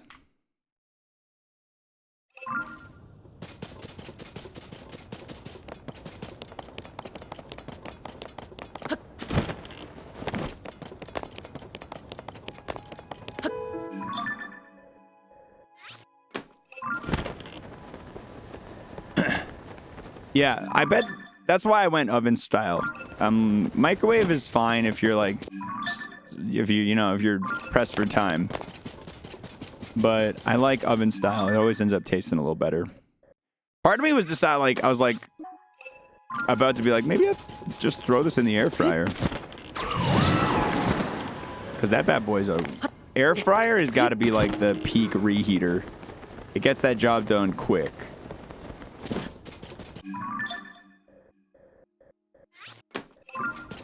It gets the job done quick. And you get a little crispy outside. It's nice. It's good stuff.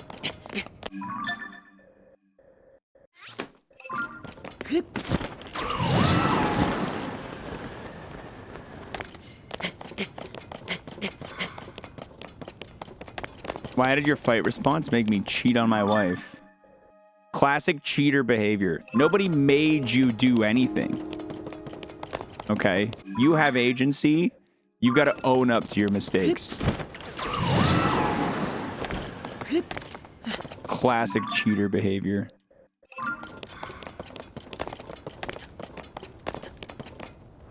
Will I egg battle you for Gamba? My egg might not be ready. I don't know. I egg battled Fistwind somewhat recently. If my egg is ready, I'll do it. But I can't check. Because then I'll have egged.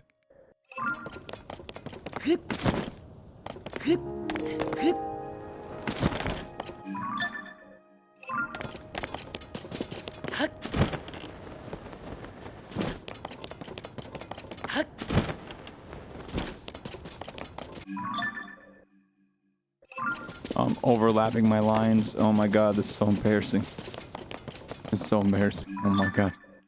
Oh, I can't believe it.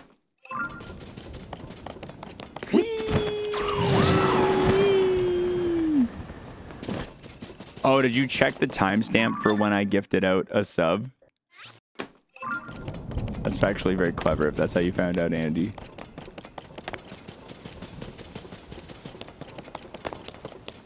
The time. Oh, my chat egg. Oh, yeah, I guess that's cleverer. I forgot mods can check chat history even of the streamer. Yikes! Let's just go ahead and put on a wooden shield. And a wooden bow. And a wooden weapon.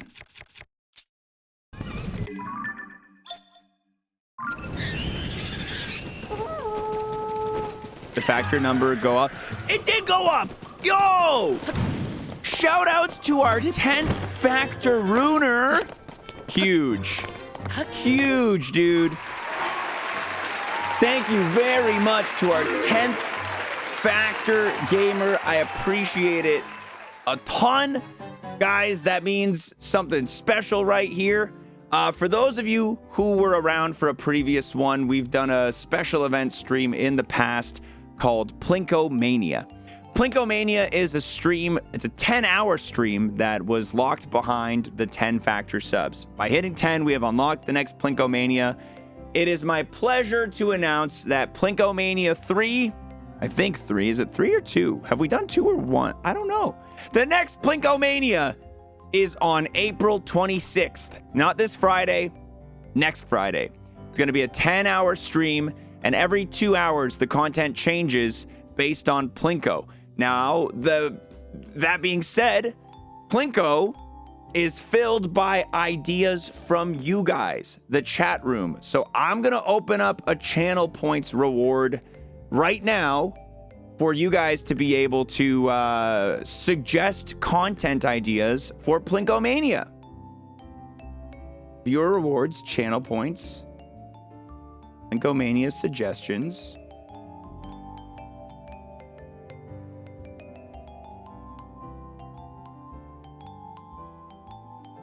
I'm going to make it a 2,000. Make it a 2,000 channel point. Not too much, not too big, but enough that it's still a little tough. Good music. And I think how we're gonna work it, we're gonna have a very simple system. The day before Plinko Mania, in order to choose, dude, we got 2 Factoroonies? Hell yeah. In order to choose which people are going to, which things are actually going to make it onto the wheel. How many suggestions per day / total? There's no limit. There's no limit. You can go nuts. Isn't chat left and is left the same in case we're... This is me holding up my left hand. This is me holding up my left hand. But when I switch over to other scenes, I end up mirroring depending on where I am. Back on topic. Sorry, I got to stop reading chat when I'm in the middle of explaining stuff. So Plinko Mania, we're going to have all of you guys put your ideas in. And then on the Thursday before Plinko Mania, we're going to have chat collectively decide which ideas go in and which get thrown in the trash. So we're essentially going to be doing stash or trash, but with Plinko Mania suggestions, because some of your suggestions are going to be bad. I know it. They were last time. They will be again. I still got the list from last time, so we can dig up some old ones as well. But guys, feel free to get suggesting for Plinko Mania. I'm so excited for it. I'm stoked, dude. I'm stoked. I'm super stoked. Let's go back over here. Plinko-mania is unlocked. You can't suggest? Edit? You pause redemptions of this reward. Okay, someone just turned it off. It should be good now. Andy fixed it. I paused redemptions of stuff? What did I pause redemptions of? You paused them. Classic Andy.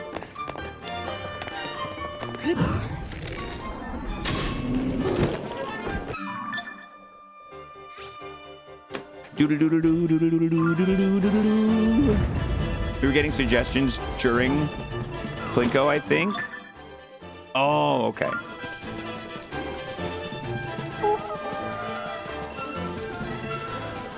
Yeah, suggest away, guys. All your stupidest ideas, whatever you got that, or even your fun ones. If you've got fun ideas, those are even better. I like those even more.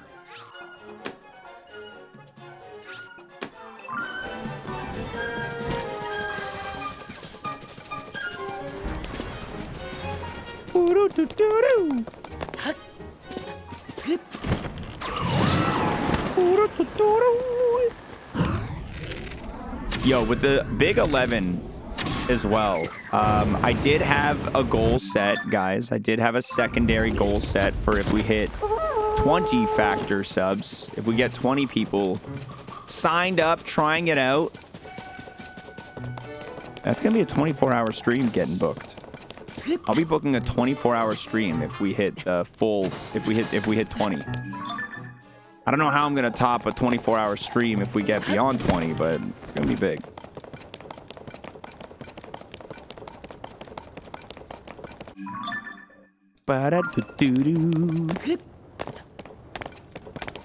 For now, we'll focus on the Plinko-mania, though. For now, we'll focus on Plinko-mania.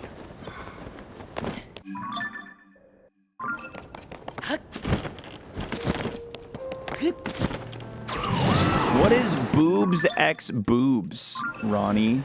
What did you just suggest?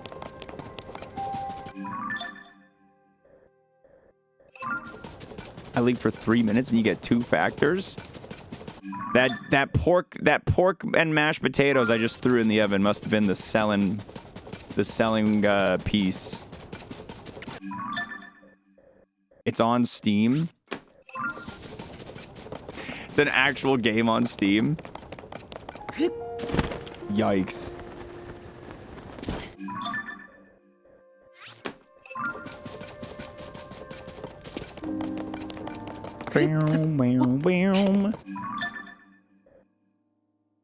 Mod users with and eggs in their usernames. How much time left for food?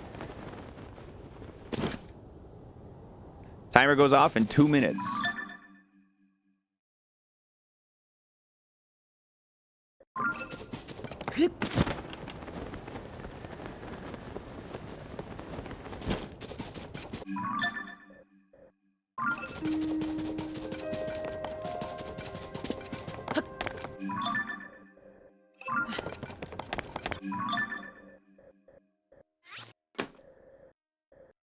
I can hear the oven. I can hear the oven from upstairs. All right, we're going silent disco style here. We're going silent disco style. No microphone, but you guys can come with me again. Such a big fan of that guy. I could do that. Lie. Pie, man. Thanks for 35. Appreciate it. Yeah, food review. Now that we're done the meal, I will say the one thing that I didn't like about it was because it was like the mashed potato, the pork chop, the Dijon all together, right? The Dijon was kind of like mixed into the mashed potato in a way where I would have liked it if the pork chop with the Dijon on top was separate from the mashed potatoes entirely. Because I found that like it blended in color a lot with the mashed potatoes, and I found some bites I were taking were a lot more flavor heavy on the Dijon compared to other bites where it was just the mashed potato. Yeah, it was a factor meal I was just eating. It was our first sample. I got my box today, so I tried it out right here on stream. The broccoli I think worked really well with the meal. I probably, if I made it, would have put a bit more like salt, maybe a little bit of something else to just give it a little bit more flavor. But broccoli's also pretty good on its own. I definitely liked it. It's just not the way that I personally prepare it when I prepare it. But for a oven prepared little quick meal right there, I'd say super solid, dude. The convenience factor was massive, and I liked it a lot. Pi, thanks for the gift sub to... the name's gone. Dang shame. Guess I'll never know. Maybe they'll speak up in the chat. But yeah, overall, pretty good. Pretty good. The convenience factor really is the biggest aspect of it, honestly.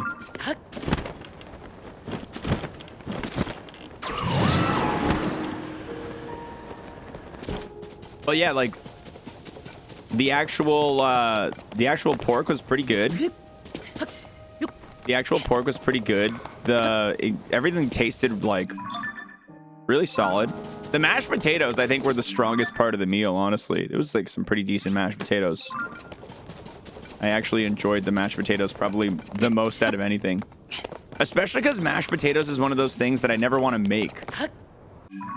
I never want to make them because I feel like A, it takes a while. B, maybe it's just one I've made less, so I'm inexperienced with it.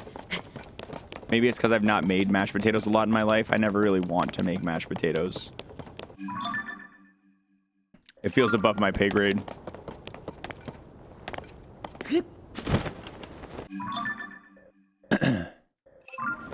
I put it in the oven.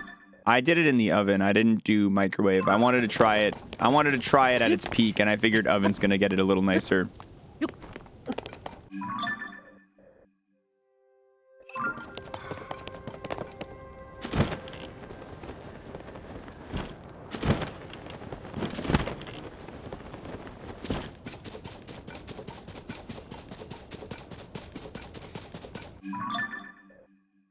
Mashed potatoes was the first thing you baked for yourself when you became independent. For me, it was like pasta.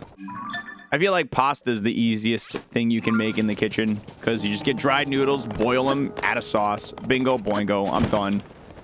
And like mashed potatoes isn't usually something you just eat on its own, whereas pasta, you can totally do that. You could eat a thing of spaghetti.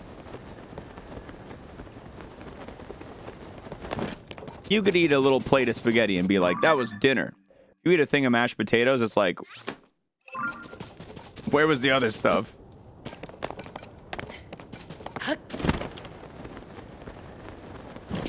Yeah, overall,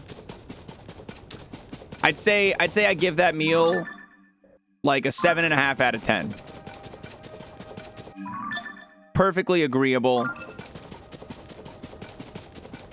The mixture of the Dijon on top of the mashed potatoes took a little bit away from me because I would prefer to be able to separate the sauce and the mashed potatoes and everything and then mix them to a more controlled amount myself.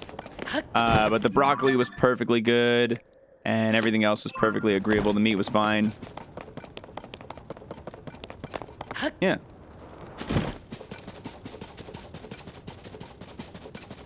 I think putting mashed potatoes powder is like a prank people do on people's lawns.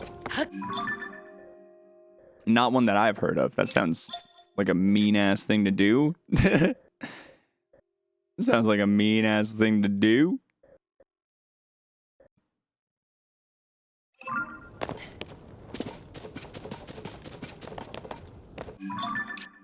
I guess if that's the goal. If the goal is to ruin someone's day, egging someone's house is also like cleaning eggs off a house is also incredibly like a lot more of an inconvenience than like I feel like it's painted as in the movies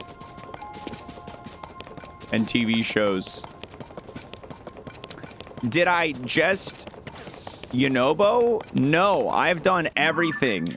Look at my map. Look at my hero's path. I've done everything. Right now, I'm searching for the last Korok seeds. That's all we really have left.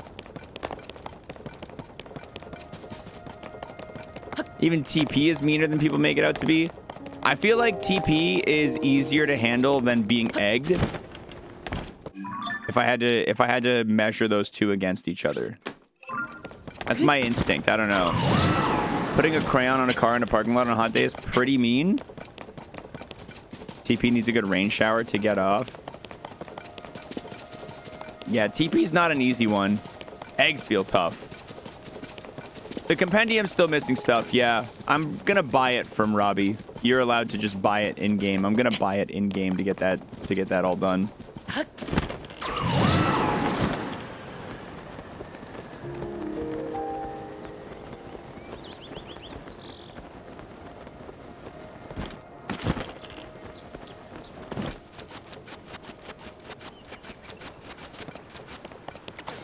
Poo in a flaming bag on the porch, then ding dong ditch. Yeah, that one's extra mean. You're gonna kick yourself in the ass for the one between Captain and Flux.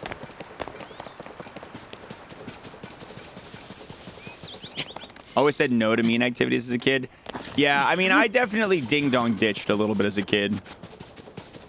But I never put poop on a flaming bag of poop on anyone's porch.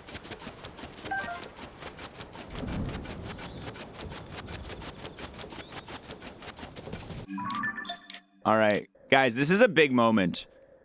This is a really big moment. I'd like to bring attention to the fact that apart from like the Korok forest, which I don't think has any Korok seeds.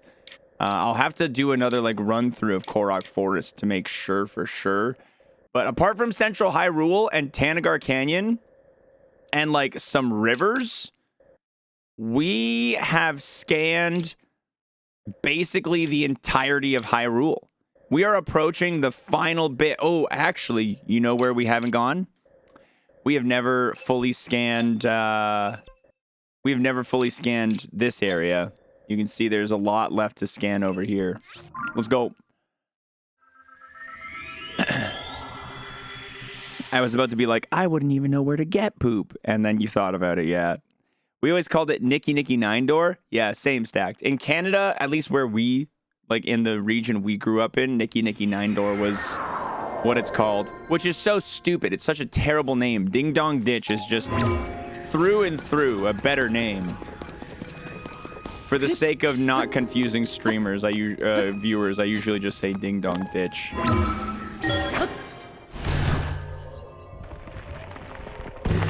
Yeah, we're doing the sky. We're gonna be doing Sky Islands, Tanagar Canyon, everything that we can do before Central Hyrule. We will. What does it even mean? I don't know. I don't know. I have no idea why someone was like, "Whoa, Ding Dong Ditch." No, it's Nicky Nicky Nine Doors. Because I think for the game, you were supposed to like successfully Ding Dong Ditch 9 different houses. I think that's like was part of the concept.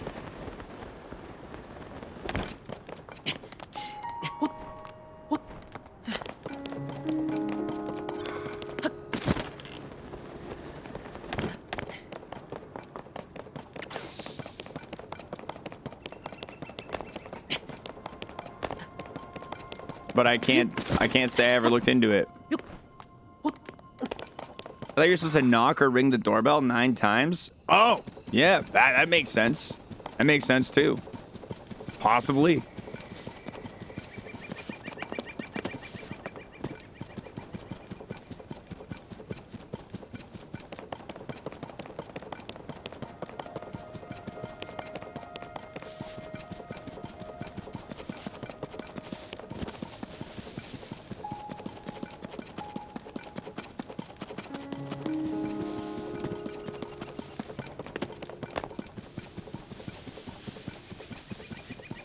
Mash the doorbell faster than a Mario Party player mashes buttons.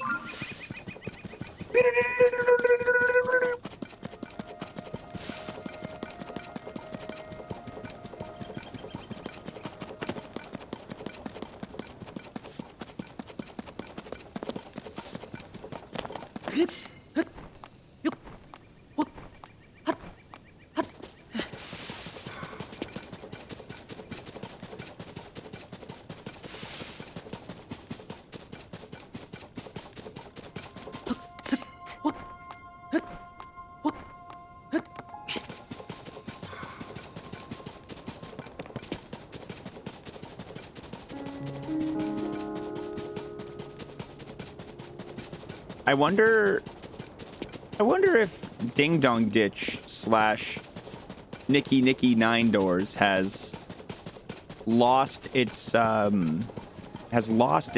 like magic in the modern world of most people having like Ring cameras or some sort of camera on their doorbell. Wonder if kids are like, but they're gonna see us.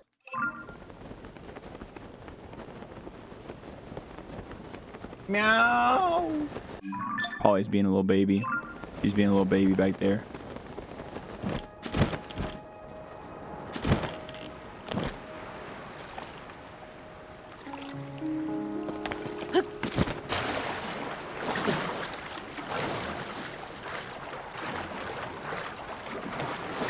Kids here still do it quite often. Good. The world is in order then.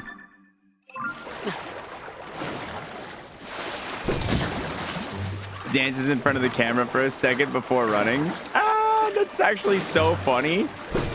Dance in the camera to taunt the person you're ding-dong ditching. I love that, actually. Yeah. That's hilarious. I saw like a video, like a little short video of like a dad who was staying in some hotel and he had his 2 daughters with him, and the video is like he gets his 2 daughters to knock on the door of the person who's staying across the hall. He's like teaching them ding dong ditch, but then he closes the door to their own room on the little girls before, like after they knock, he closes the door on them and they're just stuck there. They're just stuck there with the person that they were just ding dong ditching for. So funny. I'm gonna remember that one for when I'm a dad. I'm definitely gonna remember that one.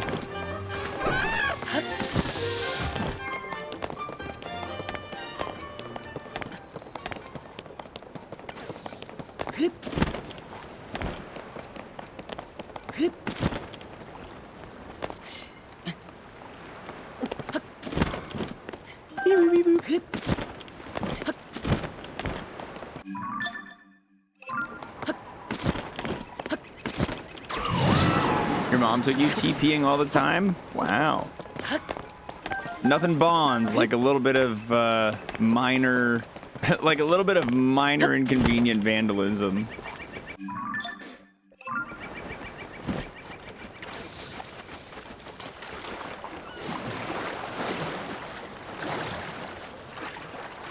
Nothing bonds like a little bit of crime.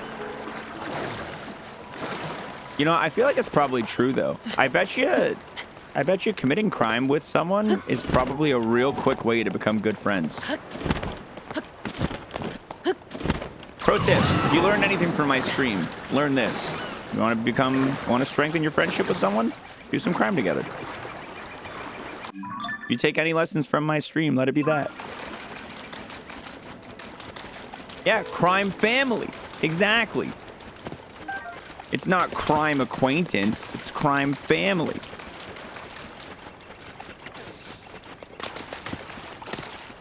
Do I want to raw? Sorry, Pi. We're not at that level. I would do like maybe. I'd like maybe ding dong ditch with you. That's why we're such good friends, since we killed that guy, right, xwater? Listen, for all intents and purposes, because this is a recorded live broadcast, Stacked Like Pancakes and I have not killed any people. Stack, shut the fuck up.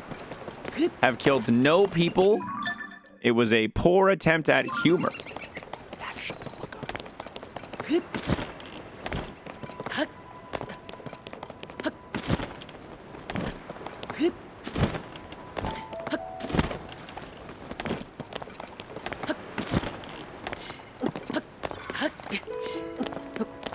Goo boo boom.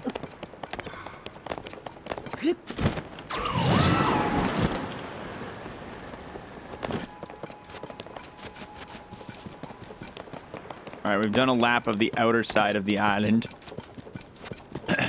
We've lapped the outer side of the island.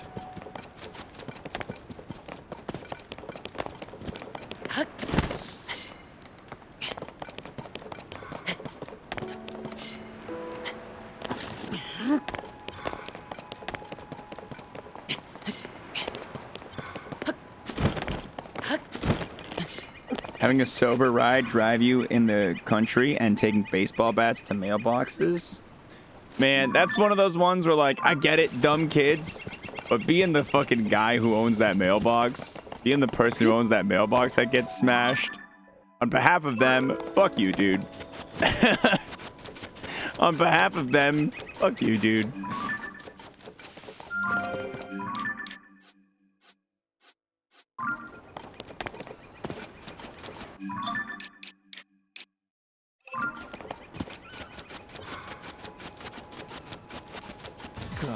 Beep, beep, beep, beep, beep, beep, beep. Slapping someone with milk like that right there, that's a federal offense.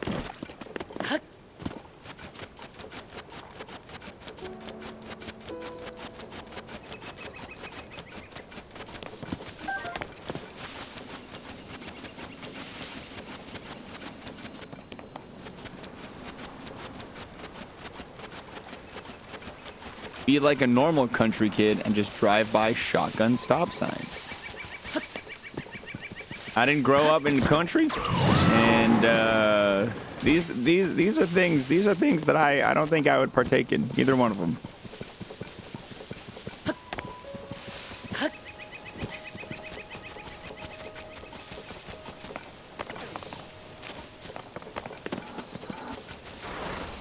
Your parents made their mailbox solid concrete after one incident. Nice. Yeah, if it happened to me once, I would definitely be like, all right, now I'm making my mailbox fucking amazing. And you ain't gonna be able to break it, idiot, dumb kid, stupid kid.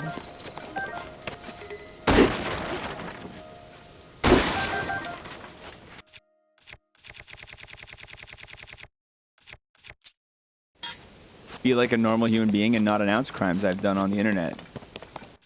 That's the real big brain move. That's the real lesson to take away here, chat. Hey, a Roomba.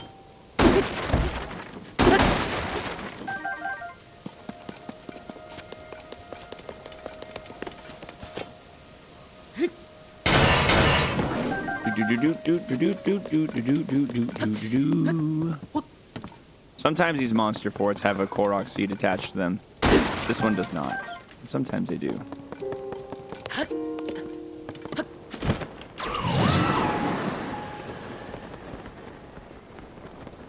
When you lived in dorms, some people carved pumpkins and put them outside the dorm, and some other people would go around and kick them, so your neighbor filled his in with a bag of Quickcrete. Problem solved.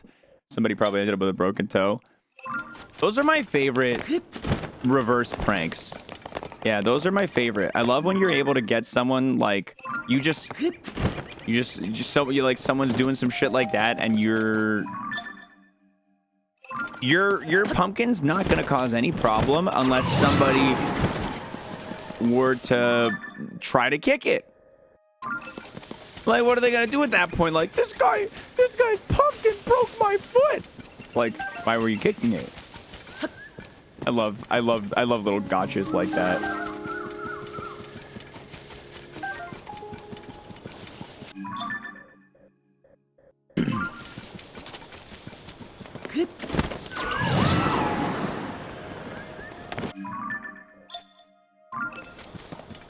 In the US, everything's been successfully sued. That's basically your guys' favorite pastime over in America, suing each other, right? It's like, what do you want to do this Sunday, Billy? I want to sue Daddy. Can't you be sued for knowingly creating something that can cause harm? Yeah, but listen, if I put concrete in my pumpkin and somebody kicks it and breaks their toe and tries to sue me, I have a feeling I'm going to be able to win that. I don't know. Maybe not. Maybe it depends on the quality of the lawyers. Maybe the lawyer gang in chat can speak up.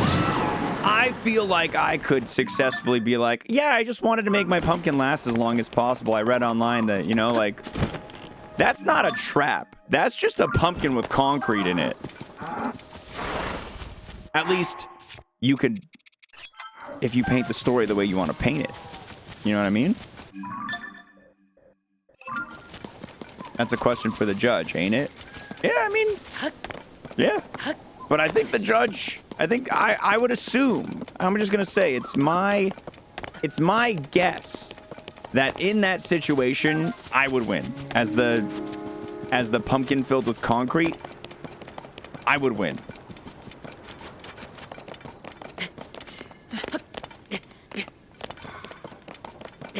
It's not looking to harm anybody, only the... It's not even looking to harm... Like, theoretically, you could be like, I never expected anyone to kick my pumpkin. That thought never even crossed my mind, Judge. I just really wanted my pumpkin to last a little bit longer and thought this would be a great way to do it. I wanted to use the inside of my pumpkin as a mold to make a concrete pumpkin. So I put concrete in there, you know? You have to prove intent to harm for it to be a booby trap. That would be hard to do so long as you never admit it. Rated R, here's the question. If there's a reputation for someone in the neighborhood that you live in to be kicking jack-o'-lantern pumpkins on porches, and you decided to fill a pumpkin with concrete, do you think the pumpkin kicker would be able to have a decent chance at winning? Assume the legal team of both the pumpkin kicker and the pumpkin haver are equally as good, equally as well-read and sufficient. Who do you think the judge is going to side with if the pumpkin kicker was like, hey, this pumpkin had concrete in it and I broke my toes? How do you feel about that situation? I never thought anyone would trespass on my property to perform an act of vandalism on my concrete porch decoration. I just porch decoration. I just got a porch decoration. I didn't expect no goofball kids coming in to kick it.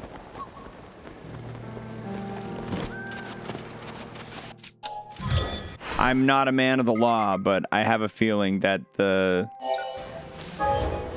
you'd probably be fine. You'd probably be fine. You probably wouldn't lose that.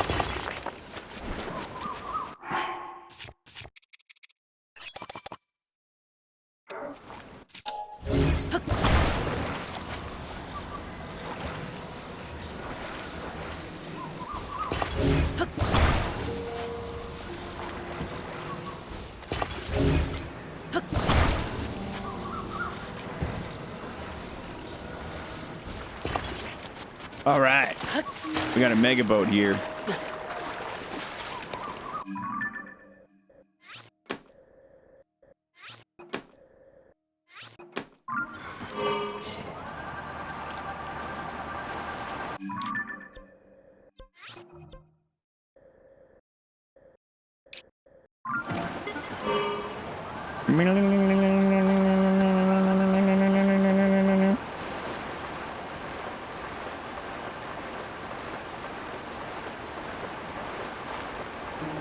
You think most likely the you'd be fine?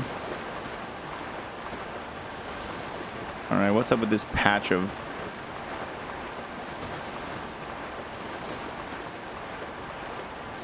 Okay, nothing here. Good to know. Most likely you'd be fine. Yeah, especially if like you've got enough sense to not openly admit like, yeah, it was a trap for that stupid kid. Right? Even if it was, if you've got the sense to never openly say like, yeah, I put concrete in there because I knew this kid was coming to kick my shit.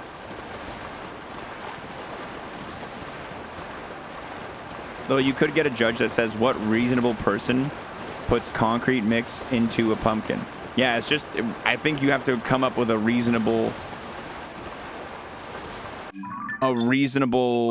reason. But I also feel like a judge, hear me out, a judge is somebody who is successful.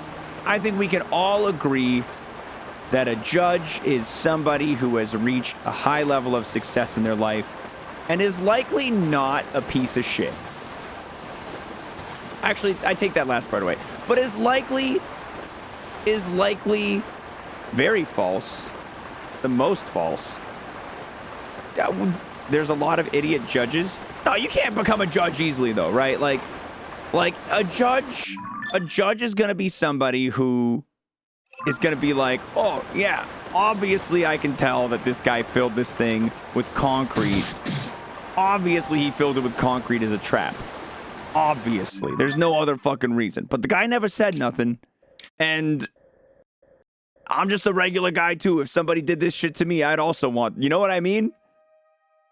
Pass law school and donate enough to a president, and they'll appoint you to a court. Okay, pass law school, though, right? Like, that's not easy. Let me rephrase. A judge is at the very least capable. Passing law school is not easy. I assume passing law school's not easy. I've been here, but I need to go back here.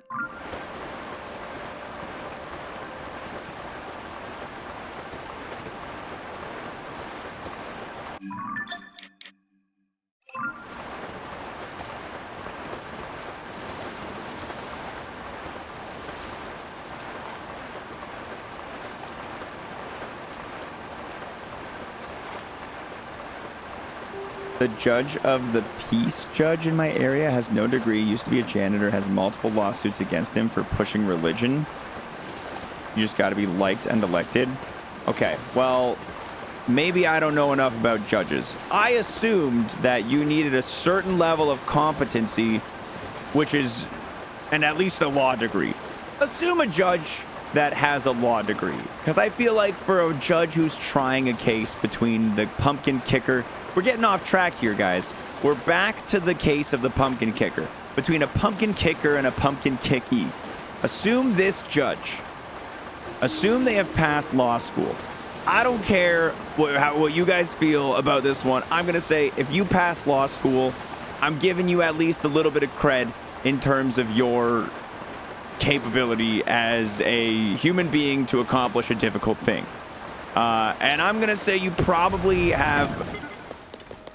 have enough sense and knowledge and wisdom and intelligence to instinctually side with the person who's getting their pumpkin kicked. Because I just feel that way. I just feel like that's how it's gonna go.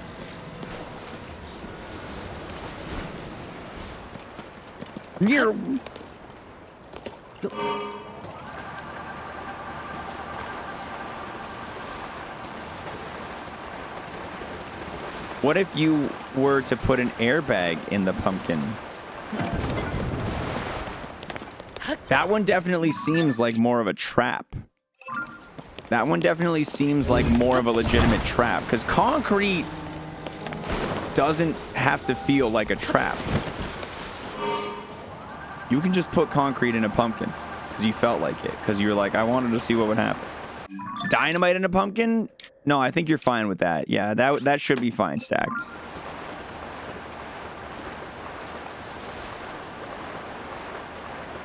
What good speed up meals can you recommend? 4 Fleet Lotus seeds, 1 Dragon Horn, 30-minute triple speed.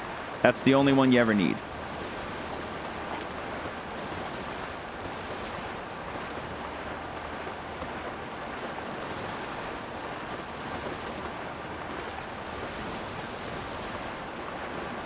Meow.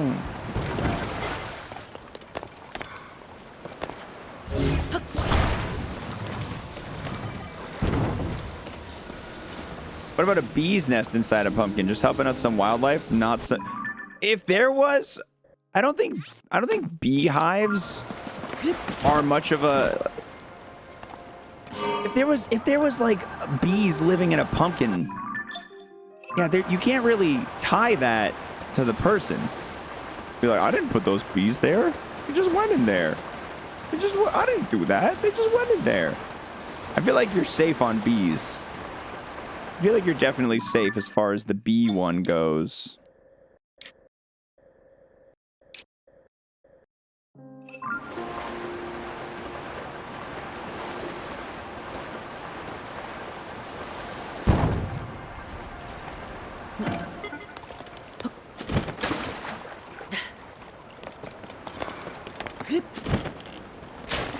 anaconda in my mailbox just in case. Is that an anaconda in your mailbox? Are you just happy to see me?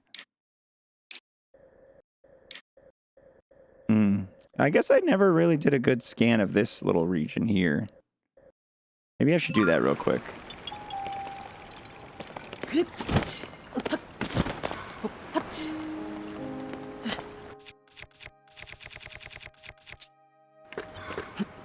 Meow.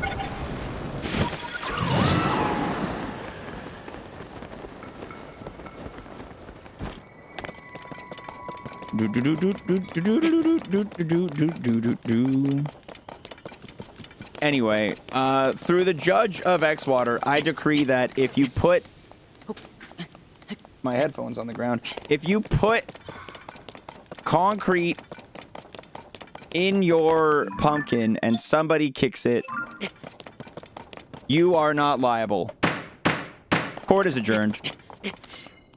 And I'm a judge, so you know I'm smart.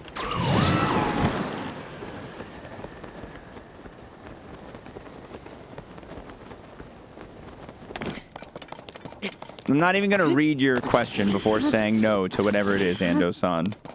I don't even need to read it. I just have to read the username before knowing that the answer is no.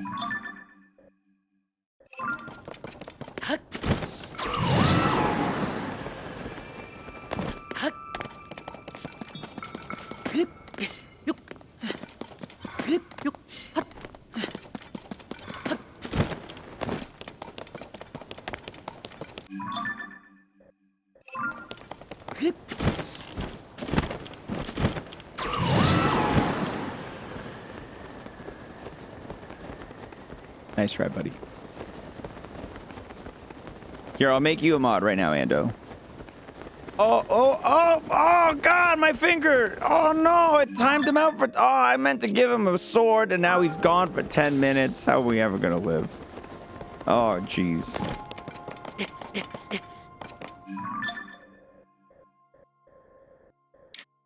What a tragedy this is.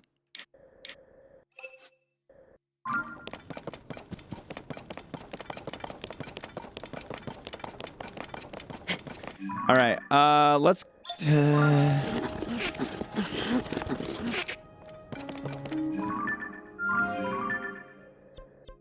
Let's get this dragon.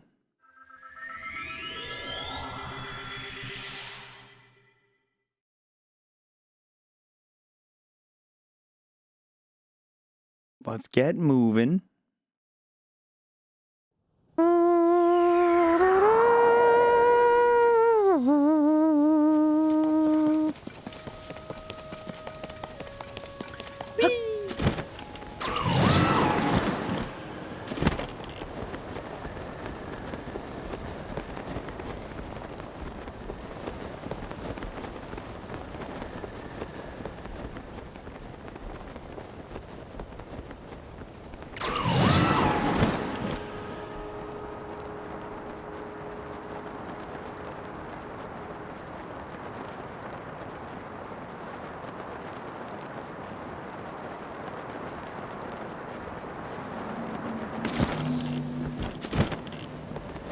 Hello. Thank you. All right. Shall we start the scan of the sky? I think, no. You know what? Let's do Tanagar Canyon first. Let's do Tanagar Canyon first.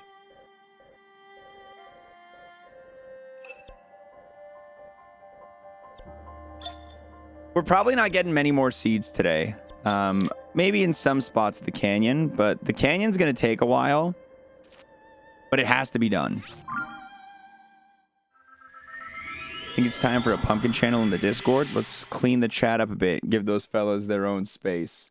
Yeah, if you're planning on a pumpkin or filling it up with concrete and making a pumpkin I don't care. Get it out of here.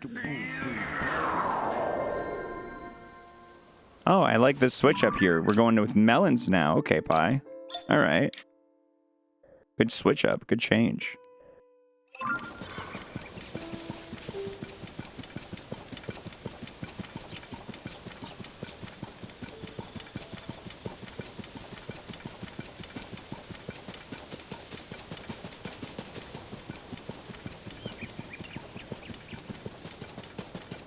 You just got a gambling bad ad on Twitch, and it was about not leveling up your gaming to gambling if you play games with loot crates. Don't gamble, kids. But if you do, stick to it. All the greatest gamblers quit one gamble before hitting it big. All the greatest gamblers quit right before making it big.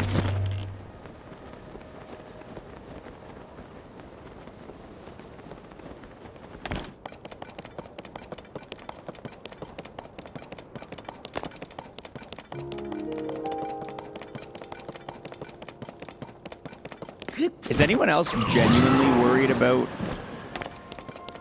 like the effects of gambling in the next like 20 years? Dude, I feel like gambling's getting a lot bigger right now. I feel like gambling is legitimately getting a little scary.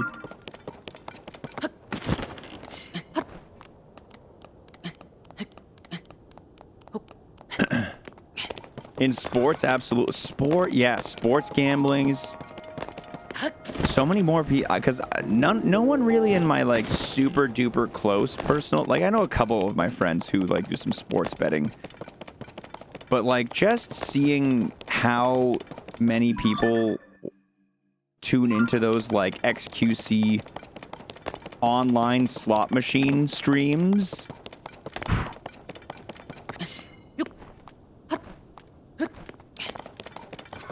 Your students are hooked.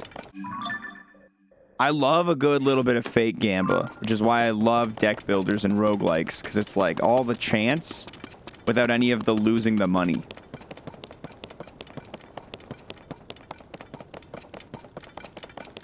Used to work at a grocery store service desk, and we sold lotto tickets there. Saw some really bad stuff go down there. Ooh. Yee. Most of them are kids too. That's why I'm saying in the next 20 years, because it's like, I feel like it's a lot of kids picking up gambling from the internet right now in a real serious way. The rippling effect of the Overwatch loot boxes is coming in, dude. Oh my god, Emily. Great content idea. Great Plinkomania suggestion. Fill a pumpkin with concrete.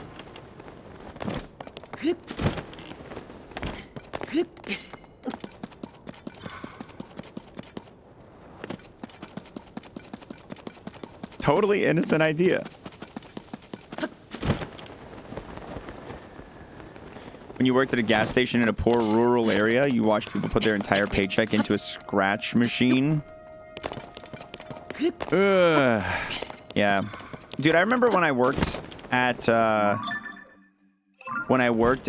Jameson, when I had an office job, and there was like, whenever there was one of those like big lottery jackpots going on, the office would always do like, oh, we're doing an office lottery pool. Do you want? And I like every time they'd come up to me and like ask me to put in $10. I'm like, no, what?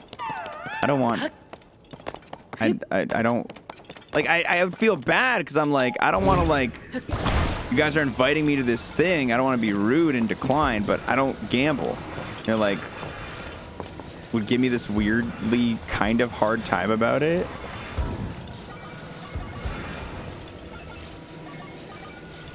Like, I just don't want to lose my money, and it's just gambling. You guys are more than welcome to. I don't want to not be involved because I dislike you guys. I want to not be involved because I like keeping my money, and I'm not a gambler. Your friend worked at one of the big casinos in Michigan. She said she could pick out the ones that would become addicted. Yeah, after a while, I bet you can tell.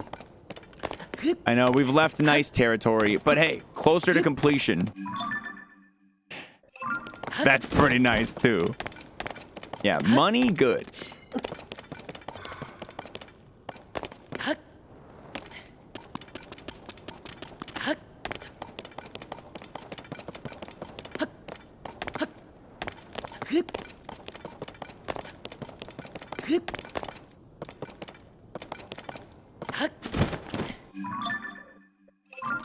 I think the most gambling I've ever really taken part in is usually like Mario Party with friends. When we bet who's gonna win for 5 gift subs on Twitch. That's the only gambling I fully endorse and enjoy, is a little bit of silly gambling with friends if you have the disposable income to do so.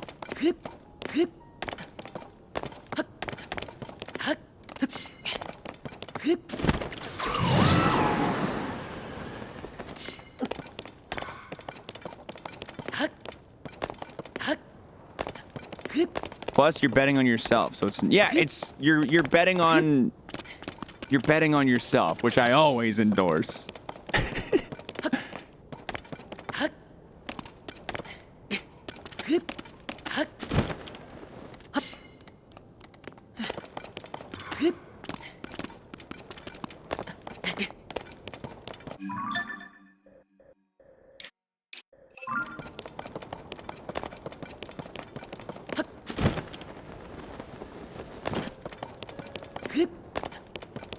Bing.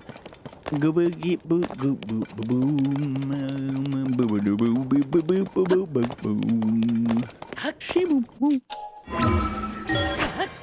This looks like it wants me to go up here. That's overhanging enticingly well.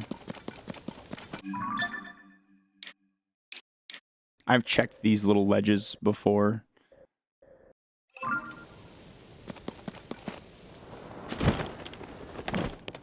Follow this line the whole way.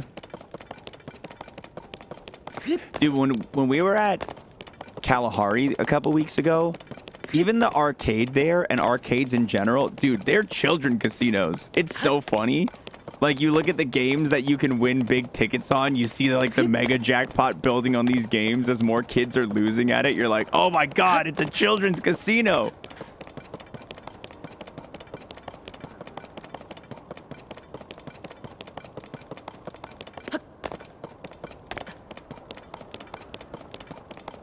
Six-year-olds always wanting to get tickets for prizes.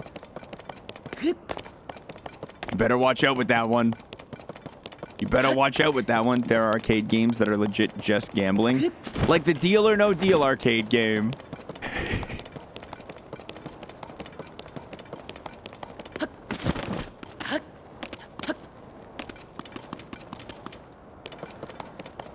I play that one every time I'm in an arcade. I play that one every single time, baby.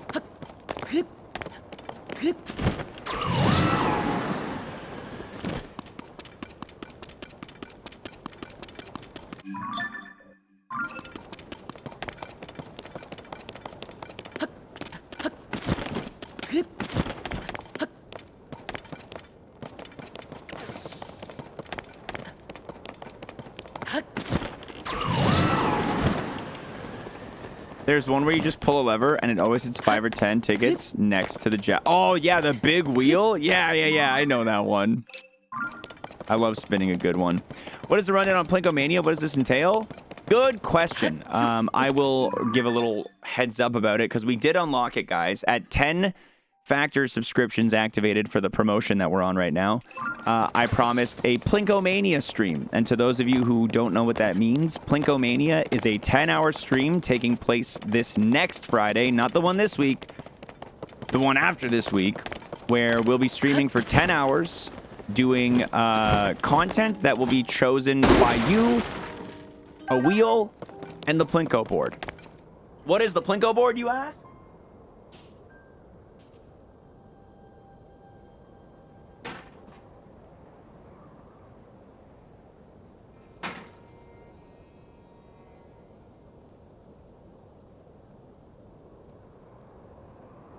We take your shithead ideas, put them into a gigantic spinning online wheel.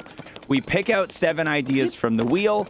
We throw those 7 ideas onto the Plinko board, and then we play Plinko in order to decide which of those ideas gets chosen for 2 hours of content before moving on to the next idea 2 hours later and repeating the same thing.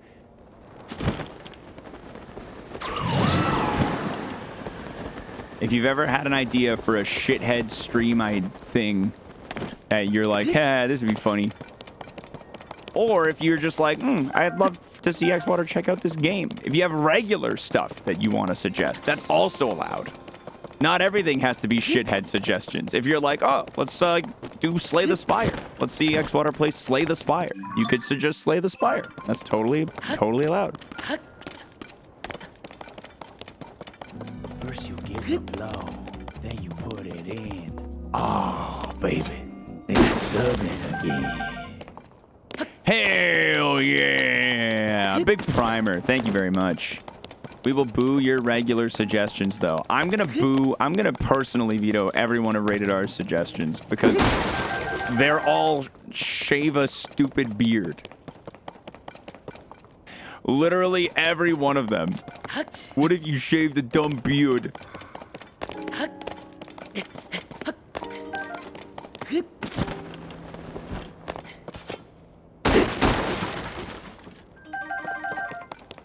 Placid Plastic Duck Simulator with Quacktivate enabled for the full duration. Ooh, but it gets more, it scales in price.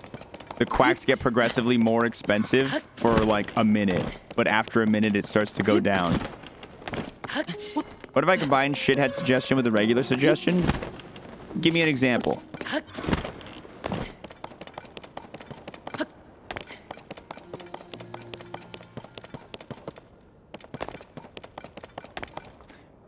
Blindfolded Slay the Spire run? That seems like one. That seems like a little combo. Half shithead, half regular. But all Tyler.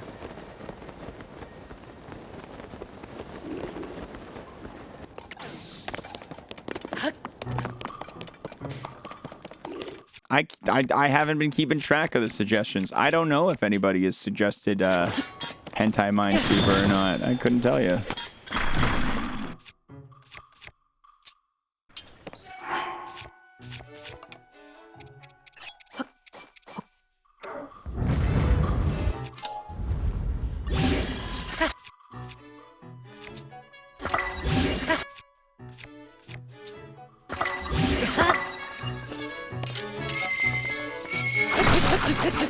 Great, nailed him. Got him with each hit.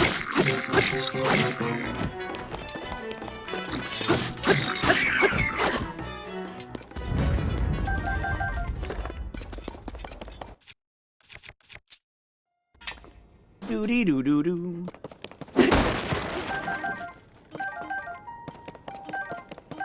I'm sure when I go to filter through the suggestions, we're gonna see Hentai Minesweeper at least 6 times.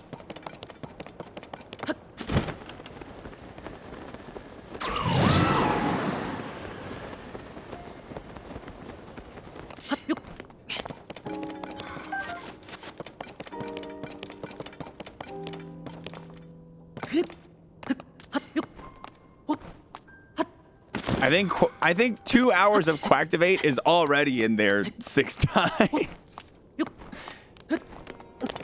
Oh, you guys love the Quacktivate. Chat loves their ducks. Sure, there's more interesting hentai games out there. Yeah, come on, guys. Do your research. Go look up some of those other new interesting hentai games.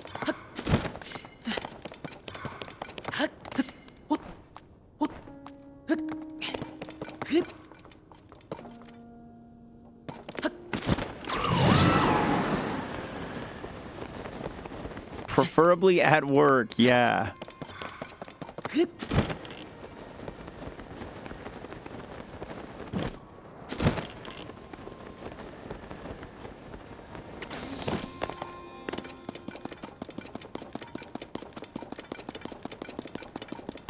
Like Pantsu Hunter, back to the 90s. Yeah, there you go.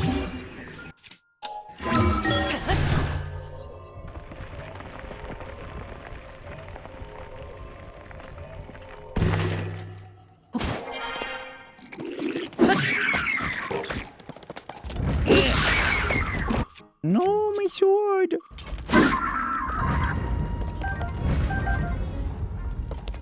Doody doo doo doo.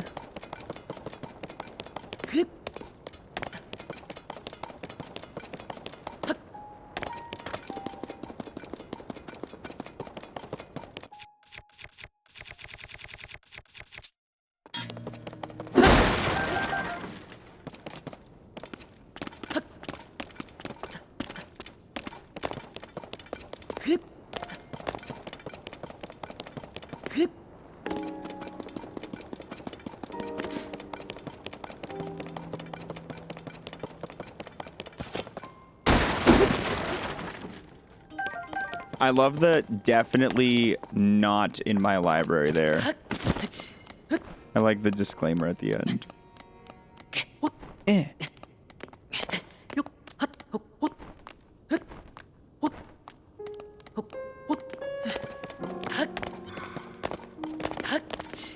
Do I have a usable Wii?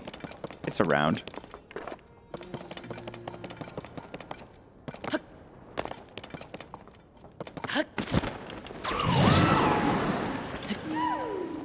Ooh. Actually a seat around. Look, probably right there. Wait, no, hold on. The mask was just jingle jangling over here.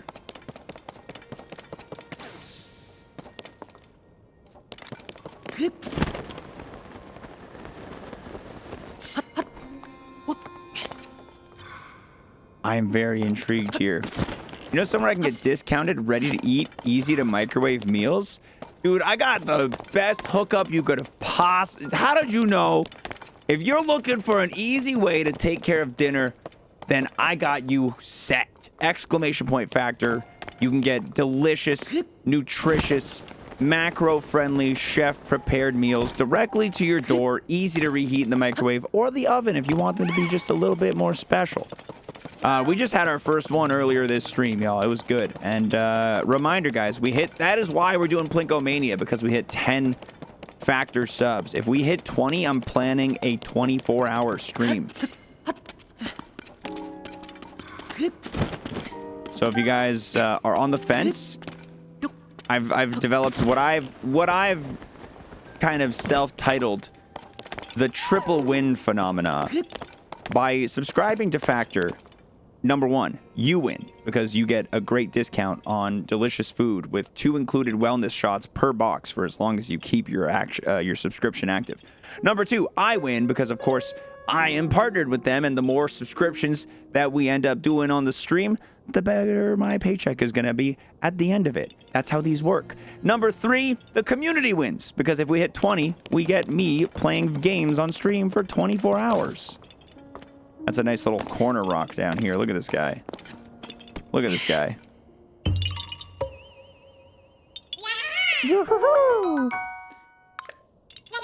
I really did not expect to find a Korok in this canyon, dude. That was awesome. Or in this temple.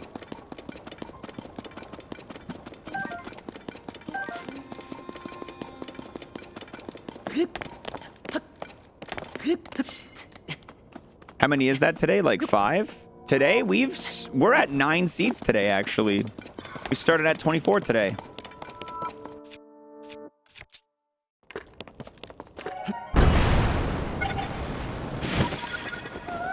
And here's another one. I saw this one from the side, from the corner.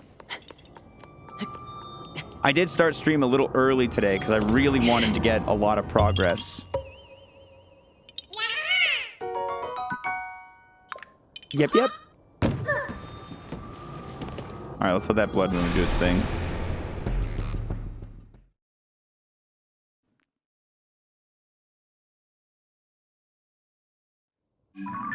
And that puts us 1, 2, 3, 4, 5 seeds away from the next full percentage. Not too far off. No, not yet. Honestly, the Yahaha is the only thing that keeps me sane.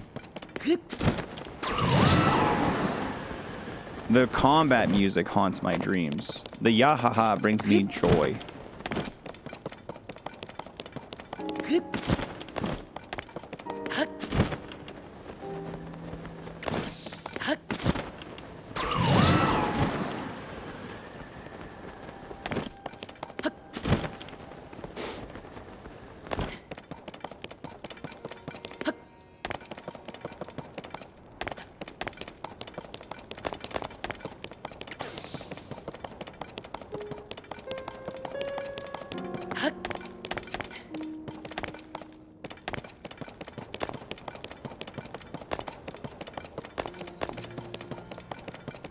I don't think you can trade them in for anything at this point. I think it's at this point it's just like, hey, there's still some more out there.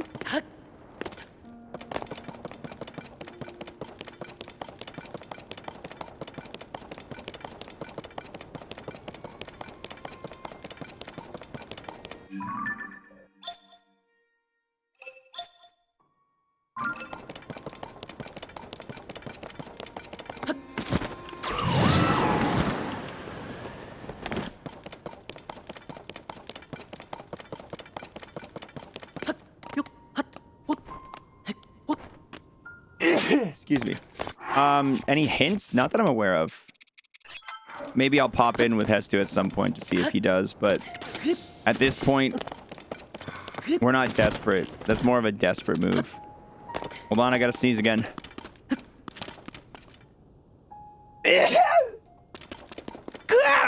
I'm better. I'm better now. Thanks. Thanks for worrying. Thanks for caring.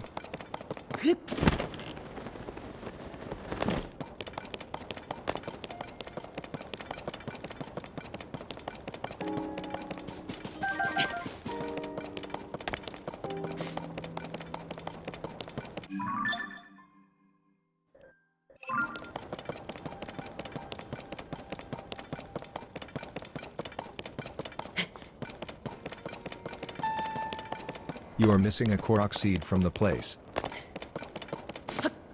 Yeah, I'll get that one. No, I know about that one. Oh, look who's still down here. I found them all. Oh. Huh. Oh. Oh. Oh.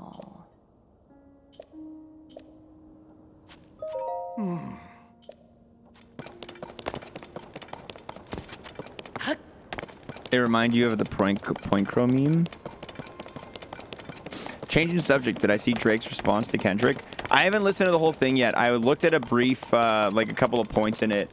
And I was listening to a little bit of it in the car. But I got cut off by a phone call. But from what I've heard so far, it's pretty good. It's pretty good. There was some good zings in the bit that I heard. Some real good lines. Because, yeah, Drake's just kind of, like, firing back on, like, everybody who's, like, shit-talking him right now. I'm planning on, like, diving into a couple YouTube videos to like, break down, like, the response and to kind of pick apart and show what he's talking about and referencing and all that.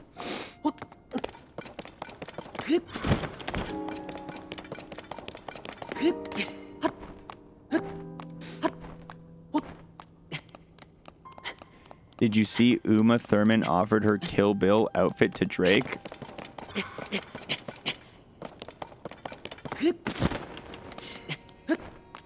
I did not.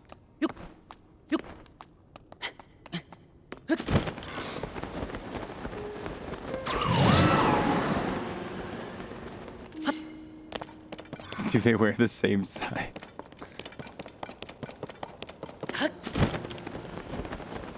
There's rumors of another recent Kendrick response too, but nothing official yet, I don't think. I would love if this was like, this went back and forth a little while. I would love if this went a little back and forth. Because if J. Cole's initial response and then his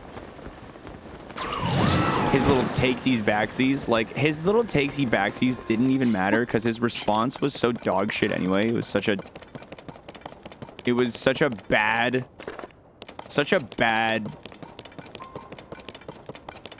diss track. It was just so bad. So his little takesies backsies really didn't matter, but it was kind of lame. It was kind of lame. Like if you're gonna take it back, just don't do it in the first place. Dude, 11 eggs for food? Is that your... Which one is that for you? Because J. Cole is overrated? I feel like he's pretty rated.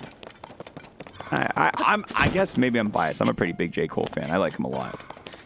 I've liked a lot of his stuff, but I will concede that he's definitely not, to me, like... He had a good run. He had a good run, but I don't think he was ever on like the same level as Kendrick or Drake.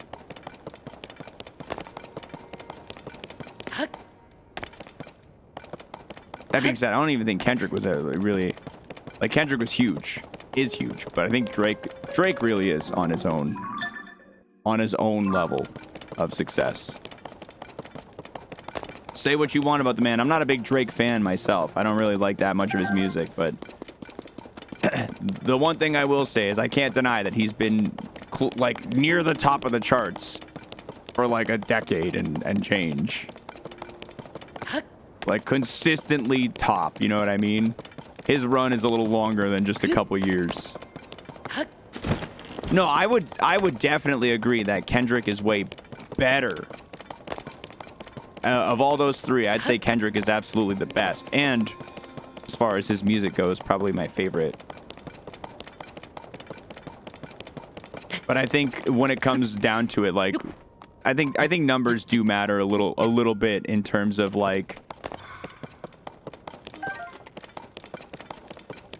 in terms of being able to measure success.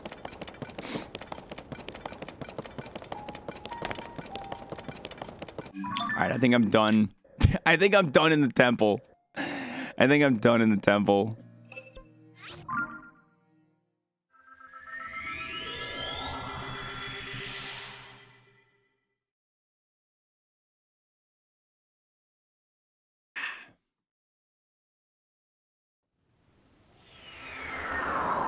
I don't know what a Peabody Award is.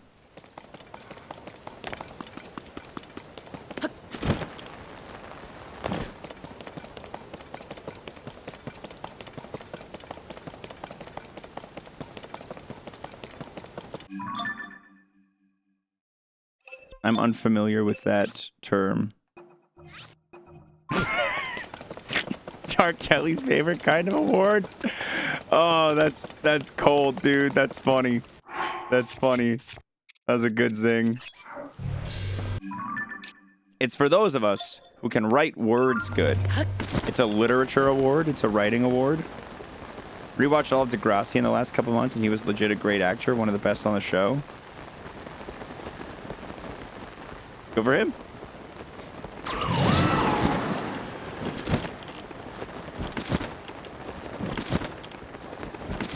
I really should have anticipated the amount of people with the pants peeing jokes who would show up. I really should have anticipated that.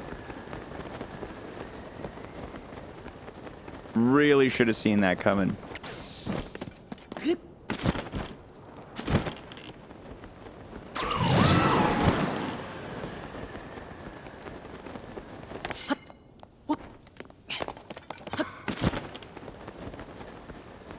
We should return to pooping your pants on stream jokes. If you guys want. You guys want. If it brings you joy, that's what I want you to do. I want you to be filled with joy. As filled with joy as my pants are filled with poop. Here's the rule. If you're gonna make pants poop jokes, and you live in the coaxial United States, you gotta use the factor code. And you got free reign. You got a free reign pass.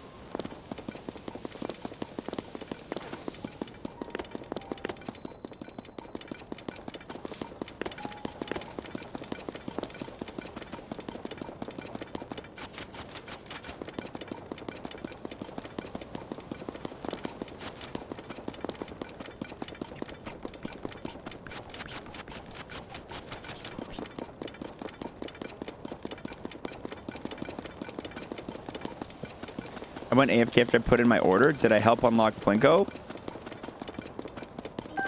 We started at, I think, 8 today. We're at 11 now. You're one of them. You're one of the people who unlocked it.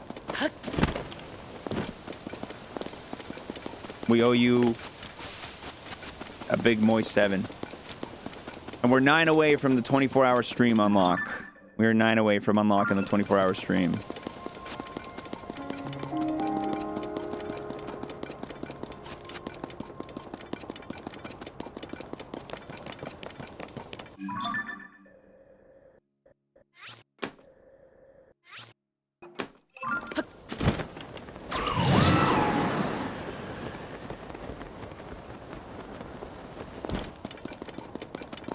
Yeah, the Plinko-mania suggestions are open. And please, I need some people to suggest, like, actual games and fun stuff. Because there's so many dog shit suggestions so far. The Plinko-mania suggestions so far are nothing but shit posts. And I hate it. And I hate it.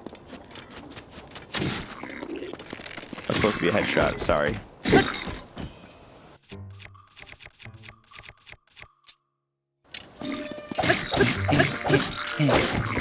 I put in multiple real ones. Okay, hold on, wait. Let's look at 10 randomly. Let's look at a random 10 and see what we're working with. Let's look at a random 10. And if we get 30% not shitpost, then great. Okay, it's going to be at this screen, which I'm going to scroll randomly, whichever one's at the top of the page. Sonic Adventure 2. Okay, it's legit. It's legit. But right next to it, hang out with the hot tub bees. Shitpost. Mod users with and eggs in their name. Shitpost. Cooking stream with mama water. Okay, legitimate suggestion, but probably not doable. Okay, we're 50% right now. Write your own divorced dad rock song. It's a bit of both. It's a shitpost, but it's a doable shitpost. We're gonna count that one. Make an xwater theme song in Mario Paint. No musical talent over here, but it's legit. Okay, maybe I was too harsh on you guys. See how many shirts you can put on in 2 hours. Eat as many eggs as possible in 2 hours. Run a half marathon. Anything but with Bruiser and Bruiser Cam on stream. Ain't no man can eat fitty eggs. Recreate selected by chat videos and clips.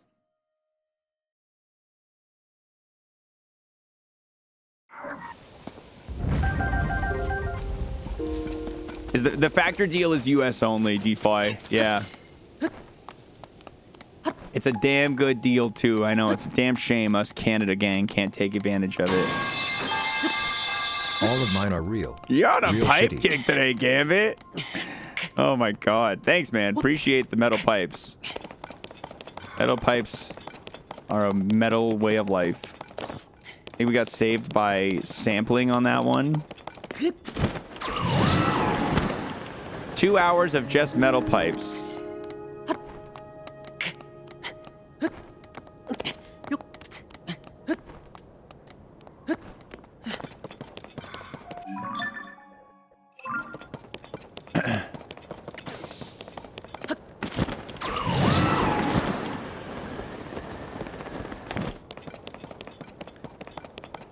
Doop.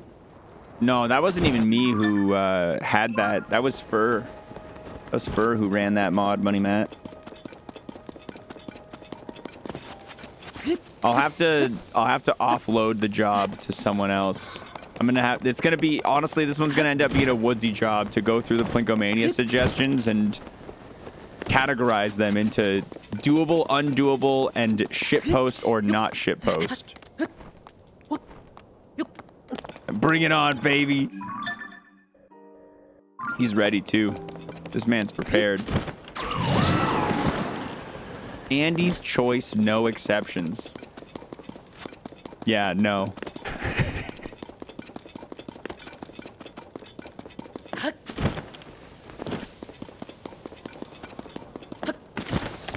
I'm sure you got great ideas, Andy, but if I say yes to anything with no exceptions, absolutely not. Absolutely not. No way. I have an inherent right of deniability for any of this stuff. And I will not concede that right.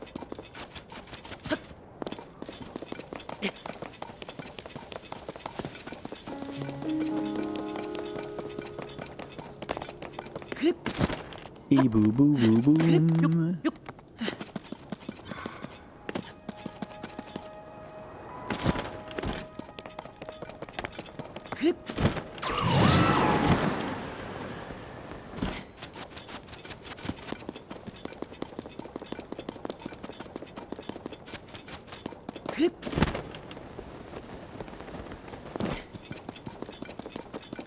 This is next Friday, Coffee, on the 26th of April.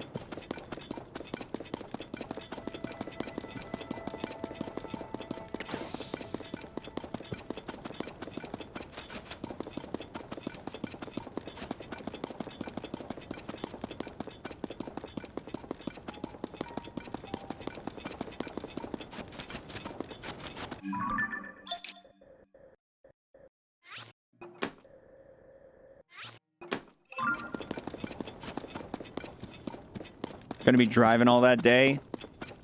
Sorry, dude.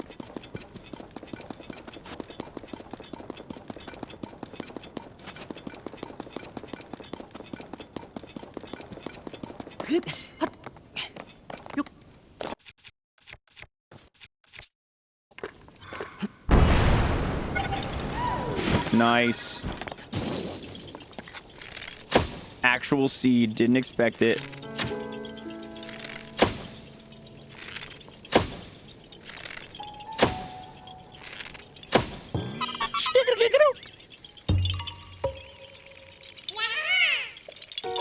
I'm hungry. What should I eat? Just throw out ideas. It's okay. I've done enough factor plugs. You already know. You already know. You guys already know. 96.86% now.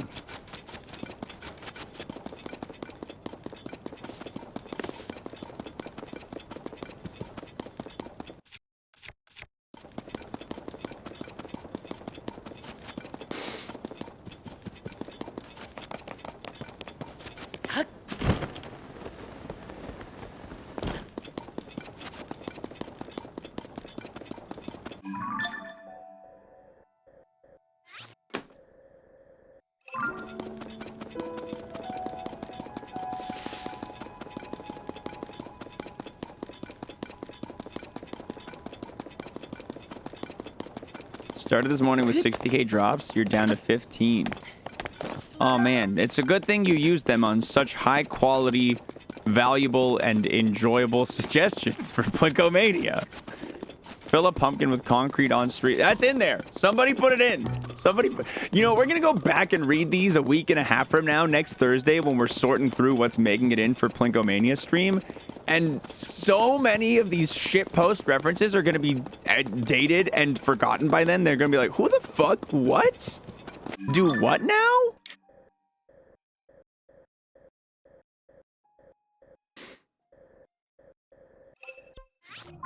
Tepalort. See, that's my kind of suggestion right there. 2 hours of Diddy Kong racing? Hell yeah, brother.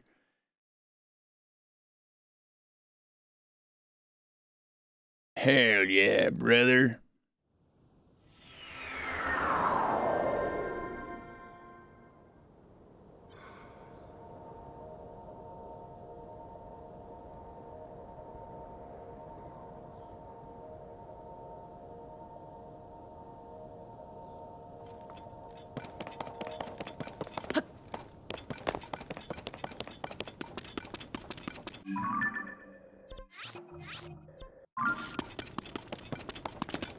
Poor Harambe. I don't know if 2 hours is enough time to properly honor Harambe.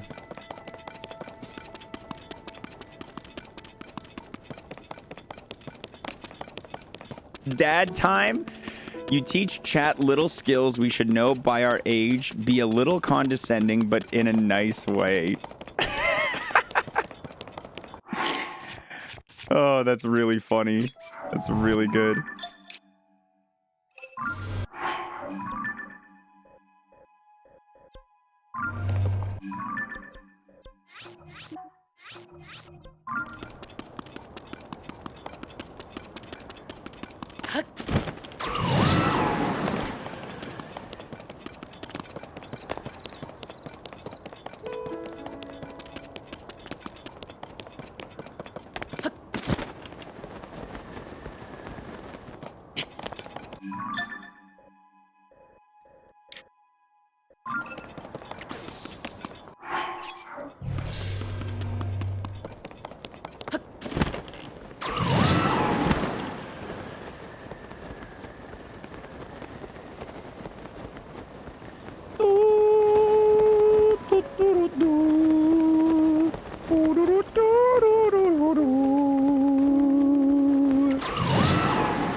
I think Ramrad's intent is for me to rank and judge the people who moderate my stream.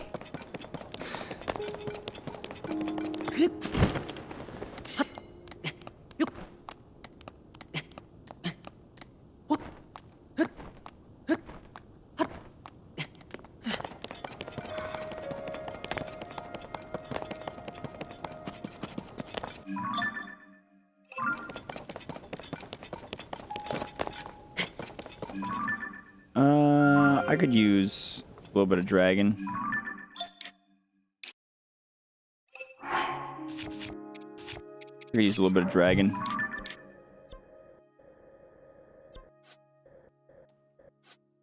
I'm not close. Oh, tower right here. I lied. I feel like we already know the rankings. They're obvious. I mean, yeah. I mean, you guys will have obviously all have your own rankings.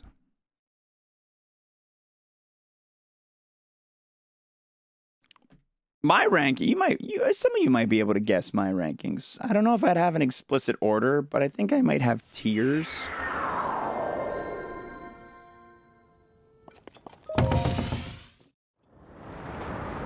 I just have to go dig into their, to the Moistathon cards.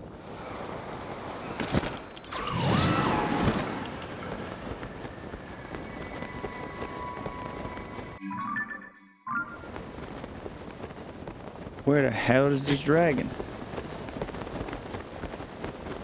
Dude, the dragon's so high up. How am I supposed to reach that asshole?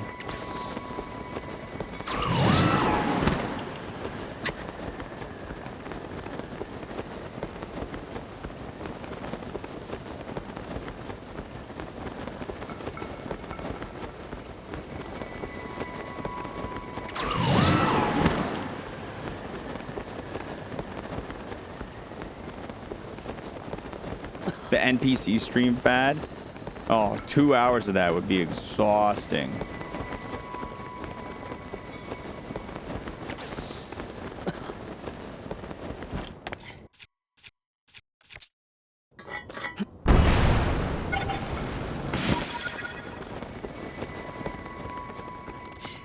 I'm coming!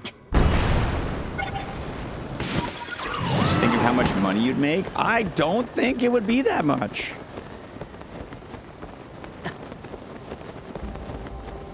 I would definitely make one for the metal pipe. I'd be like, ow, ow, ow! That pipe fell on my foot! Okay, you're right. I'd make $1 gazillion if I did that. You're totally right. What about Catan with chat? Put it in the suggestion pile!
I don't know why I go for the mushroom. I don't need it.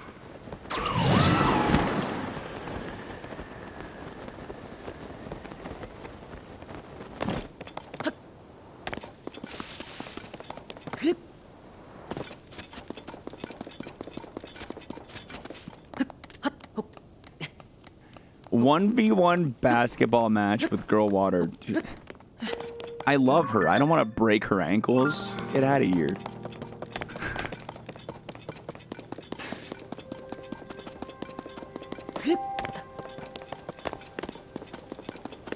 Try out a couple of Roblox games. That one could work. She's got an unbeatable skyhook. He knows he couldn't hang. Keep in mind, guys, it's happening on a Friday. If you suggest thing with girl water, she's gonna be at work. She won't be here.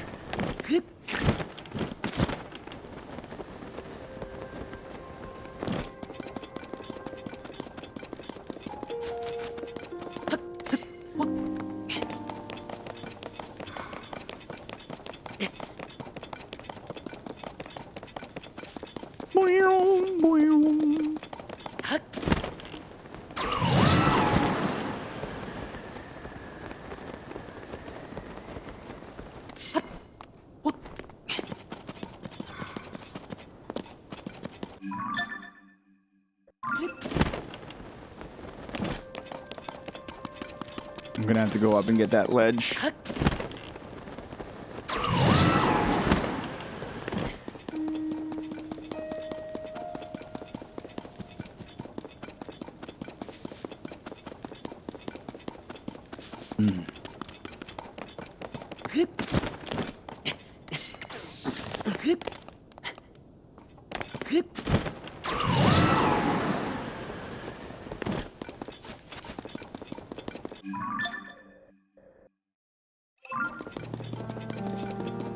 Boom, boom, boom.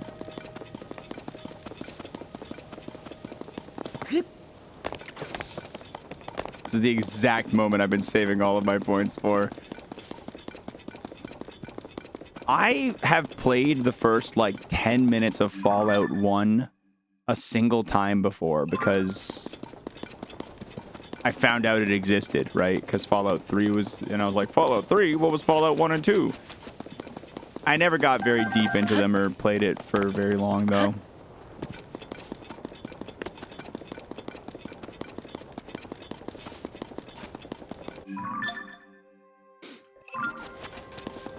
People talking about Fallout again because of the show? Yeah, Fallout's getting a little bit of a bump because of the show. People, it's on the brain now. 3 was very different in comparison to 1 and 2. 1 and 2 were like basically like turn-based tactic, like turn-based RPG kind of thing.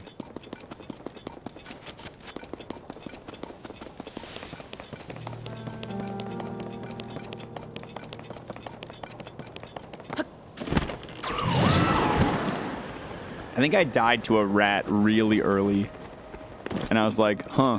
I don't really get this. I was just a kid.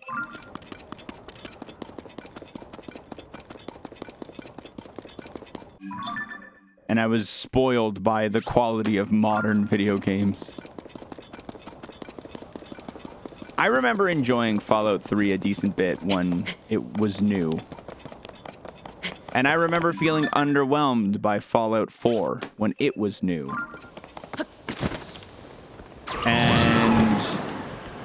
I did not care about Fallout since, really.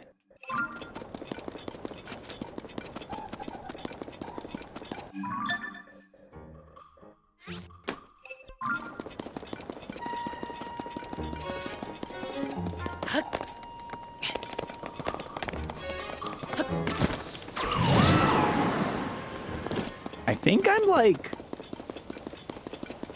kind of a Bethesda hater. I don't like explicitly have like really bad feelings about Bethesda, but I've never played a Bethesda game and been like, oh yeah, this was my favorite game. I liked it. Like, even Skyrim when it was new, which was like kind of the peak for like when I was in the prime for it, just didn't hit for me the way it hit for my buddies. I was like, I don't really see it, guys. I'm just going into the same cave in a different location over and over again. and eventually becoming a stealth assassin because every other skill or combat method I try to do sucks, doesn't work, or is just not as efficient or good or worth it. And also, when I am fighting in combat, kind of just sucks. Just kind of boring.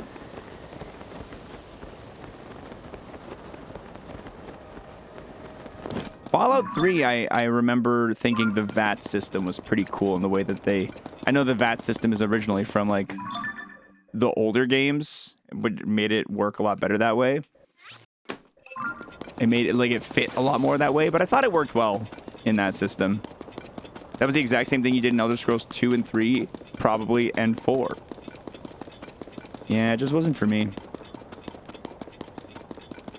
Fallout 3 had a couple of quest lines that I thought were really interesting.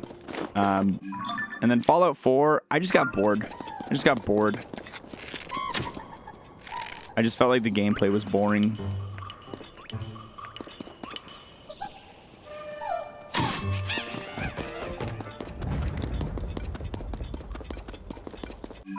I think I have... So I have like the original Fallouts through... Because I think they were free through, like, Amazon, through Twitch Prime. There was, like, a free through Twitch Prime thing for all the old Fallouts. So I have them from that. Yeah, I have them from that, but I've not really ever dived into and played them. I think they're still free? Oh, cool. Starfield's frustrating. First time Bethesda had good combat, and it's their most boring setting. Now Fallout Tactics and Fallout 76 are free. I thought Fallout 76 was free by default. I thought that just was free.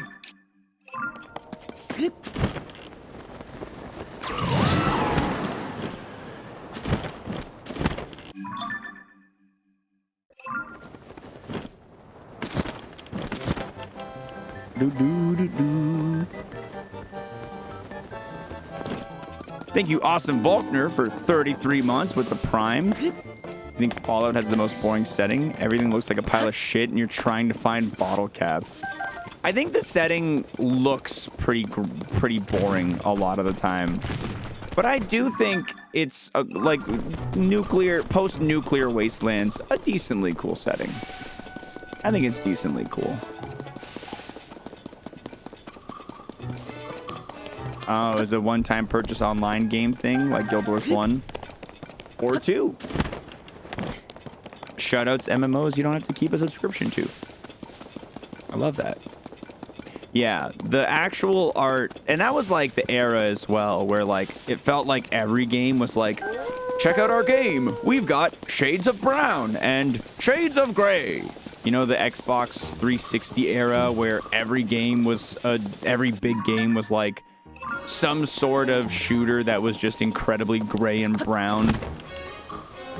I didn't like that era. Prime's so confusing. Yeah, they moved it.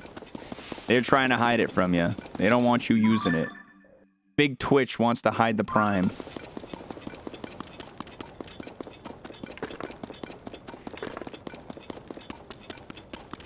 I think it hit different in 1997, but I definitely think now that it's a franchise, it's a bit much.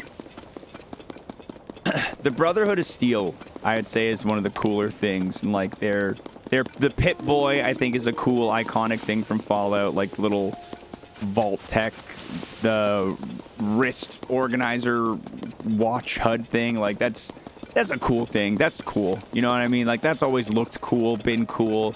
The Brotherhood of Steel has sweet outfits. Like, they look dope. Like, those dudes look cool. I don't remember shit about them, but they got an iconic look. They got a pretty iconic look. The literal box art dudes, exactly. Yeah, they look sweet.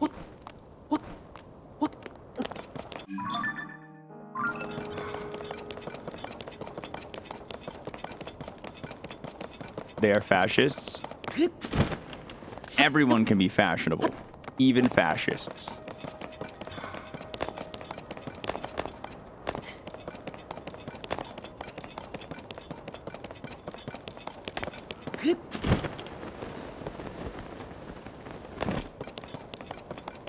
That's why you know you can never trust somebody just because they're pretty.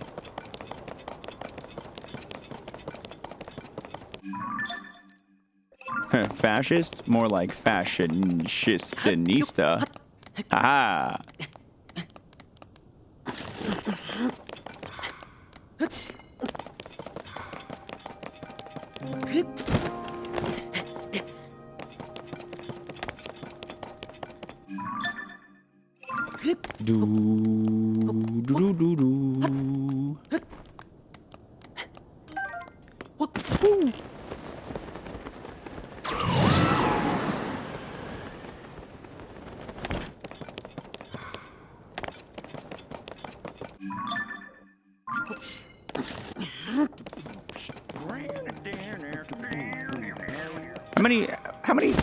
How many months has xwater eats poop been subscribed for?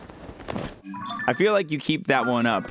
I feel like you really keep the resub going on that guy, Whip. I feel like you really go out of your way to make sure that guy stays resubbed.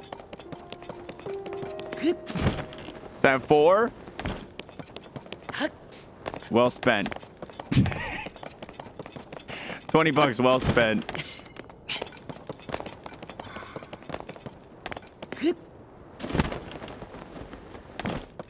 All 4 of those might actually be me.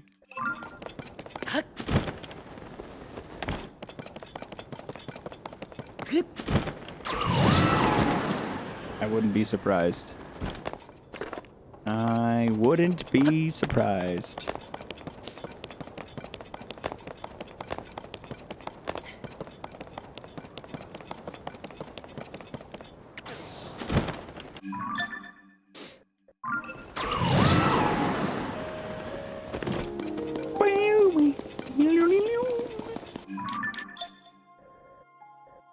Okay. We are low on rocket shields. Let's take a quick trip to the depths to get some rocket shields.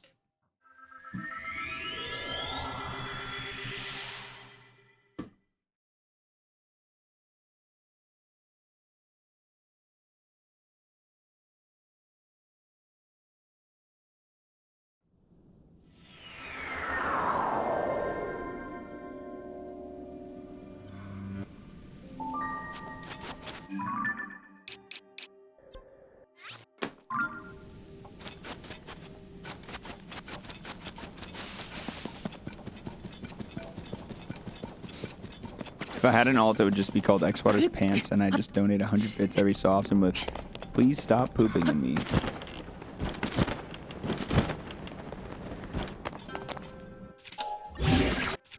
What's stopping you, man?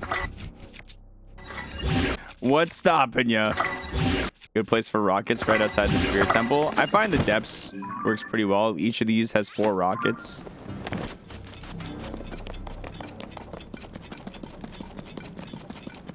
Get a pretty good stockpile.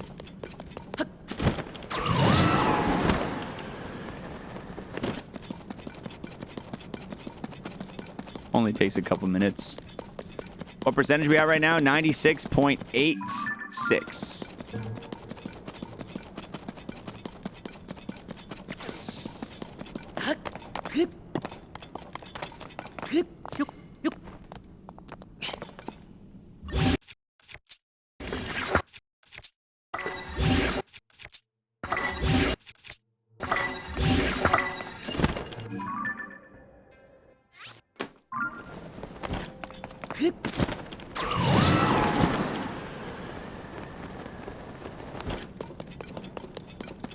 No, I haven't watched any footage for this game. I haven't looked up anything furious.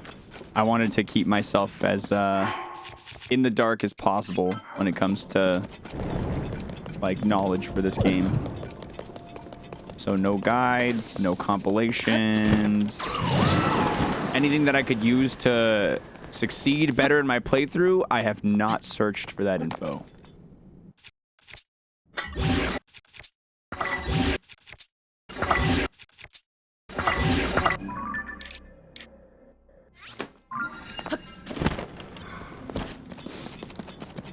Am I willing to build the cheater bike once I finish 100%ing? I'll build a hover bike when I'm done, yeah. I'll look up some stuff. We'll spend some time building some fun stuff when we're ready to put it down.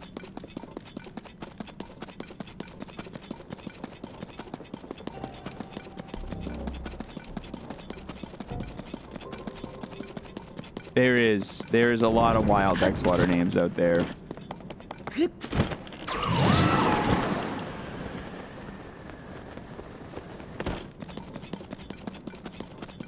There's a lot of weird ones.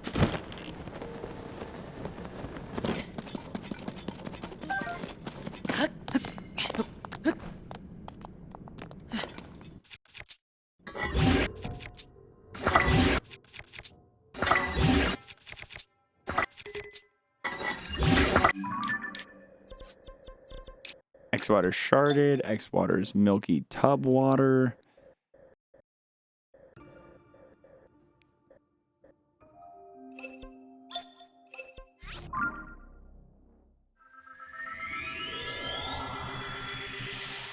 Xwater did 9/11. I remember that one. I remember. Yeah. I remember getting that one as a follow alert in my very early Twitch days, and I was like, wow, that's a new one.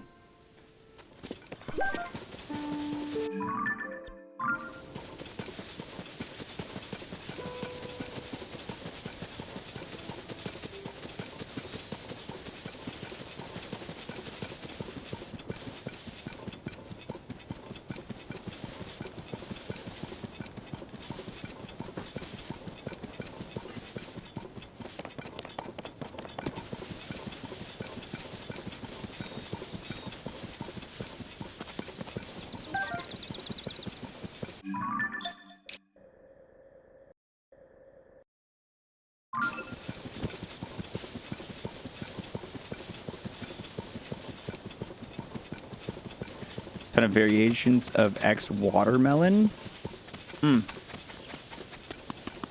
Might be unconnected to me. That one might not be connected.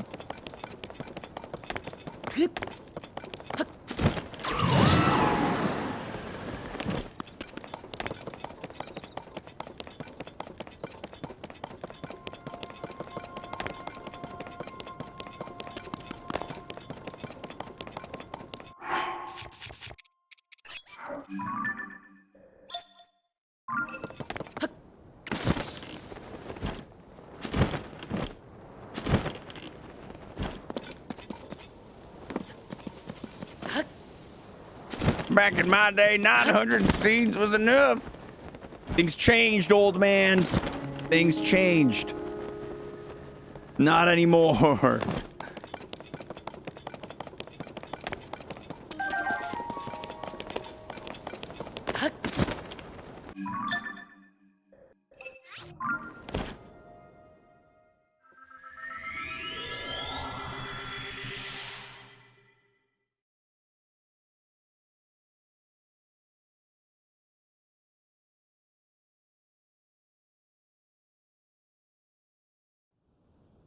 What if there's 1,800 seeds? What if?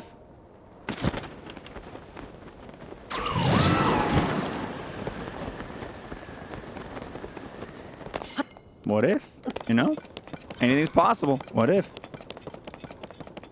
What if indeed? I was really hoping they put seeds in the underground area. Dude, I would be so over this. If I had to do this. If I had to do this underground too, I'd be so fucking over this, dude. Knowing I'm close is what keeps me going right now.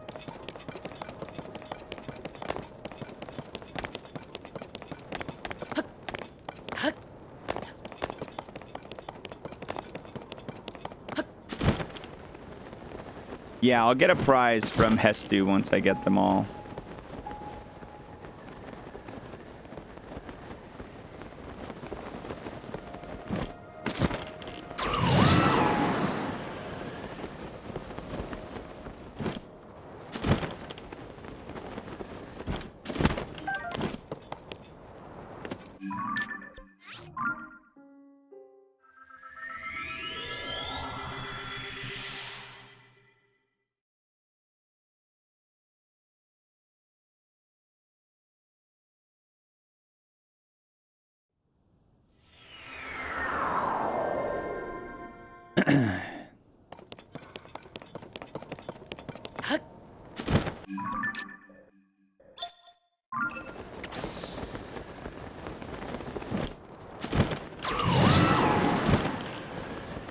Kind of stinks we got no DLC for this. A little bit. It'd be cool to get some more main story stuff in here, yeah. That wouldn't be a bad thing. But I also get it. It already, the game itself already is an extension of another game. So getting more DLC would also be like a little bit like, eh. I'm just ready for them to put their full, I am ready for them to put their full energy into the next Zelda. Into the next big 3D Zelda. Like, I'm so ready for Nintendo to give us something like, again, brand new. The way Breath of the Wild was brand new, right?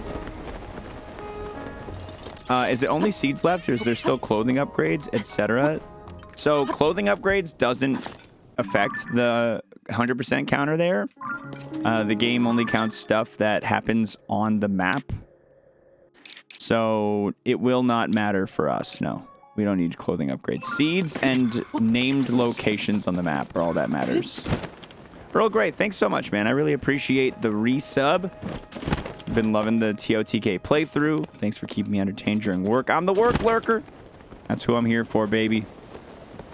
Keeping you guys occupado. So you don't have to actually focus on work. You can just watch some stuff.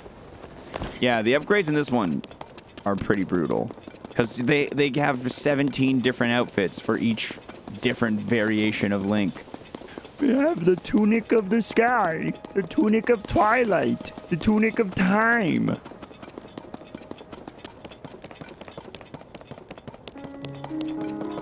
Link's got a different 18 different tunics. And they all take a different, they all require a single piece of like star fragment. Huge gating on those.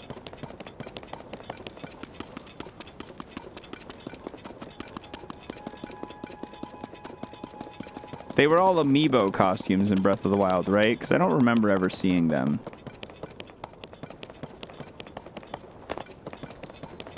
Tunic of green. Tunic of different green. Because in Breath of the Wild, we had like the one... I think all shrines, you got the one green tunic for beating all the shrines, which was cool. It was like, wow, I got a green tunic. Sweet. Just like the old games. In this game, it's just like, hey, you found a treasure map that leads to the depths. Guess what it is? You're like, I don't care anymore.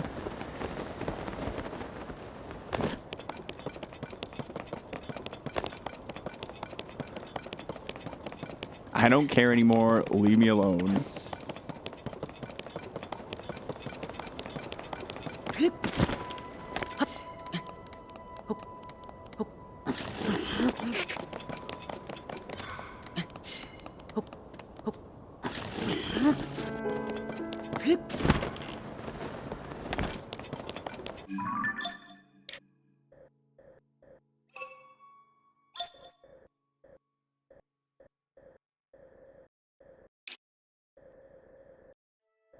I gotta go back down and walk on the other side of this canyon. I didn't do that yet. Tunic of additional menuing. Yeah, tunic of harder to find the gear you want because we put 7 gajillion tunics in here.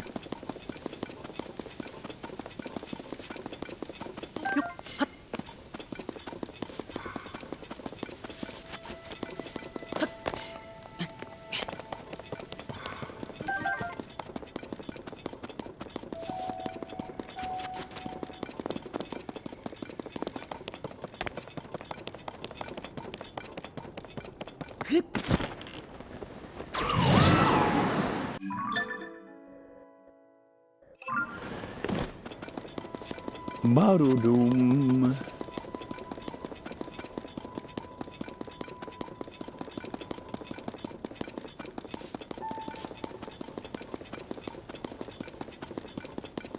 Tunic of, it took me the whole game to find this, and now it doesn't matter. Yep. If that ain't the truth. Yeah, let's clear that.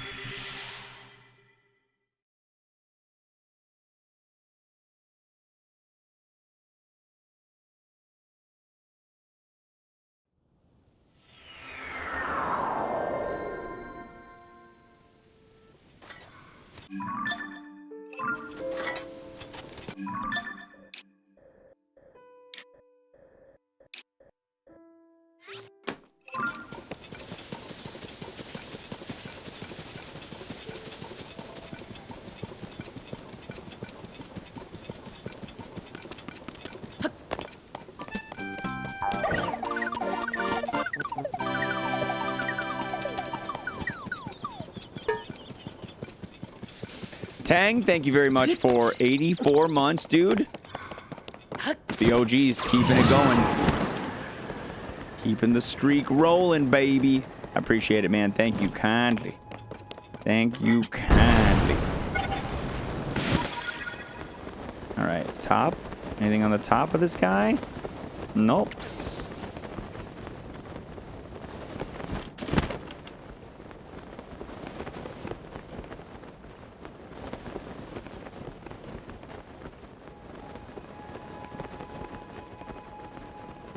Nice and slow. Make sure we're really not missing anything.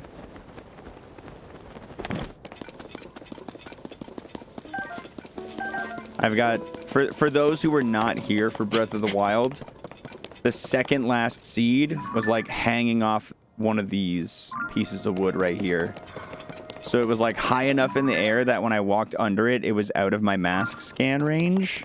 And I never found it until very late into the Korok hunt.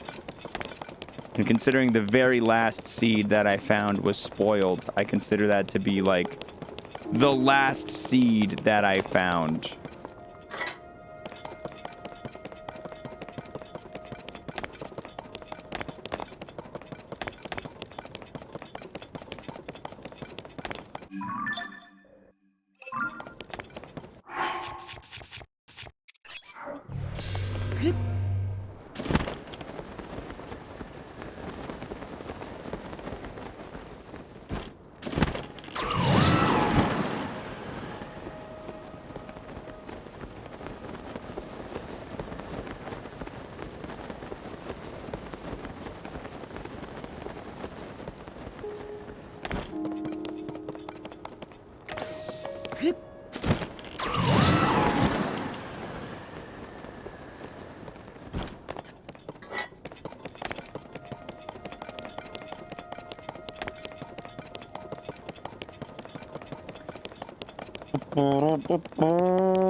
You didn't know the last seed was spoiled? How did that happen? We had a channel in the Discord where the community had actually figured out which seed I was missing. It was the spoiler channel.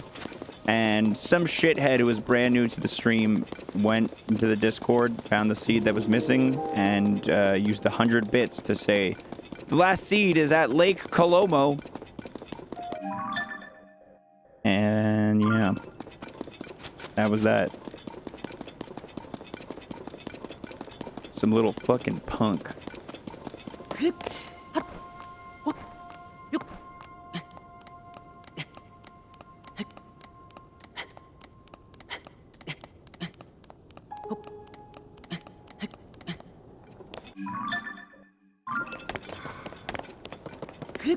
It really hurt. It really sucked. It really sucked, yeah.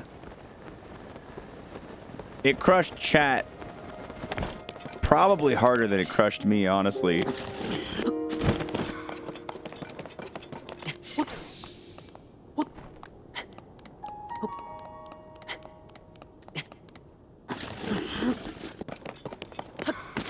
No, actually, N-Pit, I've not gone to Lake Kolomo yet.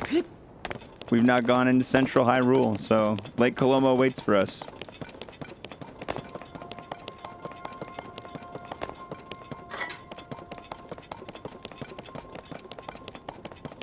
Yeah, it was heartbreaking. I put on my it's okay face for as long as I could that day. It's like, it's all right, guys. They may have spoiled the last seed, but they can't take away the journey from, you know. And then like the next stream, I was like, all right, now that we're past it, like I was fucking fuming.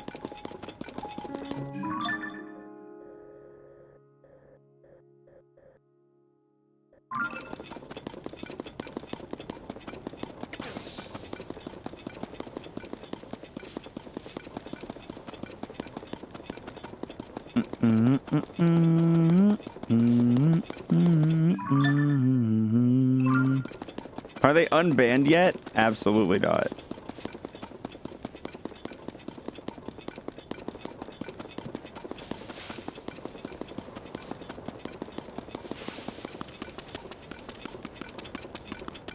I don't even remember their name, to be honest. I've forgotten by now.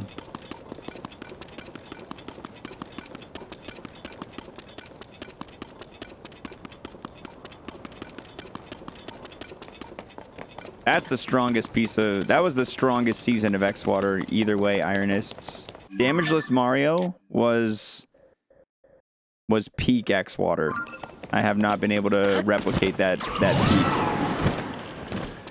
And you banned that person in other streams too, right? Yeah, I think anywhere I was a mod, I think I went on a little vengeance spree. I banned them from any stream that I was a mod in, which is just like a bunch of my other streamer friends.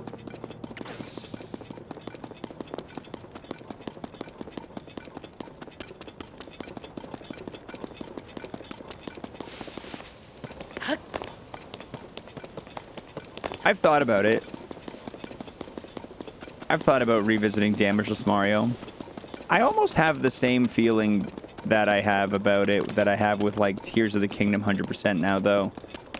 Because like, this is definitely, while this has been fun, this has not hit nearly like the same way that Breath of the Wild did.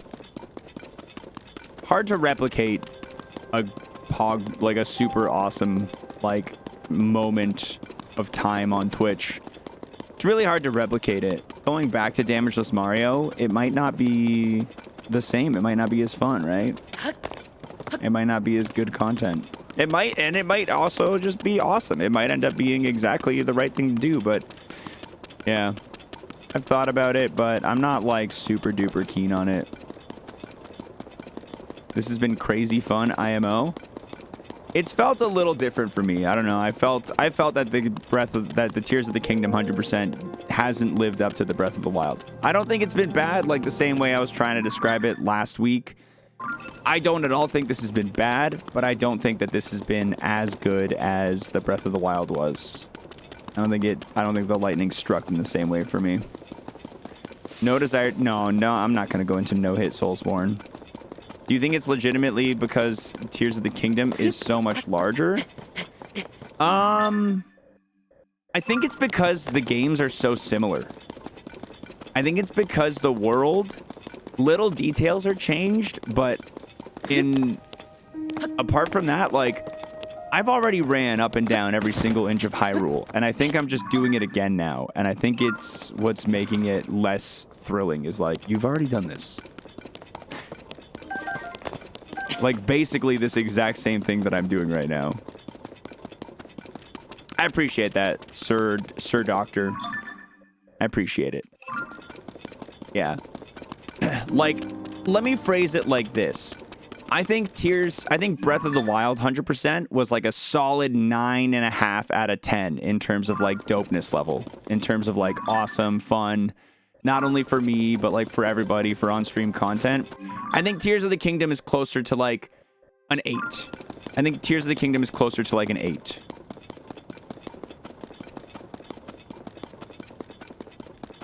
Still a really high score. Really good score.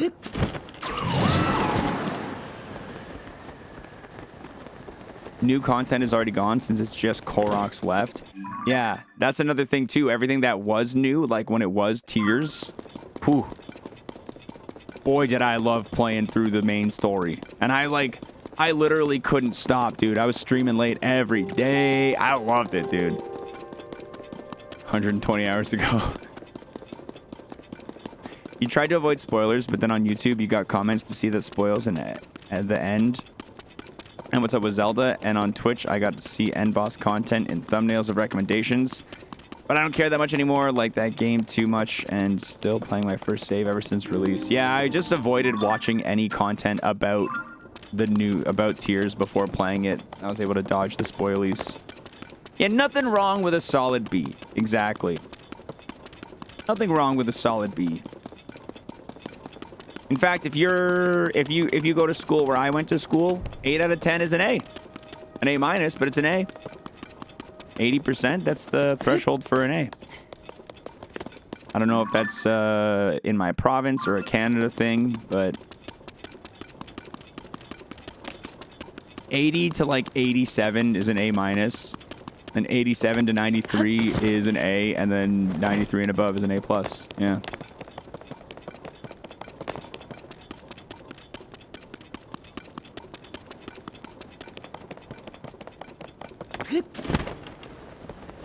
You failed French class in high school with a 74? What? That's crazy. A 74 is a B here. That's a pretty good job. It's really funny. In grad school, you got 55 on a test and still got an A because... Yeah. Once you're in university, it's all about the curve. Riding that curve.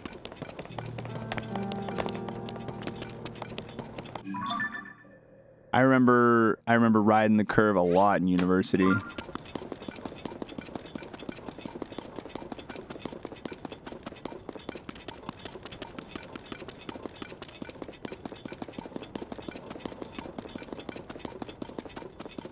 Yeah, I don't know if the rest of the Canadians in chat can like corroborate my story. Maybe it's literally just my school district, but even in university, like 80% was an A.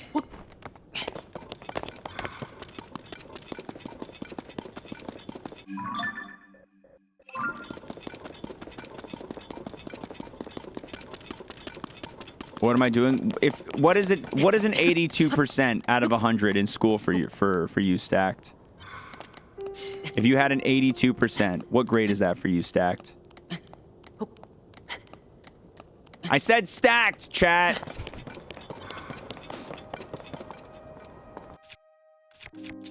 An A minus, I think. There you go.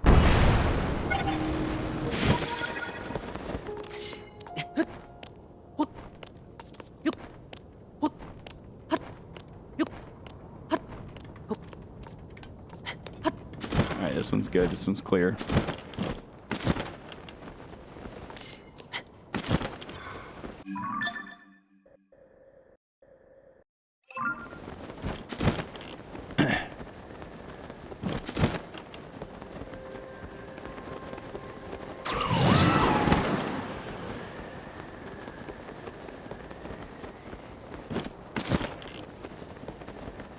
We're graded from 0 to 20 because Europe. I think an A is 85 to 90.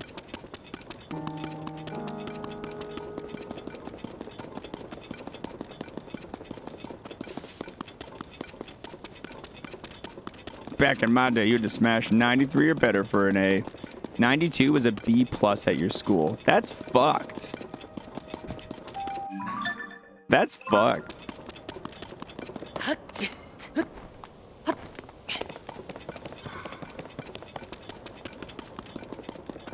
92 is a really good grade.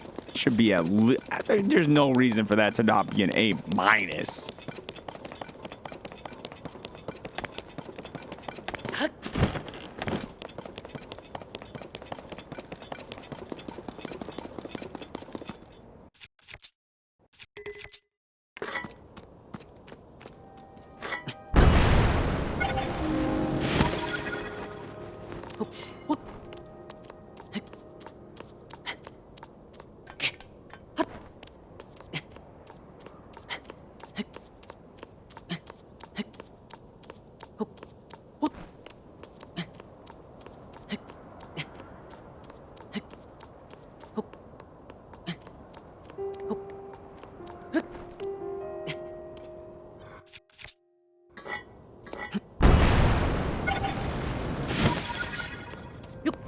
Okay.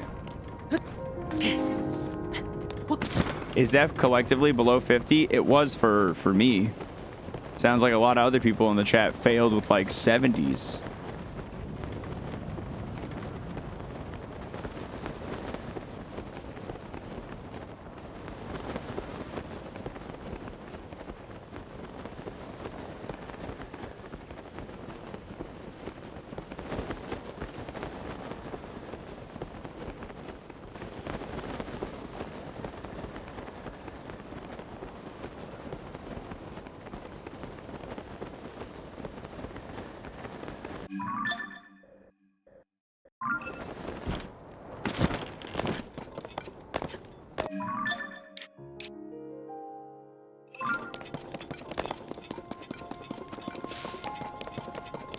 You once had a class where everything was out of 4, missed one question, you have a C, and you only passed people with A's. Was this in college / university? That sounds like some like masochistic professor type shit.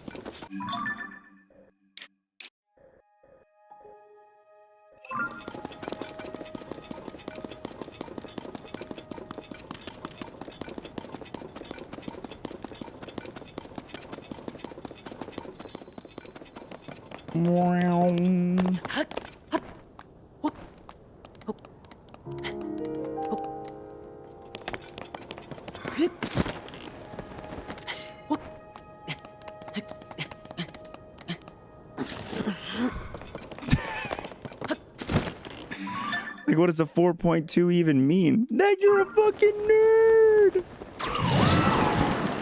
Best response. Went back to grad school after working for 6 years and didn't realize how stressful being assigned a number on everything I did was. Dude, school's stressful. It hasn't happened in a long time, but years after school, I would be steady having school nightmares.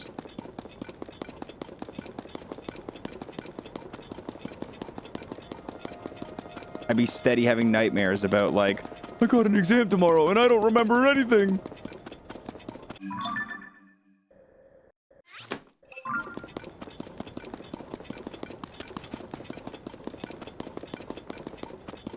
The worst ones, I've had like dreams where like, turns out you didn't actually finish 7th grade. You gotta go back and do 7th grade. And I'm like, ah, fuck. This is gonna be such an inconvenience to have to go do 7th grade.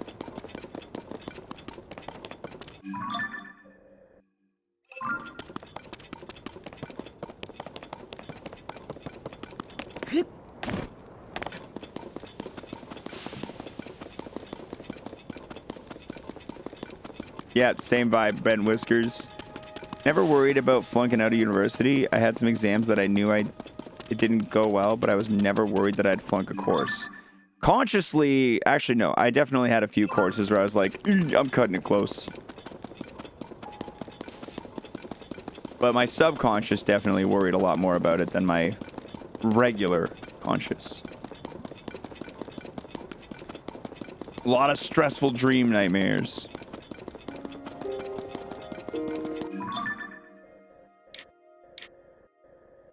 Dude, the canyon. Canyon looking nice and full, gamers. Also, I've never explored... Well, I know. You know what? I remember being here and being like, well, there was one on there. There's not going to be another. I remember that, actually. That's why I don't have more coverage here.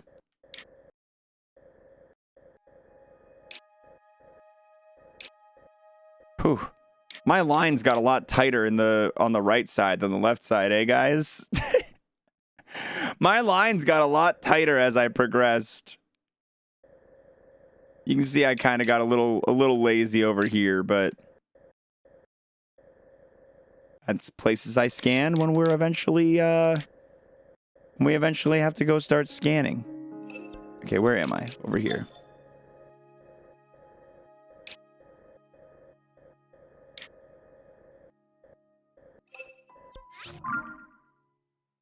Failed like 5 or 6 classes in college. I almost joined the military twice. Somehow I got through school with better than a 3.0 GPA. Really turned it around. Damn.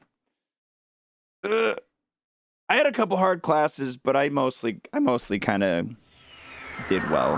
I did pretty well. I wasn't like top of the class, but I wasn't like struggling too hard neither.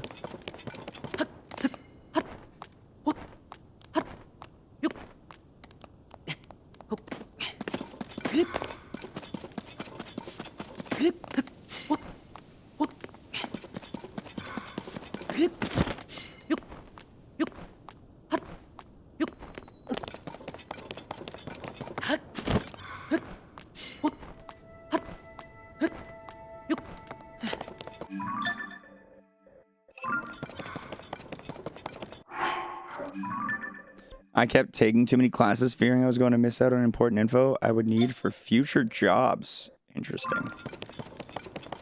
I took 5 classes a semester, and I took summers off because I believed it was my God-given right. And at the school I went to, the price for 4 classes in a semester was the same as the price for 5 classes. So I took 5, and I didn't let myself flunk, fail, or drop any classes because I was like, they cost money. That's money wasted if I don't just get the credit here. If like I didn't like the class or whatever, I'm like, whatever, just get the credit and get out. I went to university. I have a degree in software engineering.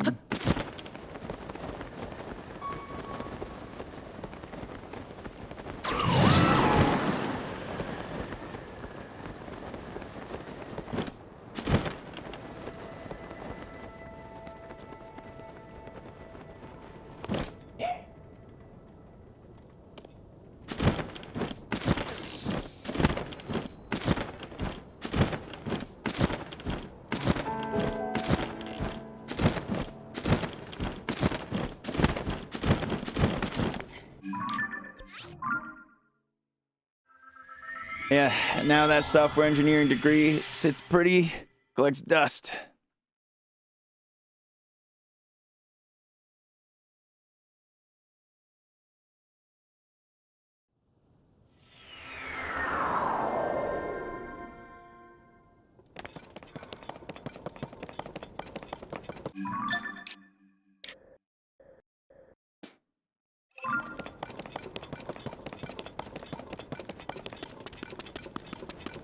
Did I do Iron Ring ceremony? No. The engineers did the Iron Ring stuff. The software engineers were just computer science graduates.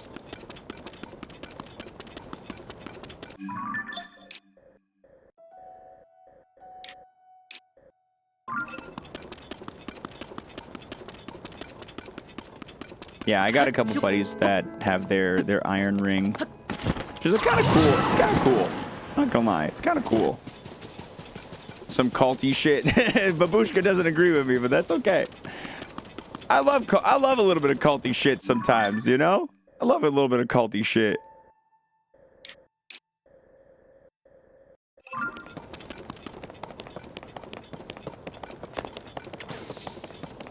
Wore it for a while. You don't wear it anymore?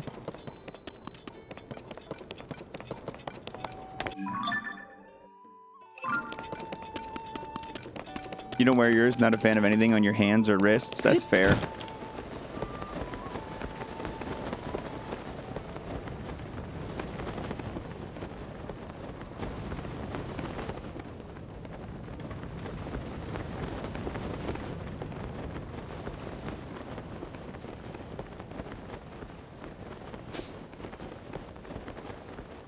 You have yours and you love it, but it's definitely a culty-like ceremony. Mostly a Canadian thing? Oh.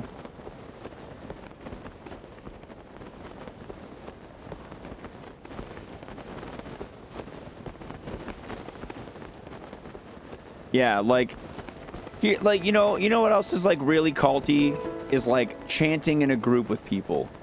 But have you ever done it? It's fun. Being in a big group of people all together chanting some like something that like sounds awesome and epic. It's cool, like, you know what I mean? It's fun.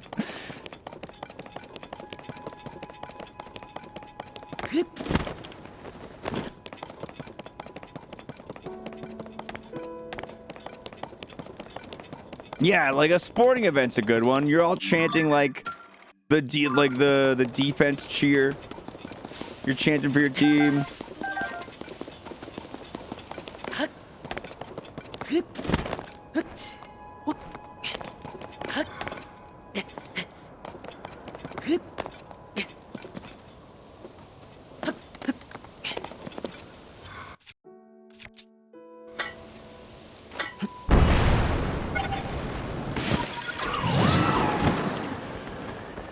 Yeah, protests. That's another big place. That's another big chanting place. Dude, where the fuck are the Koroks? I've searched so many of these goddamn windmills.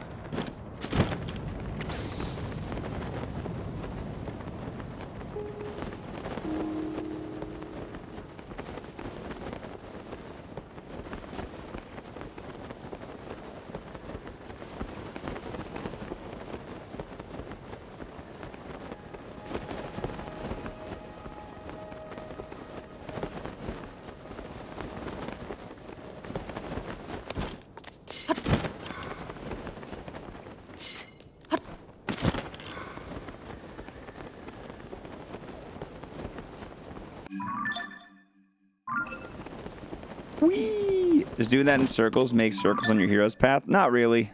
No, the hero's path registers movement, not like every single footstep. So it draws a line after a certain amount of movement. Which is why you see like so many sharp, harsh edges like that.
Come on, man. Give me one more seed today. Give me an... Ow! Look at that!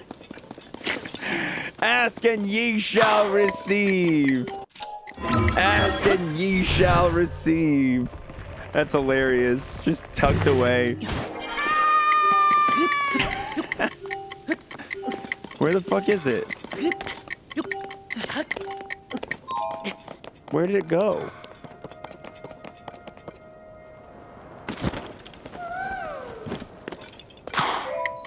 Oh.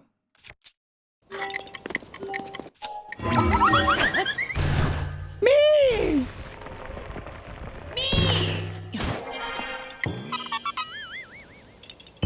Skibidi-bidi-bidi.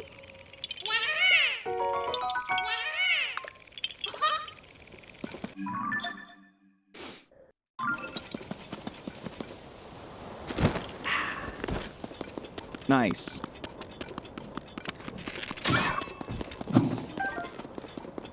The dog with the bullet in it. Just a bullet dog. Dog with a bullet in it.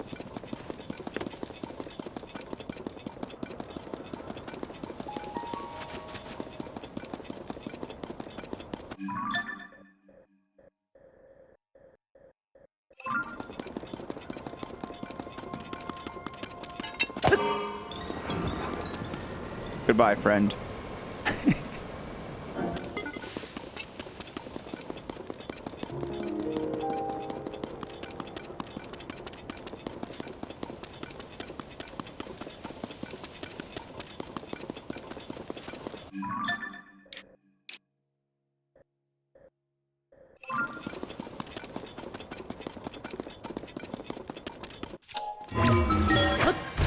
Bum bum bum bum bum bum boop beady beady booty beam.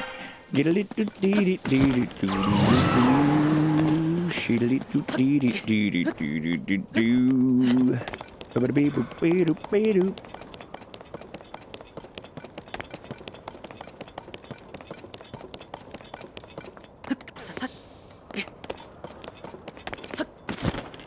How much do you appreciate Hollow Knight's game for showing you where the scrubs are at the end of the game after playing this? You know, I think it's nice. I think it's nice when games include some sort of in-game way to find everything. It doesn't have to, it can be an easy way, it can be a hard way. Whatever they do though, I just appreciate when there's like a nice like Talkatoo in Mario Odyssey helping you by telling you like, oh, the stars you're missing, the moons you're missing, there's this name and this name. Good luck finding them. Like, all right, sweet. You gave me some little bit of a pointer, and that's huge. But not too much, right? Not so much that you've ruined the fun for me, but you've given me a little bit of guidance here, and I appreciate you for it.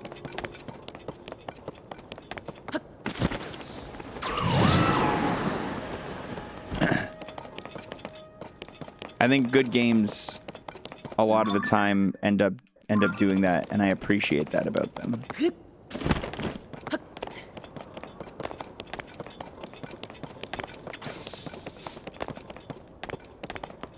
You needed purple coins so you could scan an amiibo to literally put a circle around them.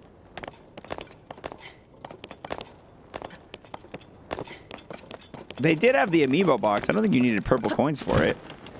They did have the amiibo thing. It's like the cave guy. Yeah, like there was an in-game way to track caves to some degree. So why wasn't there an in-game way to track seeds, you know? Why not give us an in-game way to track the seeds? Would have been real nice, real kind. Real kindness. And the Addison signs. I don't know how many are left. I don't know how to find out how many are left. I have no idea.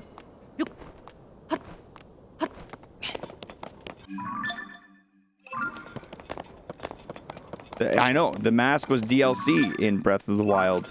I never would have agreed to 100% pre-mask. Or at least guideless 100% at least.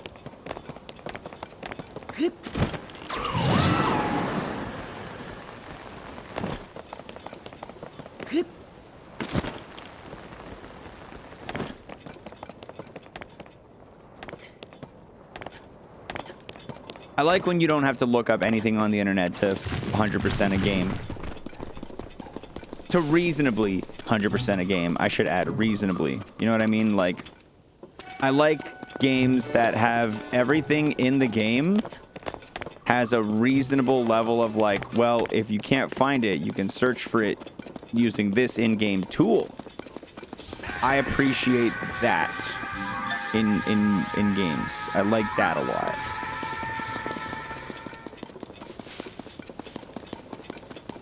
Yo, big thank you to Brett for the 5 months. Big thank you.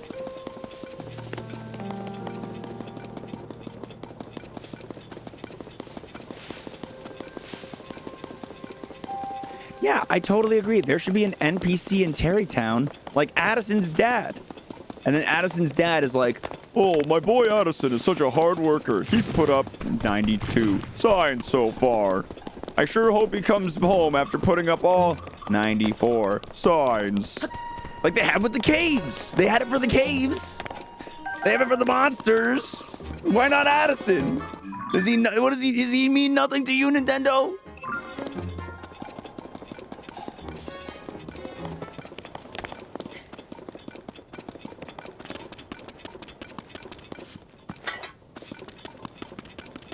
Addison was served way too much disrespect. Do I want to know where I'm at with the signs? How many I have done? Sure. I don't know how many there are total, but I gotta be like close to 75, 80, right?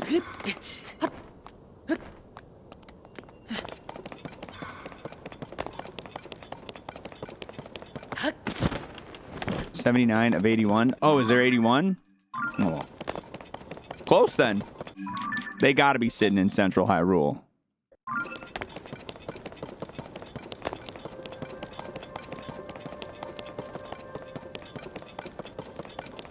That's okay. Honest mistake. Unless it's a diversion. Yeah, I put in a fake number so he won't be able to tell, see? I don't think I'm gonna get high enough with this one.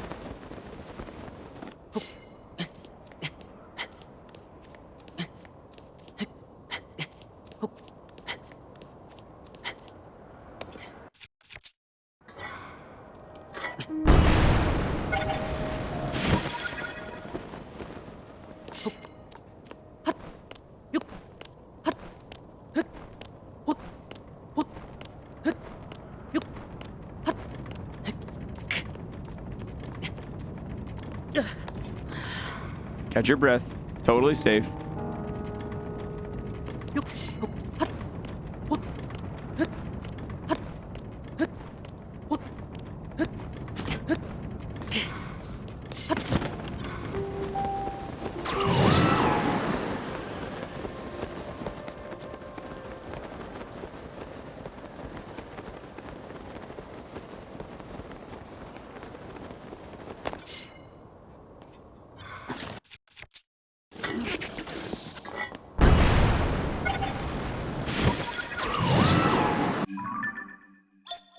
Oh, I've already walked this ledge. Keck W.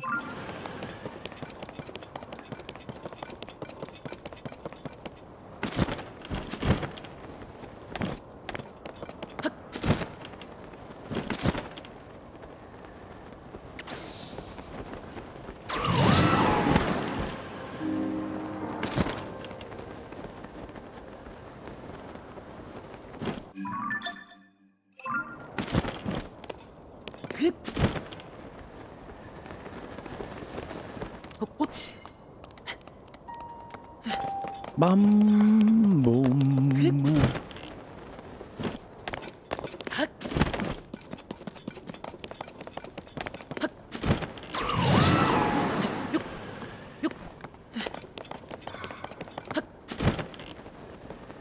Canyon almost finished.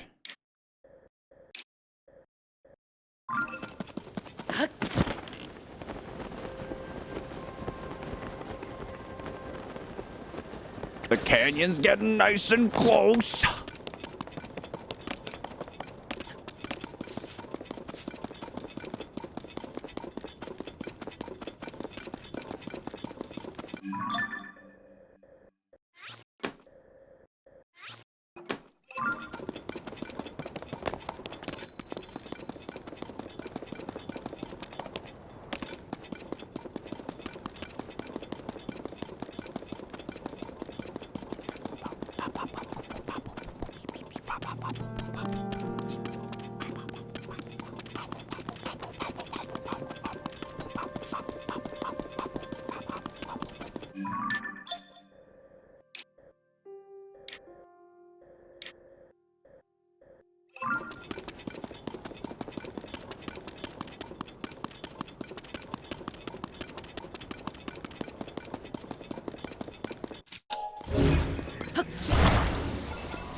Good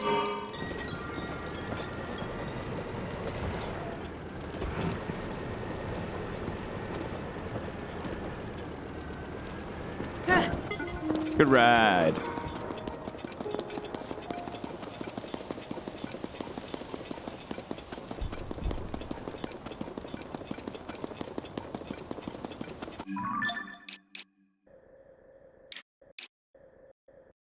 All right, let's walk the outer perimeter.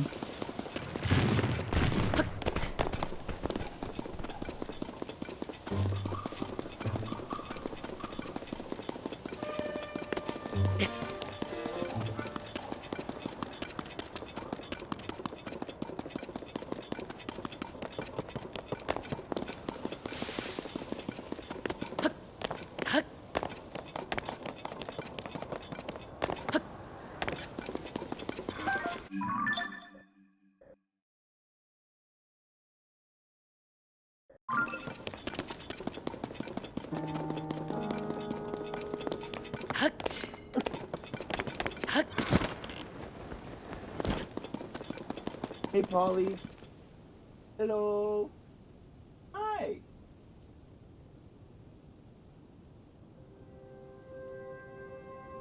Good girl.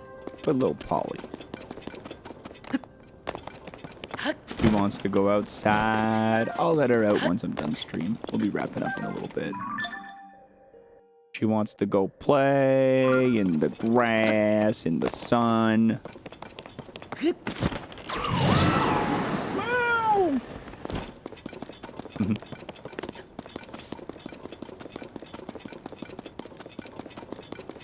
Soon, Polly.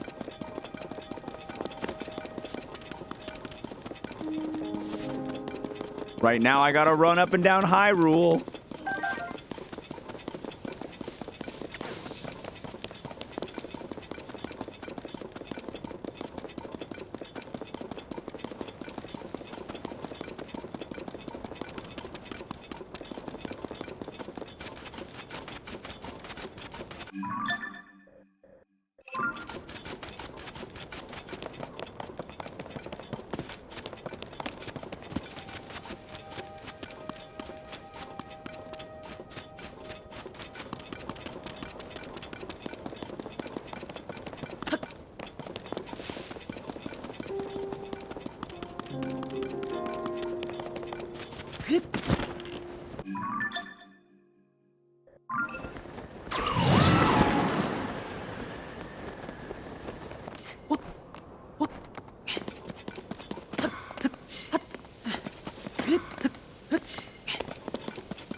Ba ba boom ba boom. Seems like, you know, you've been playing hard. Here's a little bit of piano as a treat. Just real quick. Just a tiny little bit. As a reward for being such a dedicated little guy. I'm like, thanks, game. Thanks for a little bit of piano.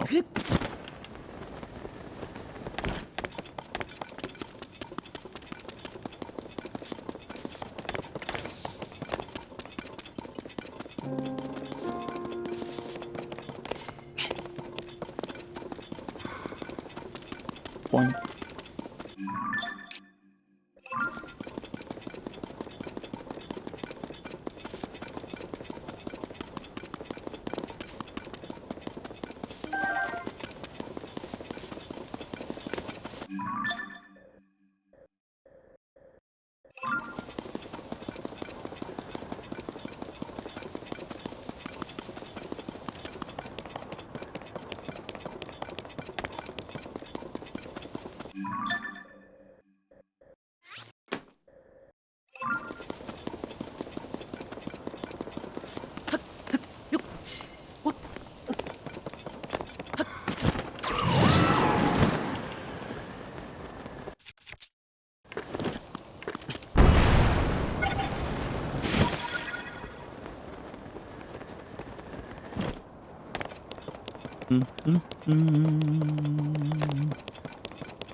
It's honestly going to be easier to get to the top of this thing with a balloon.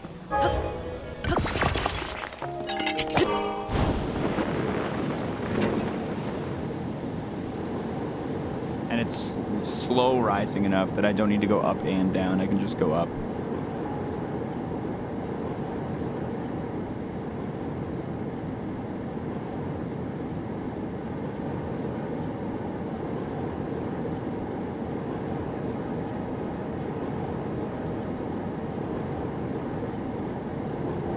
Acorns on the fire make you go faster. Yeah, I haven't tried it on one of these before. Maybe.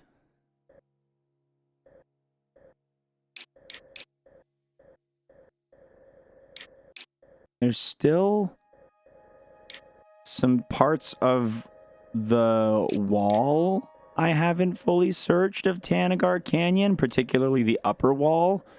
But the lower wall, I've scanned very, very well. Those areas I've scanned. Like, I got this. I guess there's a little ledge right there, and there I can go touch down on before I leave.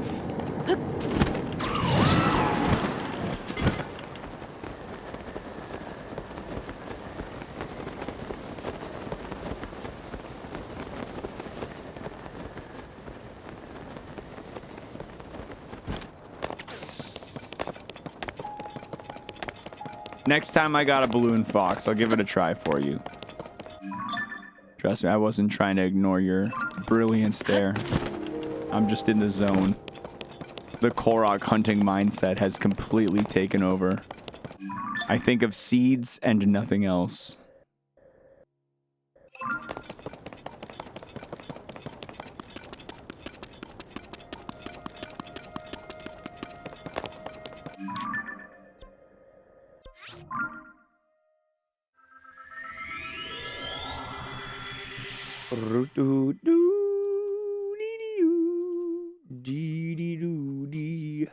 Sleepy doobie.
Okay, well.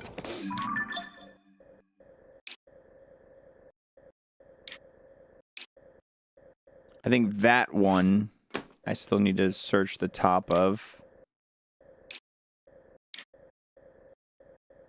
I'll go do that right now. Other than that, I think I've hit the top of every windmill. I think I've searched the verticality of every windmill. Which is surprising. I found a Korok seed on a windmill last time in Breath of the Wild. I thought they would have at least one of them have a windmill today. Or in this game. Or have a Korok. Sorry, I can't think anymore. I'm reaching the limit. I'm reaching the limit.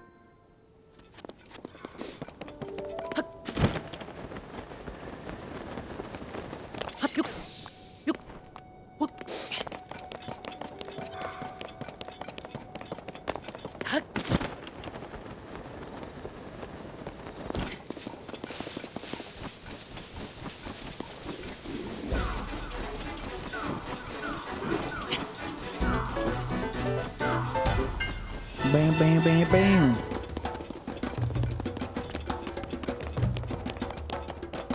Yeah, the seed was the last honest seed of the great Korok hunt of 2020.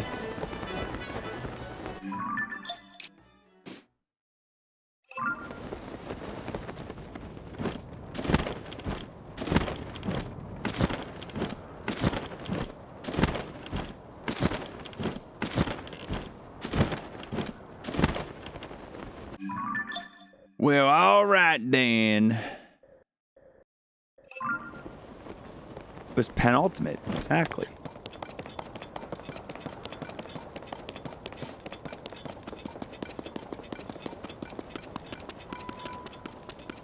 I learned that word today. I learned a new word today.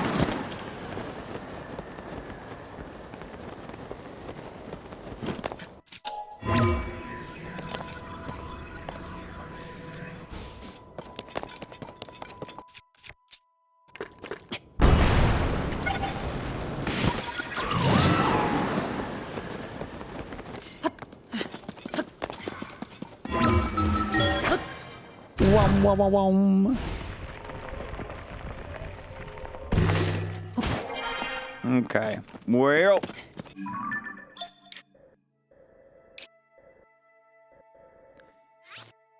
We still are not done searching the canyon. I got all these little upper ridges. But we're going to save that for tomorrow. Oh, boy. We're approaching the final chapter. We're approaching the final chapter. Today was a really big day. I started early because I wanted to get closer and closer to that Central Hyrule hunt, and closer we got. Freestyle rap review of the day. Yeah. We got 936 seeds.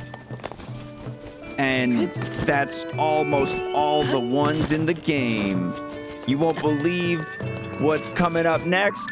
937 seeds. All right, guys. We are now in the final bit of the game. You can see the hero's path right here. I'll take away anything that's not Central Hyrule right now. And you can see that we have some absolutely thick coverage of this world. Still remaining to be done apart. We're saving Central Hyrule for last. That big open gap in the middle. We're saving best for last, baby. We're saving the main area for last. But I might give a little more attention to this snowfield. I definitely copped out of this snowfield, and I feel like it might come back to bite me. But I'm next up tomorrow. We're gonna be going in the upper side of the Tanagar Canyon and getting all these like little ridges, like right here and right here, and here and here. All these areas on the upper side of the canyon that are untouched. Gonna be going through and touching them. You know what I mean? Because there could be hiding a seed or two around there somewhere. And then after that, we go to the sky. The sky, you can see plenty of areas in the sky where I touched a platform, I didn't touch a platform, or I didn't fully scan a platform. So we're going to need to go to the sky and do a really thorough scouting of every single platform and area. Some of them you can tell I did have I did have the mask for, but some of them you can tell I absolutely didn't. Especially the ascent right here, the ascent into the Wind Temple. I feel like I remember finding a seed or two on the way, so I feel like there's probably gotta be a seed or two hiding around out there. We'll see. This right here, barely touched. This over here, well, I did find a seed, but there's more to discover. There is more to discover, and we will discover it. Look at that. Look at that little guy. I could have anything on it. I could have anything on it. So next focus is basically cleanup and sky.